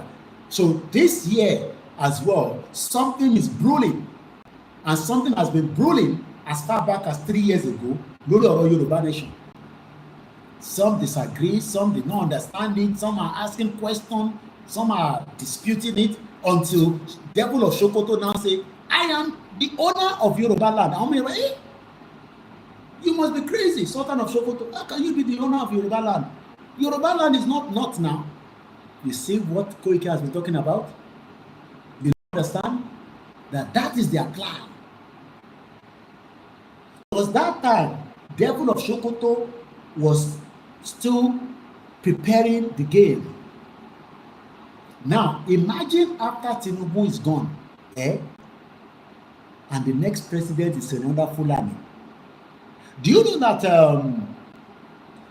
Reno, did you see his post, I think a few days ago? Only after Tinubu, power must return back to the north.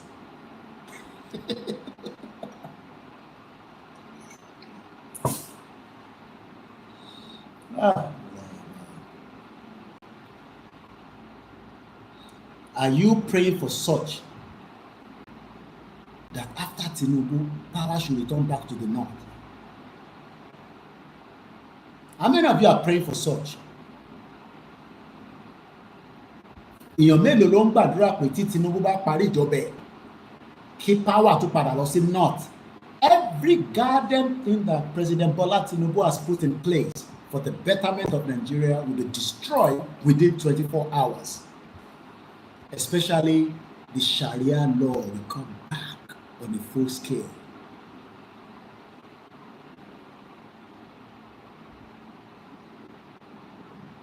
Sharia law can't stop missing. Can't the next Fulani president will just automatically use executive order to force it on us. Though it will create a war. But since we don't want bloodshed in Yorubaland, let us stop everything now, asking for independent Yorubaland. Forget about all that nonsense. Àwọn tó kọ àmà lọ́gbọ́ tàbá ti gbà ní tàbá ti wà ní country. So gbogbo ta ṣe ń sọ pé àwọn èèyàn tí gbọ́ yẹn nídìí gbogbo yẹn mọ́ nísìn. Ẹ má fi àwọn èèyàn tí gbọ́ kẹfì dìlé wa kí wọ́n fún wa gbalẹ̀ mọ́ wa lọ́wọ́ officially. Because tó bá ti gbalẹ̀ mọ́ wa lọ́wọ́ officially, it will be the biggest disaster that we can ever think of. It will be a biggest disaster, and we must stop it now before it gets to that stage, because it will be too late. No, Tinubu himself is not sure whether he will win the next election as things is going right now in Nigeria. So why do we need to wait for Tinubu to complete his own tenure? Let's go back to 1917. But in the week of March 8 to 15, the starving, freezing, war-weary workers and soldiers of Petrograd until 1914 St. Petersburg succeeded disposing the Tassa, disposing. Disposing. Let's go and look at the English dictionary again. Dispose. Depose, rather. Depose. Remove from office suddenly or forcefully. We don't want to do that. That's why we are not calling it a revolution. Showore is calling for revolution because he wants to force something out of the office. We want to take what belongs to us. That's the difference between us and revolution. I want to get a revolution. We are not revolutionaries. Because we are not forcing Tinubu out of office. Because Tinubu is the owner of Nigeria. We are saying that Yorubaland is Yorubaland. It's not Nigeria. Forget about whatever the international community are saying. It does not belong to them. Have you heard South Africa president respond back to Donald Trump that South Africa land is different from America? So Donald Trump should shut up and keep himself there. You want me to go and read it for you? Have you not heard about it? That the South Africa president is responding back to Donald Trump because Donald Trump is saying to South Africa that, well, South Africa president has responded back to Donald Trump and Trump. BBC, 17 hours ago, this is your international platform that will link things together to my year. So when we are thinking that, oh, Tababere, hey, what is America going to say? Can you come America? Can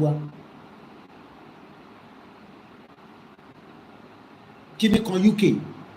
But I lived for 25 years. That David Lame is telling me that I should wait another 50 years before Nigeria will be better. Nigeria will be better. By 2075, I'll be my 90. By my 90, I want to have seen innovation across the whole of Yorubaland. 24 hours innovation. It's going to be 90 years old. It could be ori moon in Matima Sale. Let all these 419 white people tell us lies that Nigeria will be better. Which Nigeria will be better? Nigeria will go better for. Nigeria will be better by 2075. David Lamy. All these 419 politicians. Because see, anyone to Africa, you think there's different. All different, they're all the same. You want to be in the UK. If you tell me be in the UK, Timomobi change one in the UK. Look, we are comfortable there, we're okay there. But I would rather be in my own land in Yorubaland than be in UK. So you expect the politician in Europe to come and tell you that Nigeria will be better.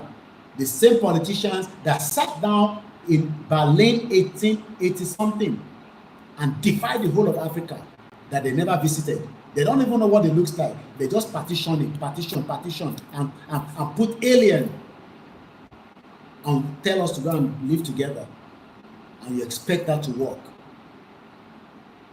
And you expect me to tell you that, oh, it is going to work. No go better for your papa. One bastard.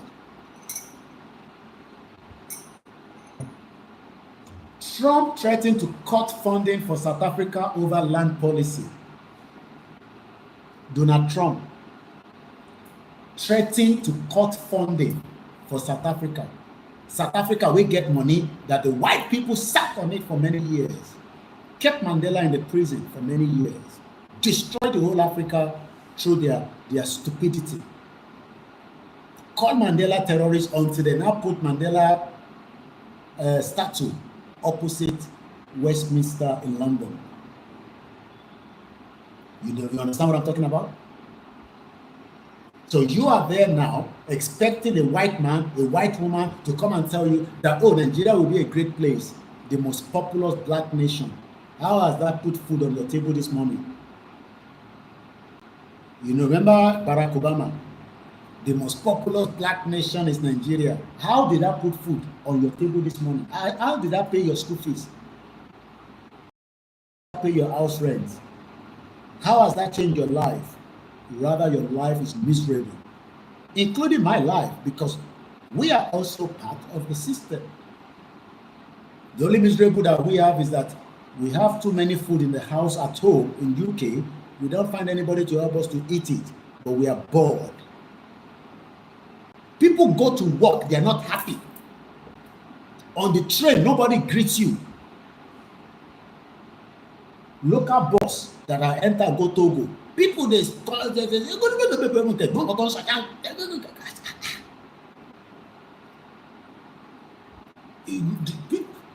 yesterday, one woman almost sleep on my head. You know that? That's Africa.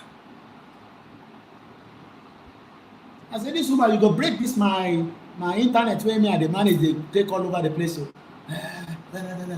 sorry.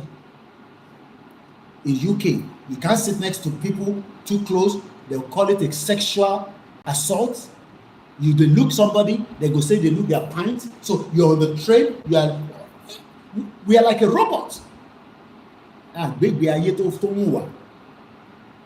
are grateful that we are there to support our family. Because we have no choice. Enter our Instagram, it's going to go and come back. We've done 3 hours, so maybe about 4 hours I will end the program. But I will allow phone call if I get any. So I take a South Africa idea before we go back to 1917. The United States President Donald Trump has said he will cut off future funding to South Africa over allegations that it was confiscating land and treating certain class of people very badly. I hope Donald Trump will put his search beam in Nigeria right now, especially the marginalization and the ill treatment of the people. And that is the reason why we must be out on the street and let the Nigerian government react however they want to react, and let the international community see whether what we are doing is our right or not. Because we know that is our right. But and we are waiting for miracle. Nothing is going to happen. The only miracle that we need now is for us to be out on the street and demanding our right to self-determination. And it can be done if we are truly ready and prepared for it. And I know we are. There's no doubt about it. Nobody can tell me that, oh, we are not ready. Anybody tell me that nonsense that we are not ready, that person is a liar. Irony. And I've been on a charge lately. It looks like I've used all mine. So let's take this one off a little bit. because the Instagram is just going to go off if I don't charge it. I hope I'm making sense.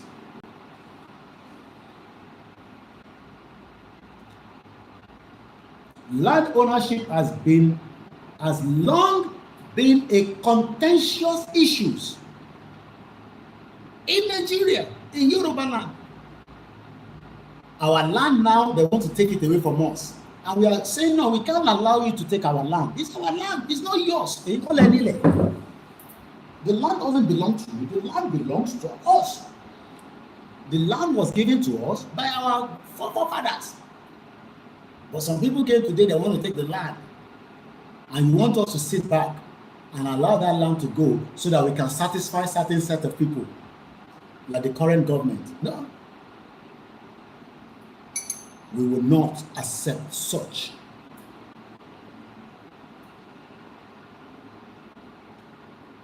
Let's move swiftly. Land ownership has long been a contentious issue in South Africa, with most private farmland owned by white people 30 years after the end of the racist system of apartheid.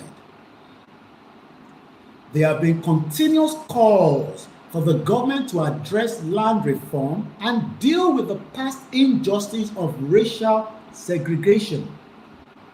South Africa president responded to Trump with a post on the X, which is Twitter. South Africa is a constitutional democracy that is deeply rooted in the rule of law, justice, and equality. The South African government has not confiscated any land. He added that the only funding South Africa received from the US was through the Health Initiative PAFA, which represents 17% of South Africa HIV/AIDS program. The US allocated about $440 million in assisting South Africa in 2023. That money is one politician has stolen in Nigeria. This money that America gave to South Africa, $440 million, which is about 358, that is one politician in Nigeria wealth stolen that can fund South Africa to help them instead of South Africa getting the money from America. So this is the reason why we cannot continue to live in denial, and I'm happy that the US aid has now come to end in Africa, because it is being used to fund terrorism and other kind of things in Nigeria and other African countries. I've been away for a while, but there's a lot that we need to catch up with. The end of Nigeria is getting closer, but we must prove it to ourselves and to the international community, not just on social media. So when they come back home, shut up, come back home. I am currently in Africa. So I'll come back home. What we need to be asking ourselves is, how do we first hand together and make our demands to be met? Now,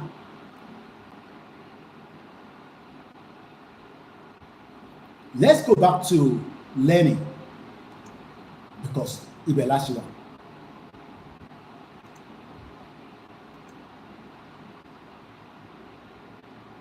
Lenny and his closest lieutenant, Hastings Home.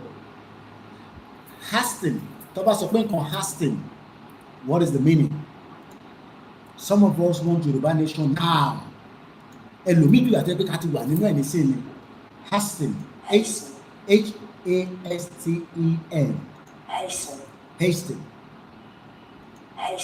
Hastings. Be quick to do something.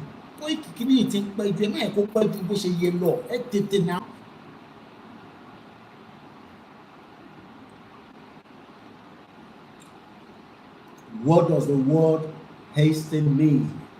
To encourage to move or act quickly. If we do not act quickly, hasten, we are all in deep shit. Because this government is taking us there right now. ó ti kó wa sínú problem. Because he cannot fix everything that you're expecting him to fix.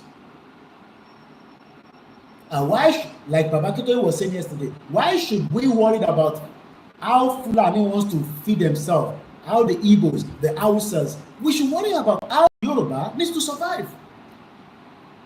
Our main concern should be how Lara should survive. Anybody that wants to survive should go and survive. But how are you going to be the survivor of the fittest?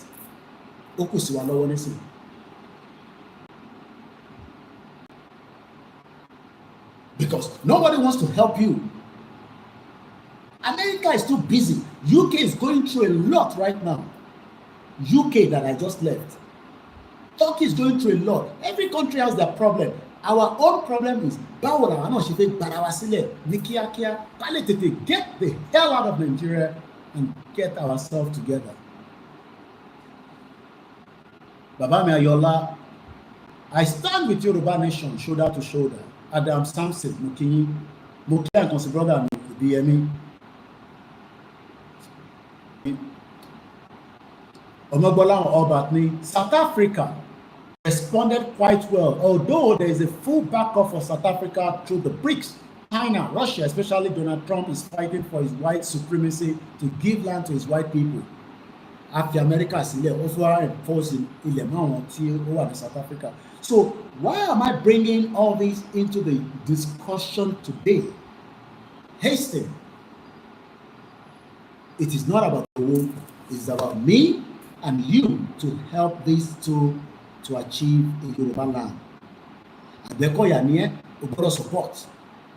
OPC niye, ogboro support. Vigilante niye, ogboro support. Alakara niye, ogboro support. Eleron, elites, all different Yoruba groups. If not, we are all already in danger. Because Nigeria ti gbé wa síbi tí kò jẹ́ ká wà rárá. And I hope many of us are now understanding why the importance of having an independent Yoruba country.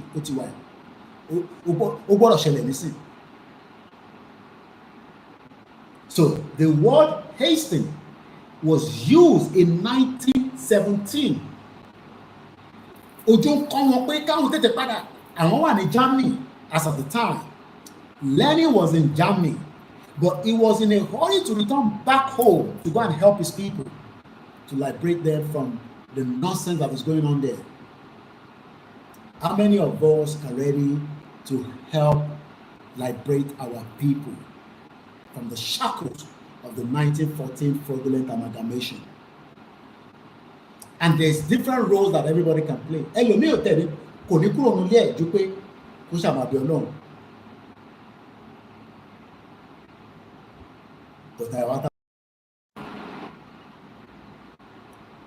The diaspora, UK to Nigeria is about 6,000 miles.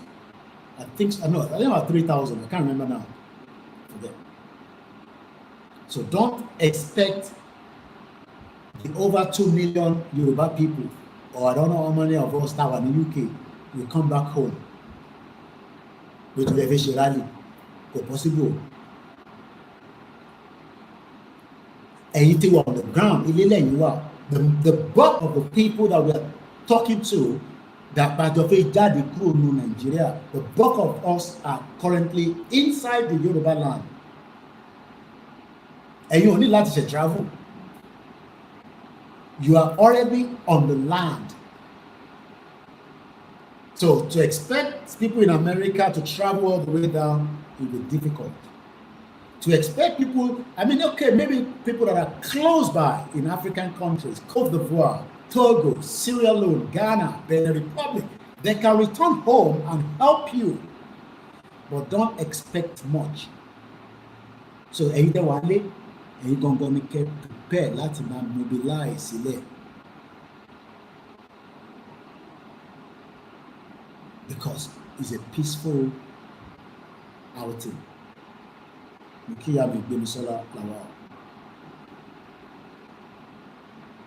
I hope the message is very, very clear.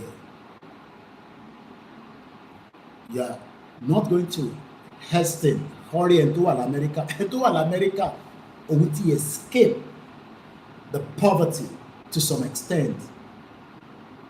Ẹni tó wà ní Europe, ó ti Heston, ó ti escape the pain of Nigeria. Ìyàtọ̀ kan ní pé wọlé wálé frequently. So, I have given us the meaning of hasting. Katu will need English dictionary. Let me consider. Hasten. As in Hasten. How quick do we want Yorubaland to be free from Sharia, to be free from the shackles of enemies? We are surrounded by enemies. Automatic for Jew. We are living with enemies on a daily basis. The enemies are just too much. When Igboho came to London last month and we were at the Heathrow airport, bàbá kan ní tó bá jẹ́ pé àwọn Fúlàní ló ní ilẹ̀ Yorùbá wá ti lé gbogbo wa dànù. How many people agree to that? That if tó bá jẹ́ pé àwọn Fúlàní 6 million ló ní ibi táwa wà yẹn nísìn, àwa wá ń gbé pẹ̀lú wọn, wọ́n máa ti lé gbogbo wa dànù. They are jealous of our waterways, that they cannot meet up with it. The waterways tó wà nílẹ̀ Yorùbá, they are jealous of it. They are jealous of our airspace. Didn't you see when I was in the aircraft? That's why I sit next to the window. Because sitting next to the window allow me to do those videos and let you see things from the view of the top. Our airspace that can be used to support the whole of Africa. We will build 10 times the airport of Istanbul, and every flight will connect through Yorubaland to another part of Africa as a stopover with a Yoruba airline. I don't think some of you understand Koikimedia. I don't think you can emphasize what I'm thinking. Ṣé nígbà tí mo ń ṣe àwọn fídíò yìí, ẹ rí cargo airport, cargo side of the Turkey airport in Istanbul. Do you know what they call themselves? While I was in that airport,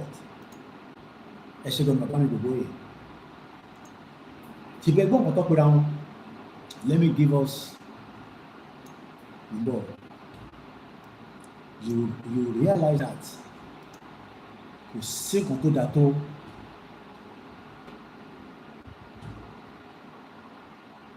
on my background, friend on Facebook, you'll be seeing that airport. And I want us to just continue to ask ourselves, can we deliver Yoruba people to that standard? Yes, we can. If we hasten about 30.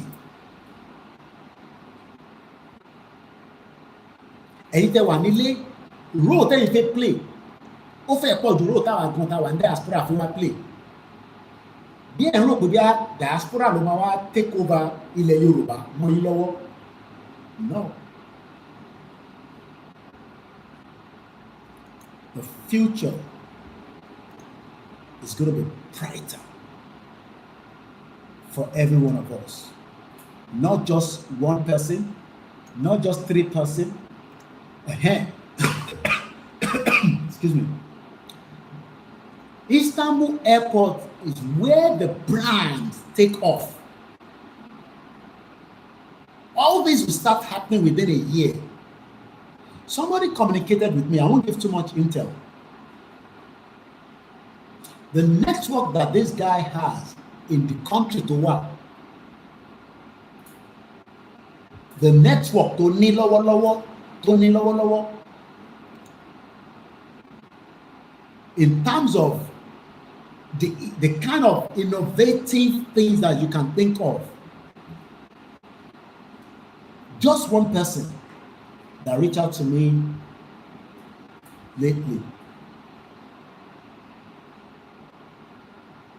The kind of network that he has currently, and they are ready to move in swiftly when the Yorubaland is currently. If you're watching right now, then we'll be on Facebook. You're not going to need anything. They have a website also on Facebook, and you can see the background of the Istanbul airport. Every second plane will landing. Every seconds. Not that I've not traveled through that airport, but again, it was just too exciting for me because I had a good few hours stopover there.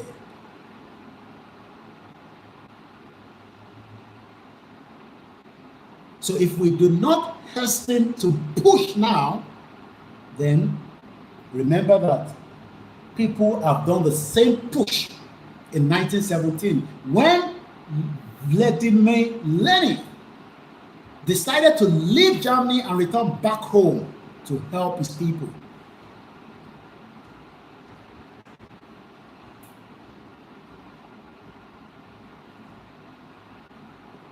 Ó fi Germany sílẹ̀ to return home.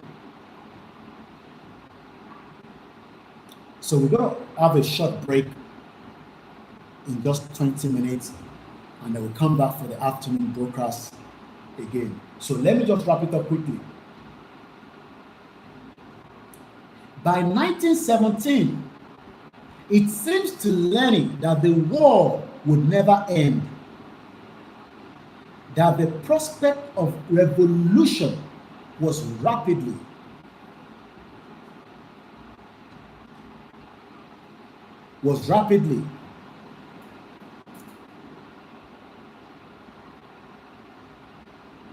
receding. I have given us the meaning of all these words.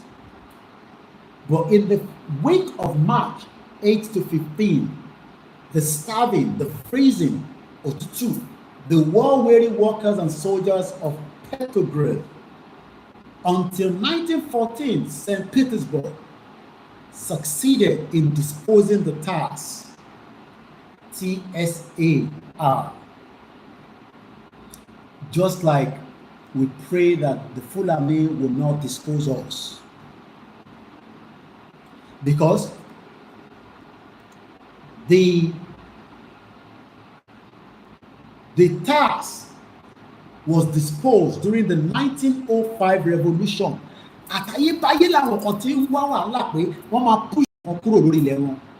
So it is not something new, but it is how you, me, every one of us help them to stop it. It is how we help them to stop it. Gani Adams, forget about all that now.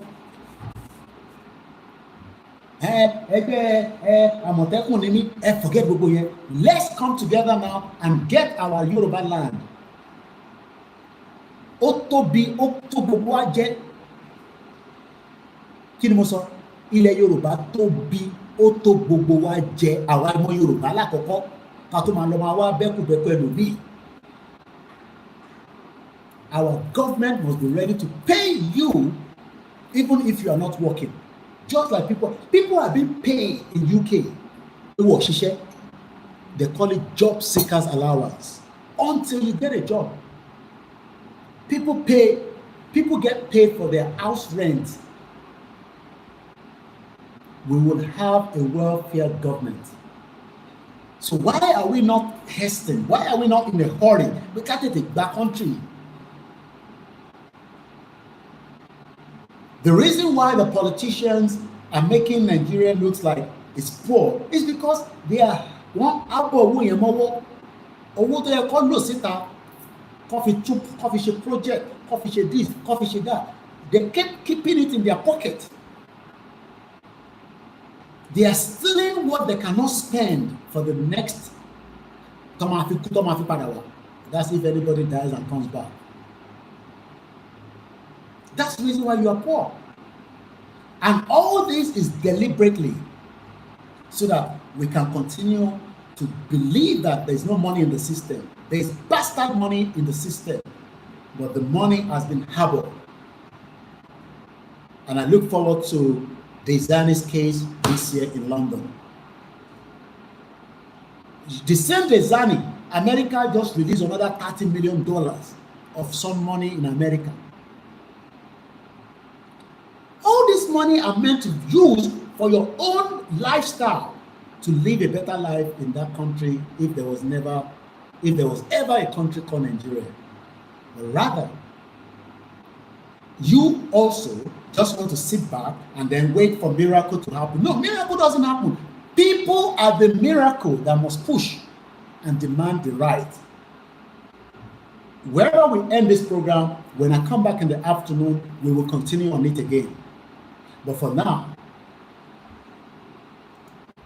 the reason why TAS is coming out, TSAR. Remember that we are talking about something that was playing out that made this man, then what they mean say, company Vladimir Lenin, Leni. Google it. You can Google it and also read a little bit more about him. Later, I focus the lori because mo fẹ́ kó yé yín dáadáa. Ó fi Germany sílẹ̀. He left Germany to return back to help his people. No, this nonsense must stop. So that shows that there are some people that have refused nonsense and sacrificed themselves so that some of us today can enjoy. This man died about 101 years ago. We are still talking about him. So where do you want to be in the history of the Yoruba land? Because it will happen in my lifetime. It must happen in my own life. I don't know about you because you are still in doubt. It will happen in my lifetime that a Yoruba country, I must witness it. They must declare Yoruba country in my own lifetime.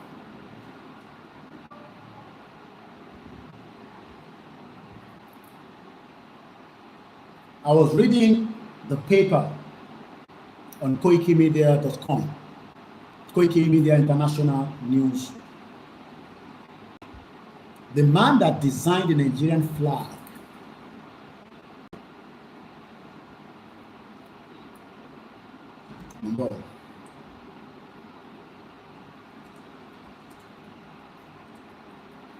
I just want to make sure I get the right figure because I don't, with this platform, we don't say things and then Michael Taiwo Akintoye designed the Nigerian flag, green, white, green. He was a Nigerian civil servant who died 2 years ago, August 29, 2023, at the age of 87. I'm sure he never got any medical treatment. So you, where you never even reach anywhere, where people don't know you. The man who designed Nigerian flag, the flag where they take kill people for Lekki, NSAS. That same flag that you cannot pull out at the airport, that they will even be slapping you for Muritala. Take this flag away. The flag that is not flying in some country. Because if you go and look at the one in some country, you'll be asking, why is it not flying? Because the wind is not blowing it anymore. It's dead. The man who designed the flag, he died 2 years ago. But that is not where I'm going.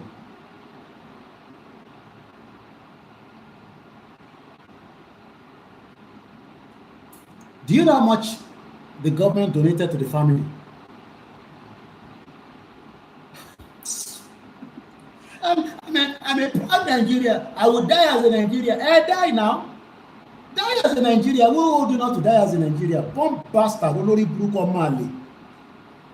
If you die as a Nigerian, who does that help? Oloshi.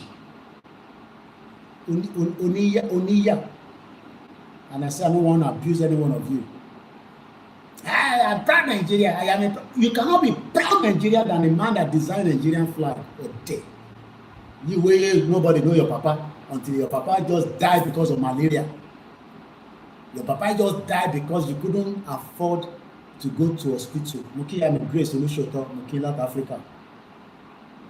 I need cash all the time.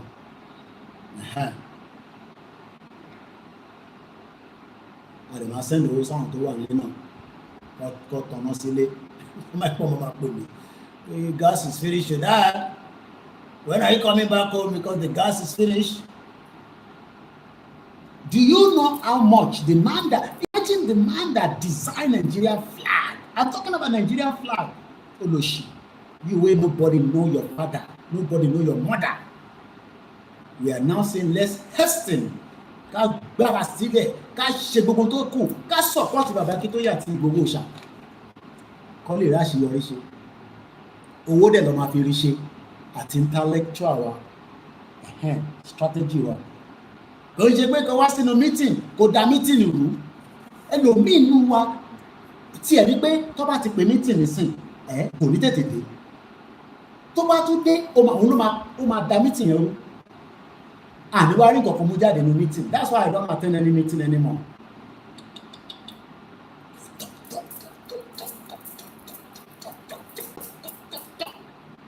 Tó bá yẹ pé mo jáde nísìnyí mo ní dáwọ́ fún mi o, mo fẹ́ lọ sí Africa o. Àdìrẹ́ mi dáwọ́ fún wa. So when I told my mom that I want to go to Africa, I said, okay, you won't go alone. I will go with you.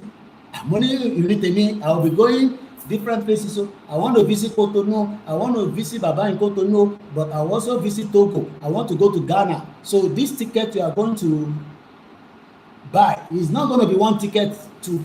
I'm not going Benin. I'm only going Benin to see Baba. After a few days, me I don't. My mom say, tell your sister all your itinerary. Fly anywhere you want to go, and the one where you go use public transport, but don't go Kenya. But they say that they kidnap for Kenya, and you not go Kenya as well. Okay. I gave her the bill, and within 2 days, she gave me the money. I won't tell you the figure. But like with social media, we'll be dragging our feet. So I appreciate my mom for putting, and she also now said, no, I'll go with you. Regulated. No, you know, but you're not going to go with me all over the place. So, you know, why would I be going with you all over the place? You're a big man now. But I'll travel with you, we'll travel together. I said, okay, that's no problem. And that's the reason why we flew together. And I'm grateful to have her. And to my wives. They've made up their mind that whatever I want is what they want with me. And I hope that is what your family is also doing for you. If your family is still in doubt, Yoruba nation, then there is a problem in that family. Because Fulani máa gbalẹ̀ mọ́ yín lọ́wọ́. Ṣé ní gbogbo ilé tẹ̀ ń kọ́ sí ìlú rí ẹ̀? Ẹlòmíì kan máa dé báyìí, Fulani máa gba etí ẹ̀ gbẹ́gbẹ́gbẹ́gbẹ́ náà ti gba bíbá mọ́ yín lọ́wọ́. But I won't allow it. So, do you know that the man that designed Nigerian flag, Sharia reporter, this was posted 30th of January. Let me give you the picture of the man. I'm going to upload the video with because I need to buy things here, and especially I'm not using one internet because Togo internet is different from the Republic internet. I don't know what is going to happen when I arrive in Côte d'Ivoire in the next few days. So I need to have enough cash. So support me. Let's look at the picture of the man that designed Nigerian flag, and you will cry for Nigeria. That this is the Nigeria of your dream. And this is where we're going to end the program. I'll open the phone line though.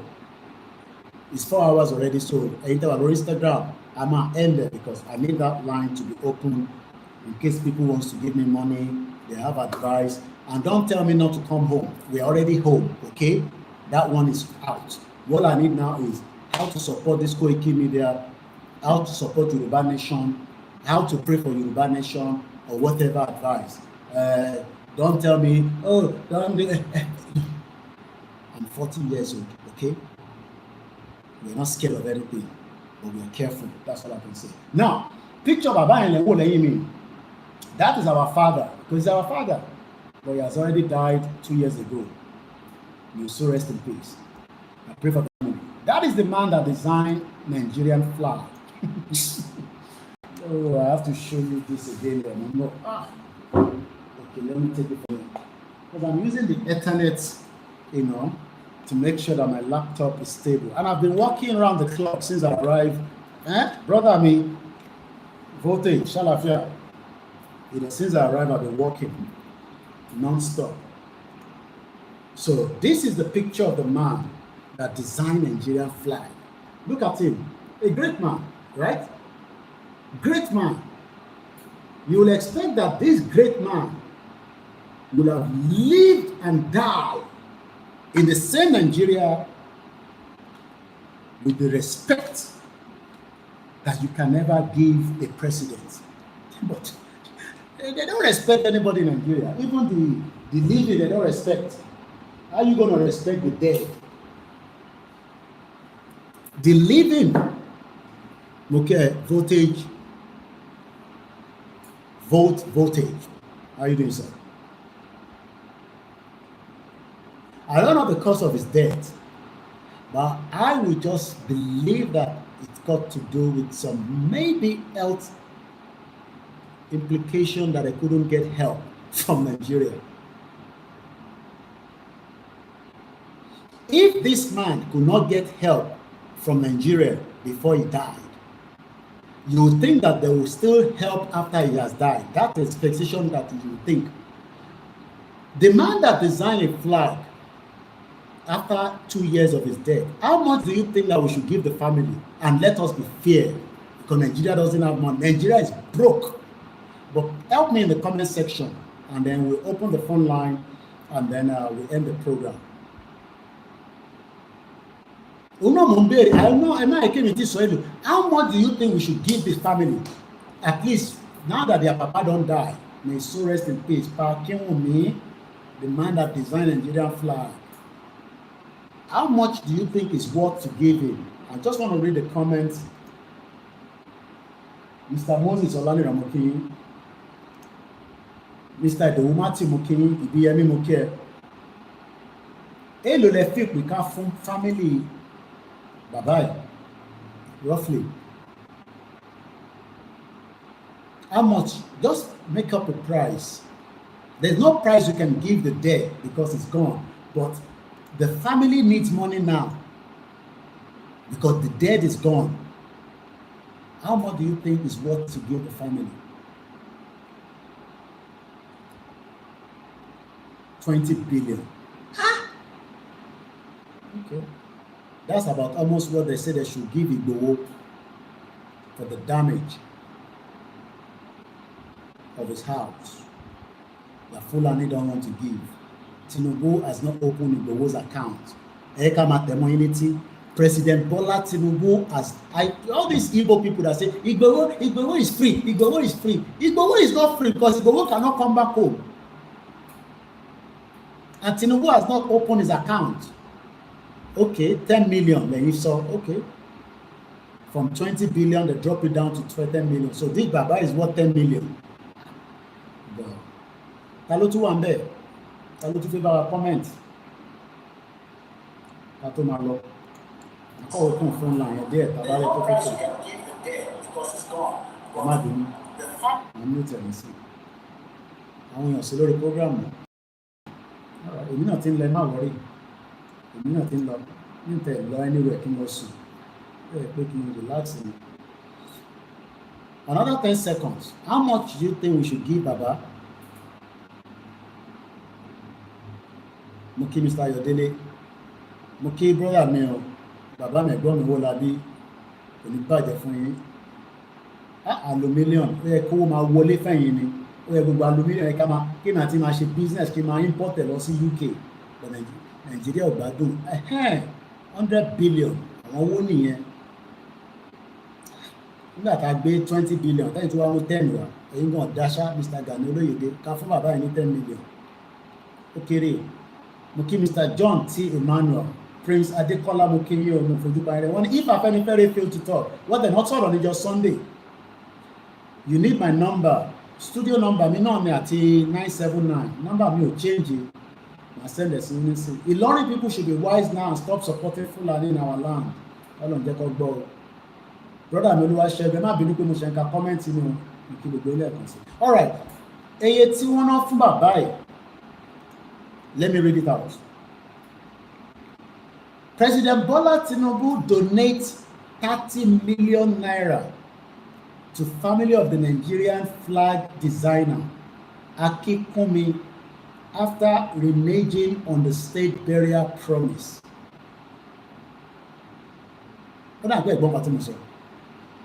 President Bola Tinubu gave the family 30 million.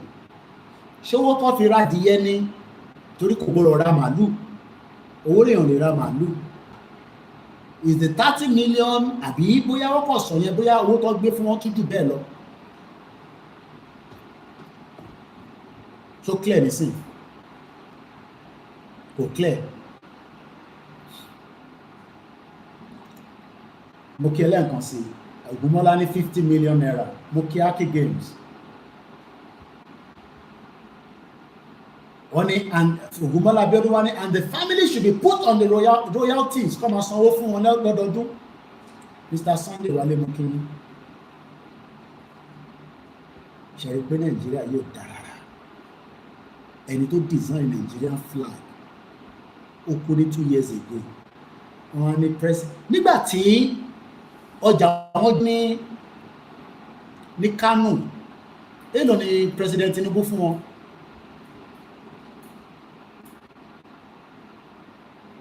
Vote that is the worth of Nigeria. Not sure. Gani Olóyèdè, what is the difference between 10 and 30? I knew those thieves can never give large money. Gani Olóyèdè ti mọ̀ wọ́n dáadáa. Ó ní orí Koiki, bàbá olóyìnbó. Bí ó rò pé máa gbowó ńlá kan fún wọn. Ibi náà smart ní Koiki. Ibi wọn ni lecturer wa. So ìwọ expect pé owó tí Yàyà Bello jí tí ẹ kọ́ gbé fún bàbá ẹ̀. Yàyà Bello jí owó kó tó 50 million èyí Azeez Sakiru dàgbẹ́ ti lọ tajà ẹ jẹ́ tètè wá pure water dẹ́mu 30 million lọ fún bàbá yẹn àwọn family ẹ̀ òun á ń bèrè pé ṣówó àgbàdo àbówó ẹ̀wà torí ta bá ní kọ́ lọ ra gàrí bíi 5 kọ́ ra ẹ̀wà 5 tó máa pín fáwọn family mọ̀lẹ́bí kò lè tó gbogbo wọn owó màálù gan yọnú ẹ̀. How can the president give the family 30 million? Not 30 billion, 30 million naira. Bàbá mi Ọláyínká jọ ní Koiki wo bí ìbájáde wọ́n ní nígbà tí ọjà jó ní Kánò 60 million ní Tinubu gbélé wọn lọ́wọ́.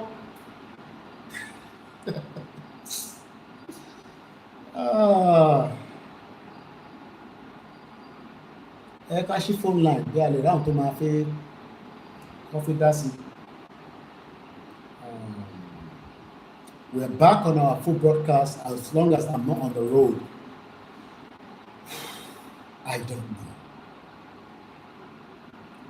I am shocked as you are shocked that 30 million is the value of the man that designed Nigeria. The same Nigerian flag that they have used to destroy Nigeria. The same Nigerian flag that is blood-soaking according to Baba Prophet Ezekiel. Pé àwọn rí Nigerian flag tó ń sun ẹ̀jẹ̀. Humans are used for sacrifice. I hope it's clear on Twitter space on Twitter. Mo kí ìyá mi Ìtùnú Olúwaṣeun. You can see the evil of this country called Nigeria. Has no respect for the dead. How is he going to have respect for the living?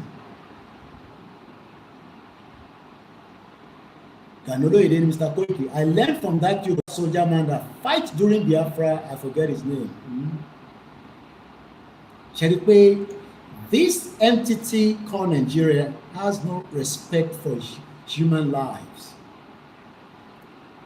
How far with the Mohbad case? Because I'm lost now. Have we found justice for Mohbad? Somebody help me, because we are still looking for justice for Bamishi.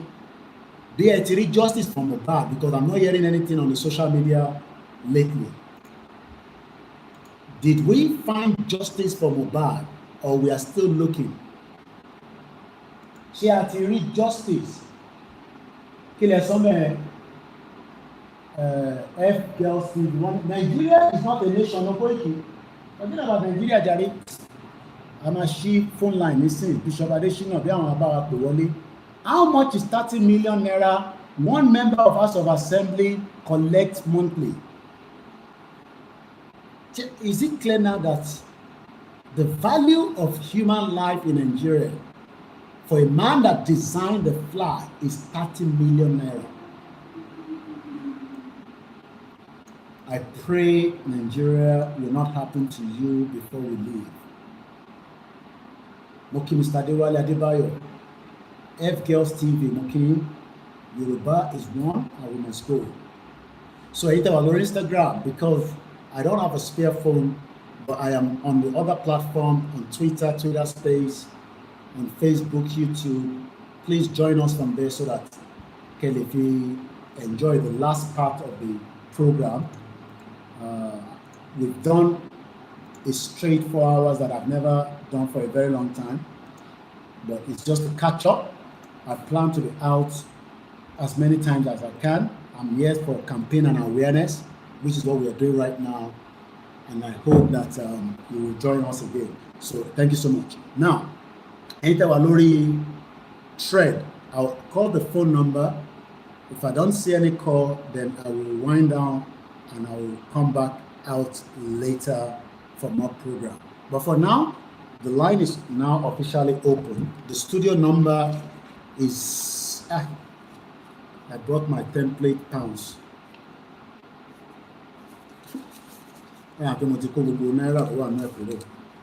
The studio number is +44.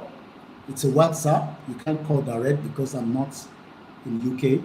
+44 74 04 405 That is where you can come in and say, Koiki, we appreciate you for coming down to see Baba Akintoye. No, we don't appreciate you because you still need to do more. So let's go first to Bishop, and we had the privilege to see yesterday after a very long time. Bishop, good morning.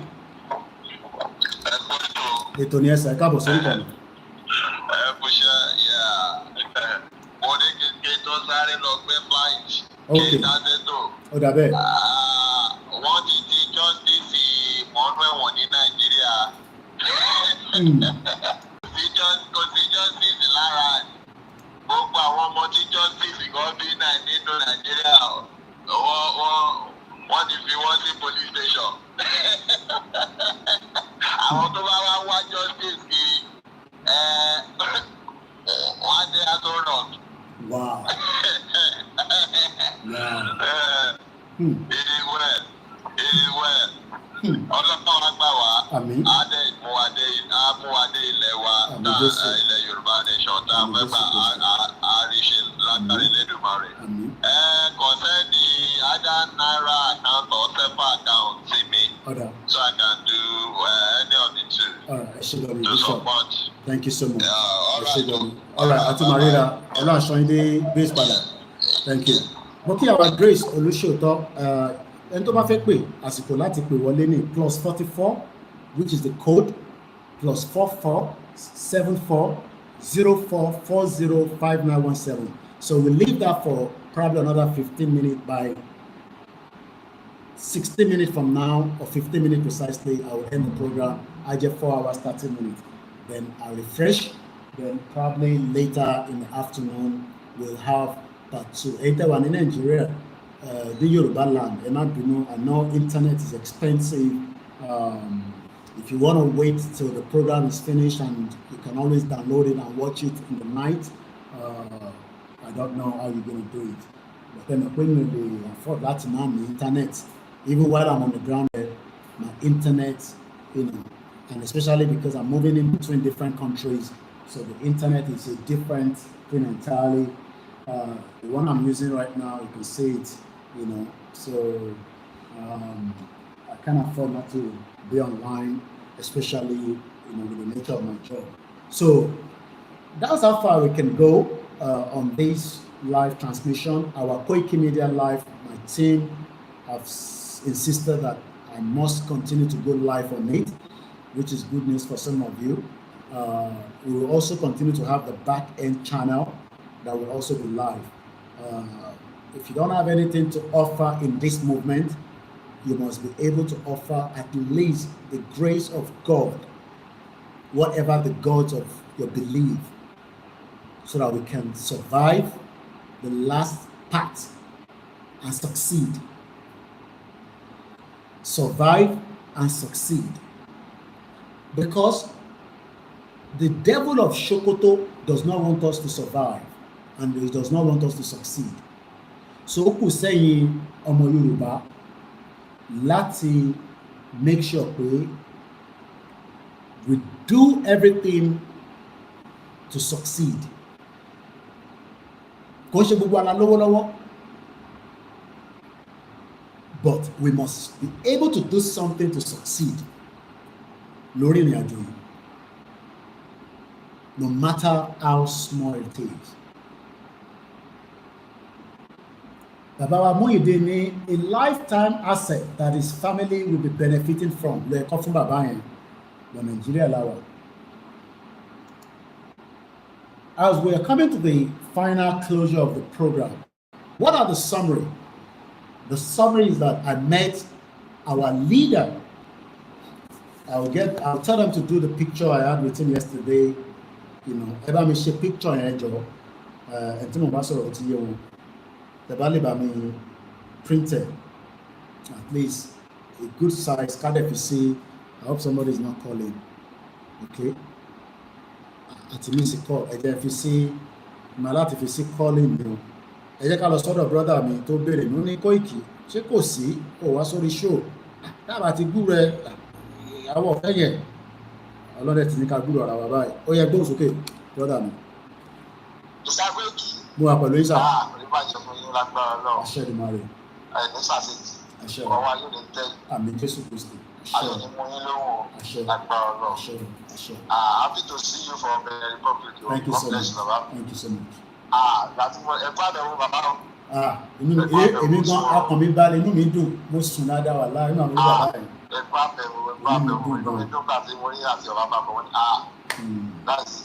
Kò lè wá, kò lè wọlé, kò lè travel, kò lè kó òbí tó wà. Ọmọ Mr. Pé padà kó òbí tó wà o. Ìyẹn náà ni kàríkà jọ, ìyẹn náà ni kàríkà jọ. Tẹ́ẹ̀ sọ́sọ́ kó sọ kiri ẹ̀kọ́ ẹ̀. Ọmọ bí bàbá ti ń ga ìyẹn lọ sí Nàìjíríà náà. Ẹ wá sílé. Àwẹ̀. Àwọn tí àwọn ni ẹ̀ṣẹ̀gbọ́n ni bàbá wà dáadáa, in high spirit ni bàbá wà lánàá. High spirit, aláì. Kò ń ṣe pé kíní àlàáfíà ní bàbá wà. So àwọn aṣèwà lọ yí ìgbésí àwọn àjọ jókòó àjọ ṣe one-on-one program nínú àti bàbá ó ti pẹ́ kájọ jókòó bẹ́ẹ̀ yẹn. So àná yẹn kájọ jókòó kájọ refresh, you know, after many years. But bàbá is in high spirit, and 2025 is a good year for us to go, you know, further, you know. So kólúkálukú wa ká má dispute. Mo ń bá ní àwọn wèrè kan tó ń sọ dábàá ẹ má dá wọn náà àwọn ní 2x2 wọn níbi ọkàn tó ń lọ. So we have one leader and that's it. So you know, àwa ká dúró dáadáa ká dúró. Àwọn pláàni wọn lẹ́yìn ìbálẹ̀ sọ fún yín lẹ́yìn mi lẹ́yìn tó máa sọ kan bí no problem. No problem. Àgbọ̀yé àṣegbọ̀n.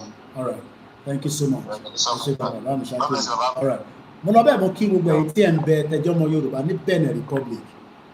A máa láǹfààní àti ríra wa nígbà tásìkò bá tó. Mo kí brọ́dà mi wá Risk Kinadu ṣùgbọ́n mo kí wọ́n tẹ́ wà lẹ́nu iṣẹ́ náà ní Europe, ẹ̀yin tẹ́ wà l'Amẹ́ríkà. Mo kí Aziz, mo kí gbogbo organisation kankan. Ẹ bá gbóhùn sókè bàbá wa Ẹniọlá ẹ ti wọlé sáà.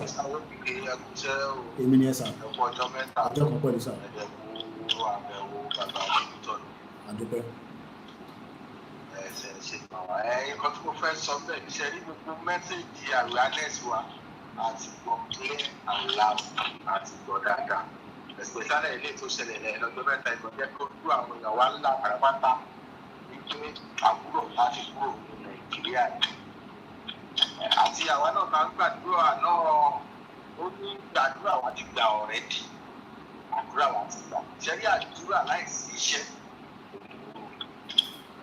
òkú ni àdúrà wa ti gbà iṣẹ́ yẹn gan-an ló wà kú ní àlọ́kúra sílẹ̀ àlọ́kúra sílẹ̀ ní kúra sílẹ̀ yẹn lẹ máa bá wa pariwo fún àwọn òkú wa dáadáa àlọ́kúra sílẹ̀ torí anytime ìrálì yẹn lè ti ẹni kan máa lọ pé pé báwọn ní òjijì wọn torí àdúgbò láti múra sílẹ̀ kan àti ẹ̀wọ̀n ọ̀ràn ní ọ̀rẹ́ náà gbọ́dọ̀ máa bá wa fi owó sínú ẹ̀ wọ́n máa bá wa fi owó sínú ẹ̀wọ̀n ọ̀ràn ní ọ̀rẹ́ wọ́n máa bá wa tẹ̀ wọ́n létí wọ́n máa fi owó sínú ẹ̀ torí tó bá fi owó wọn sí ọ̀dọ̀ Nàìjíríà jẹ́ owó wọn àdéhùn ní Nàìjíríà ti lọ káàtì ilẹ̀ ọ̀fẹ́ ìpínlẹ̀ yóò lẹ̀ sí ọ̀kan tó ṣẹlẹ̀ kọ́ máa bá wa ṣe fowó síbẹ̀ àtòrò máa wúlò fún wa olùmọ̀ ní kí n sọ ẹ̀ṣẹ̀ náà ẹ̀ka mo dúpẹ́ lọ́wọ́ yín o ṣẹ́gun ni mo kí òwe ẹ̀ńtẹ́ ń bẹ ní Libya ní gbogbo African countries níbi tí olúkálùkù wa ti ń wá jíjẹ àti mímu ìtànjẹ tí a fi lọ jẹ òun náà ní gbogbo la ṣe sá kúrò ní Nàìjíríà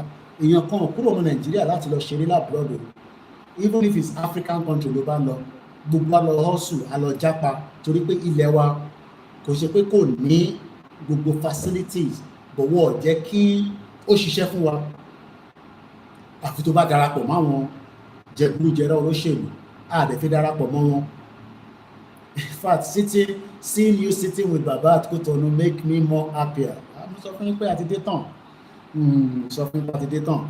So, we're not, like I said, a journalist is never worried about anything, especially if you're on the truth.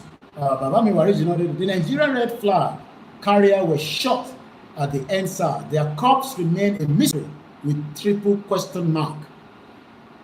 So thank you. There will be more and more awareness. Don't be distracted.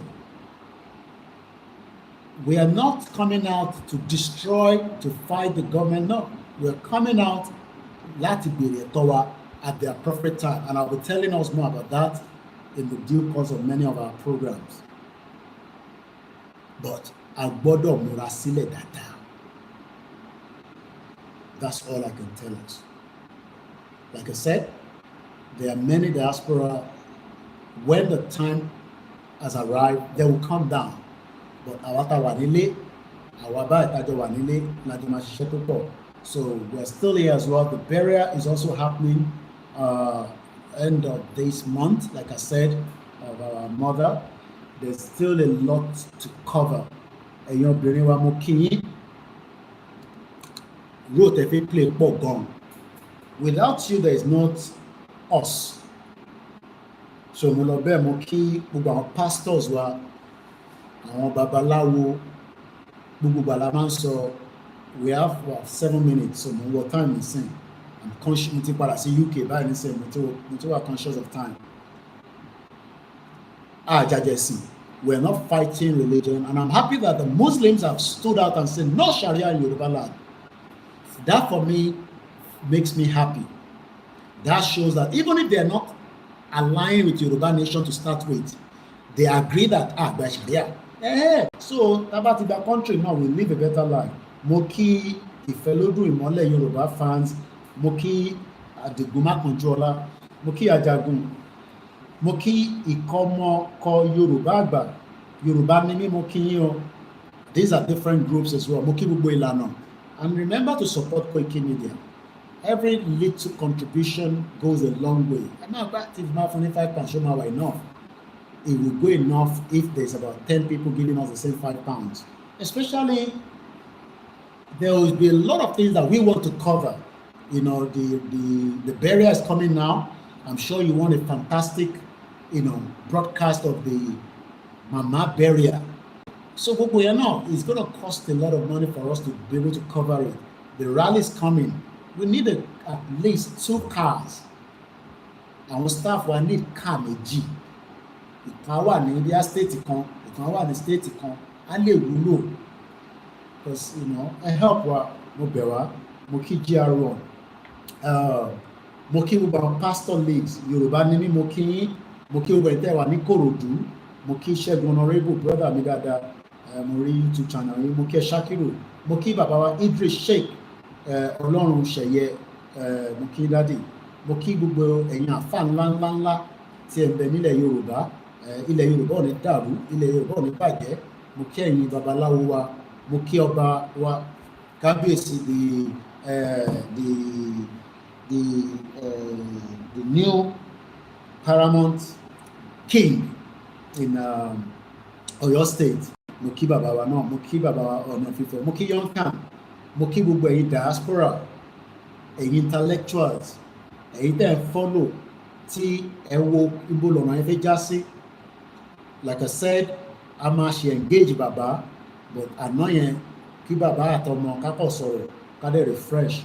Mo kí bàbá wa Tèmídáyọ̀, mo kí ẹ̀yin tẹ́ wà ní Germany, mo kí gbogbo ẹ̀yin tẹ́ wà ní African countries. I might not be able to cover every part of African country while I'm around. I will do what I can do. Mo kí àwa Ajé Olókun, àwọn náà ti ń ṣe program. Tẹ́ bá ti bá program wọn pàdé, ẹ jọ̀ọ́ ẹ máa bá wa follow wọn. Àwọn lélẹ̀ ẹ jẹ́ ká kọ̀ gbọ́ díẹ̀, just a little bit. I'm a play to see Nelson.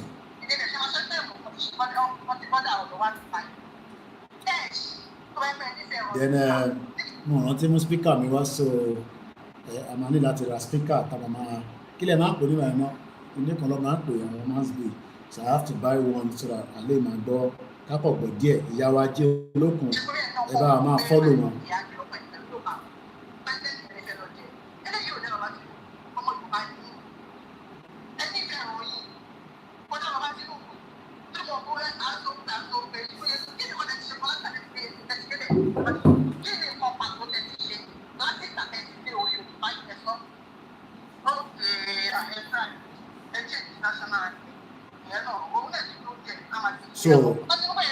So ẹ rí pé mo post page wọn lánàá, ẹ bá wa lọ follow wọn. Ṣé rí nobody is going to help us when it comes to the push of our messages, so let us continue to help each other.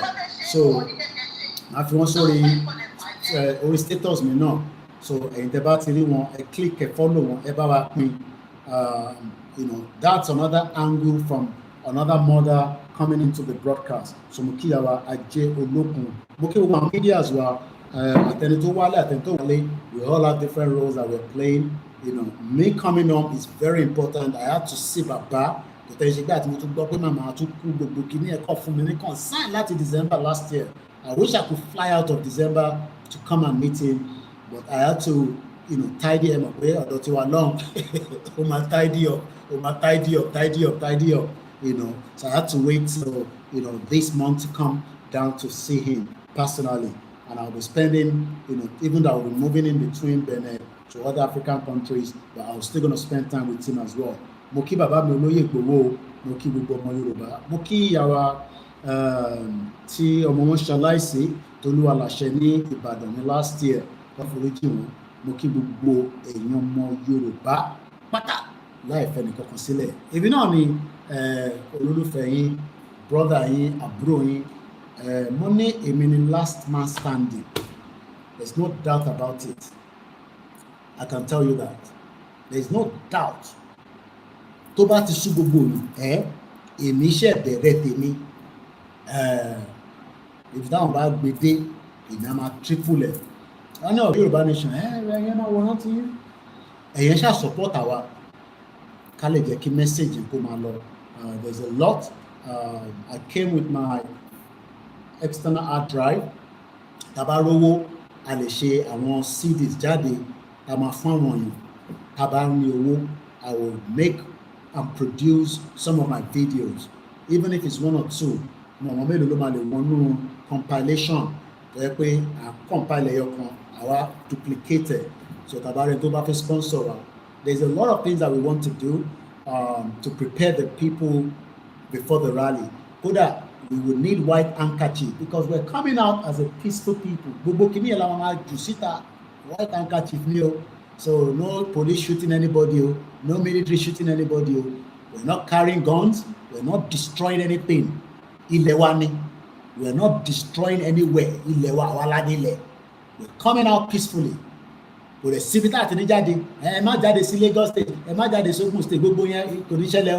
coming out. I don't know what is going to be the announcement, but I am just saying that we're coming out everywhere. So, we're coming out on a peaceful rally in Yorubaland, not in Sokoto, not in Kano, not in Anambra, but in Yorubaland. And we will need to mobilize. Koishe chicken change. I am not saying donate money to me. Donate to the YSDM and let them manage the resources. But from the media perspective, support, and we will do our own with the best of our ability. We need drones. We need these, we need that. We were on drones that only 2-3 years ago. They're packed out already. So we need better drones, to be able to project things from the top, So we need walkie-talkies. We need a lot of things. So we hope that while I'm around, we do what we can do before I fly back again to United Kingdom, and for now, so I'll be back later on, afternoon stroke evening, after I've relaxed, and then we will start again the part 2. It can be 3 programs in a day, but nothing less than 2 at least, so that we can catch up. There will be some noise at the background sometimes. I've moved a little bit, there will be noise, but again, we hope that we can still manage ourselves, since that you are all able to hear me very well. Thank you so much once again. And this is Koikimedia reporting from Africa, live and direct. Today is the 4th. I love to put dates. And then send the videos to Koikimedia or all other medias. Events here, a god of date to see, and even possible time, because everything is documented. If something is happening somewhere, you are sending it to any media. It doesn't have to be me. Say, this is in any Ojo Kẹrin nínú oṣù kejì ọdún 2025. I go buy lólu ìṣẹ̀lẹ̀ buy níbi buy. Don't just record video and send it. Come on, Mama, crack brain. If it's something that is urgent, you can put your number in there, and if it's no need to put your number, you can just make sure that you give us the location. There's a lot happening. Our governors are also aware of some security issues surrounding the Sharia. They're not going to tell you now, but if we hear any pang, we will come out and we will force the governor of your state to talk, especially since the next Sharia, be rest assured that we have those intelligence, but we are waiting for your governors to do the needful and protect us from all the enemies within and outside. Moki President Talon Lenkonsi, Moki all other African presidents that are working tirelessly, especially because Baba is here. We need to appreciate President Talon and also the Benin people. Very lovely people. Different President Talon. You have a great solution, okay? And on that note, I say shout out. My line is always available. If you send me a message, I can't reply quickly.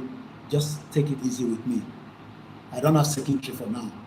I'm still the only one working on. So, and that means that I'll reply your messages. My email is still the same. Koikimedia, bringing the world closer to your doorstep. Bye for now.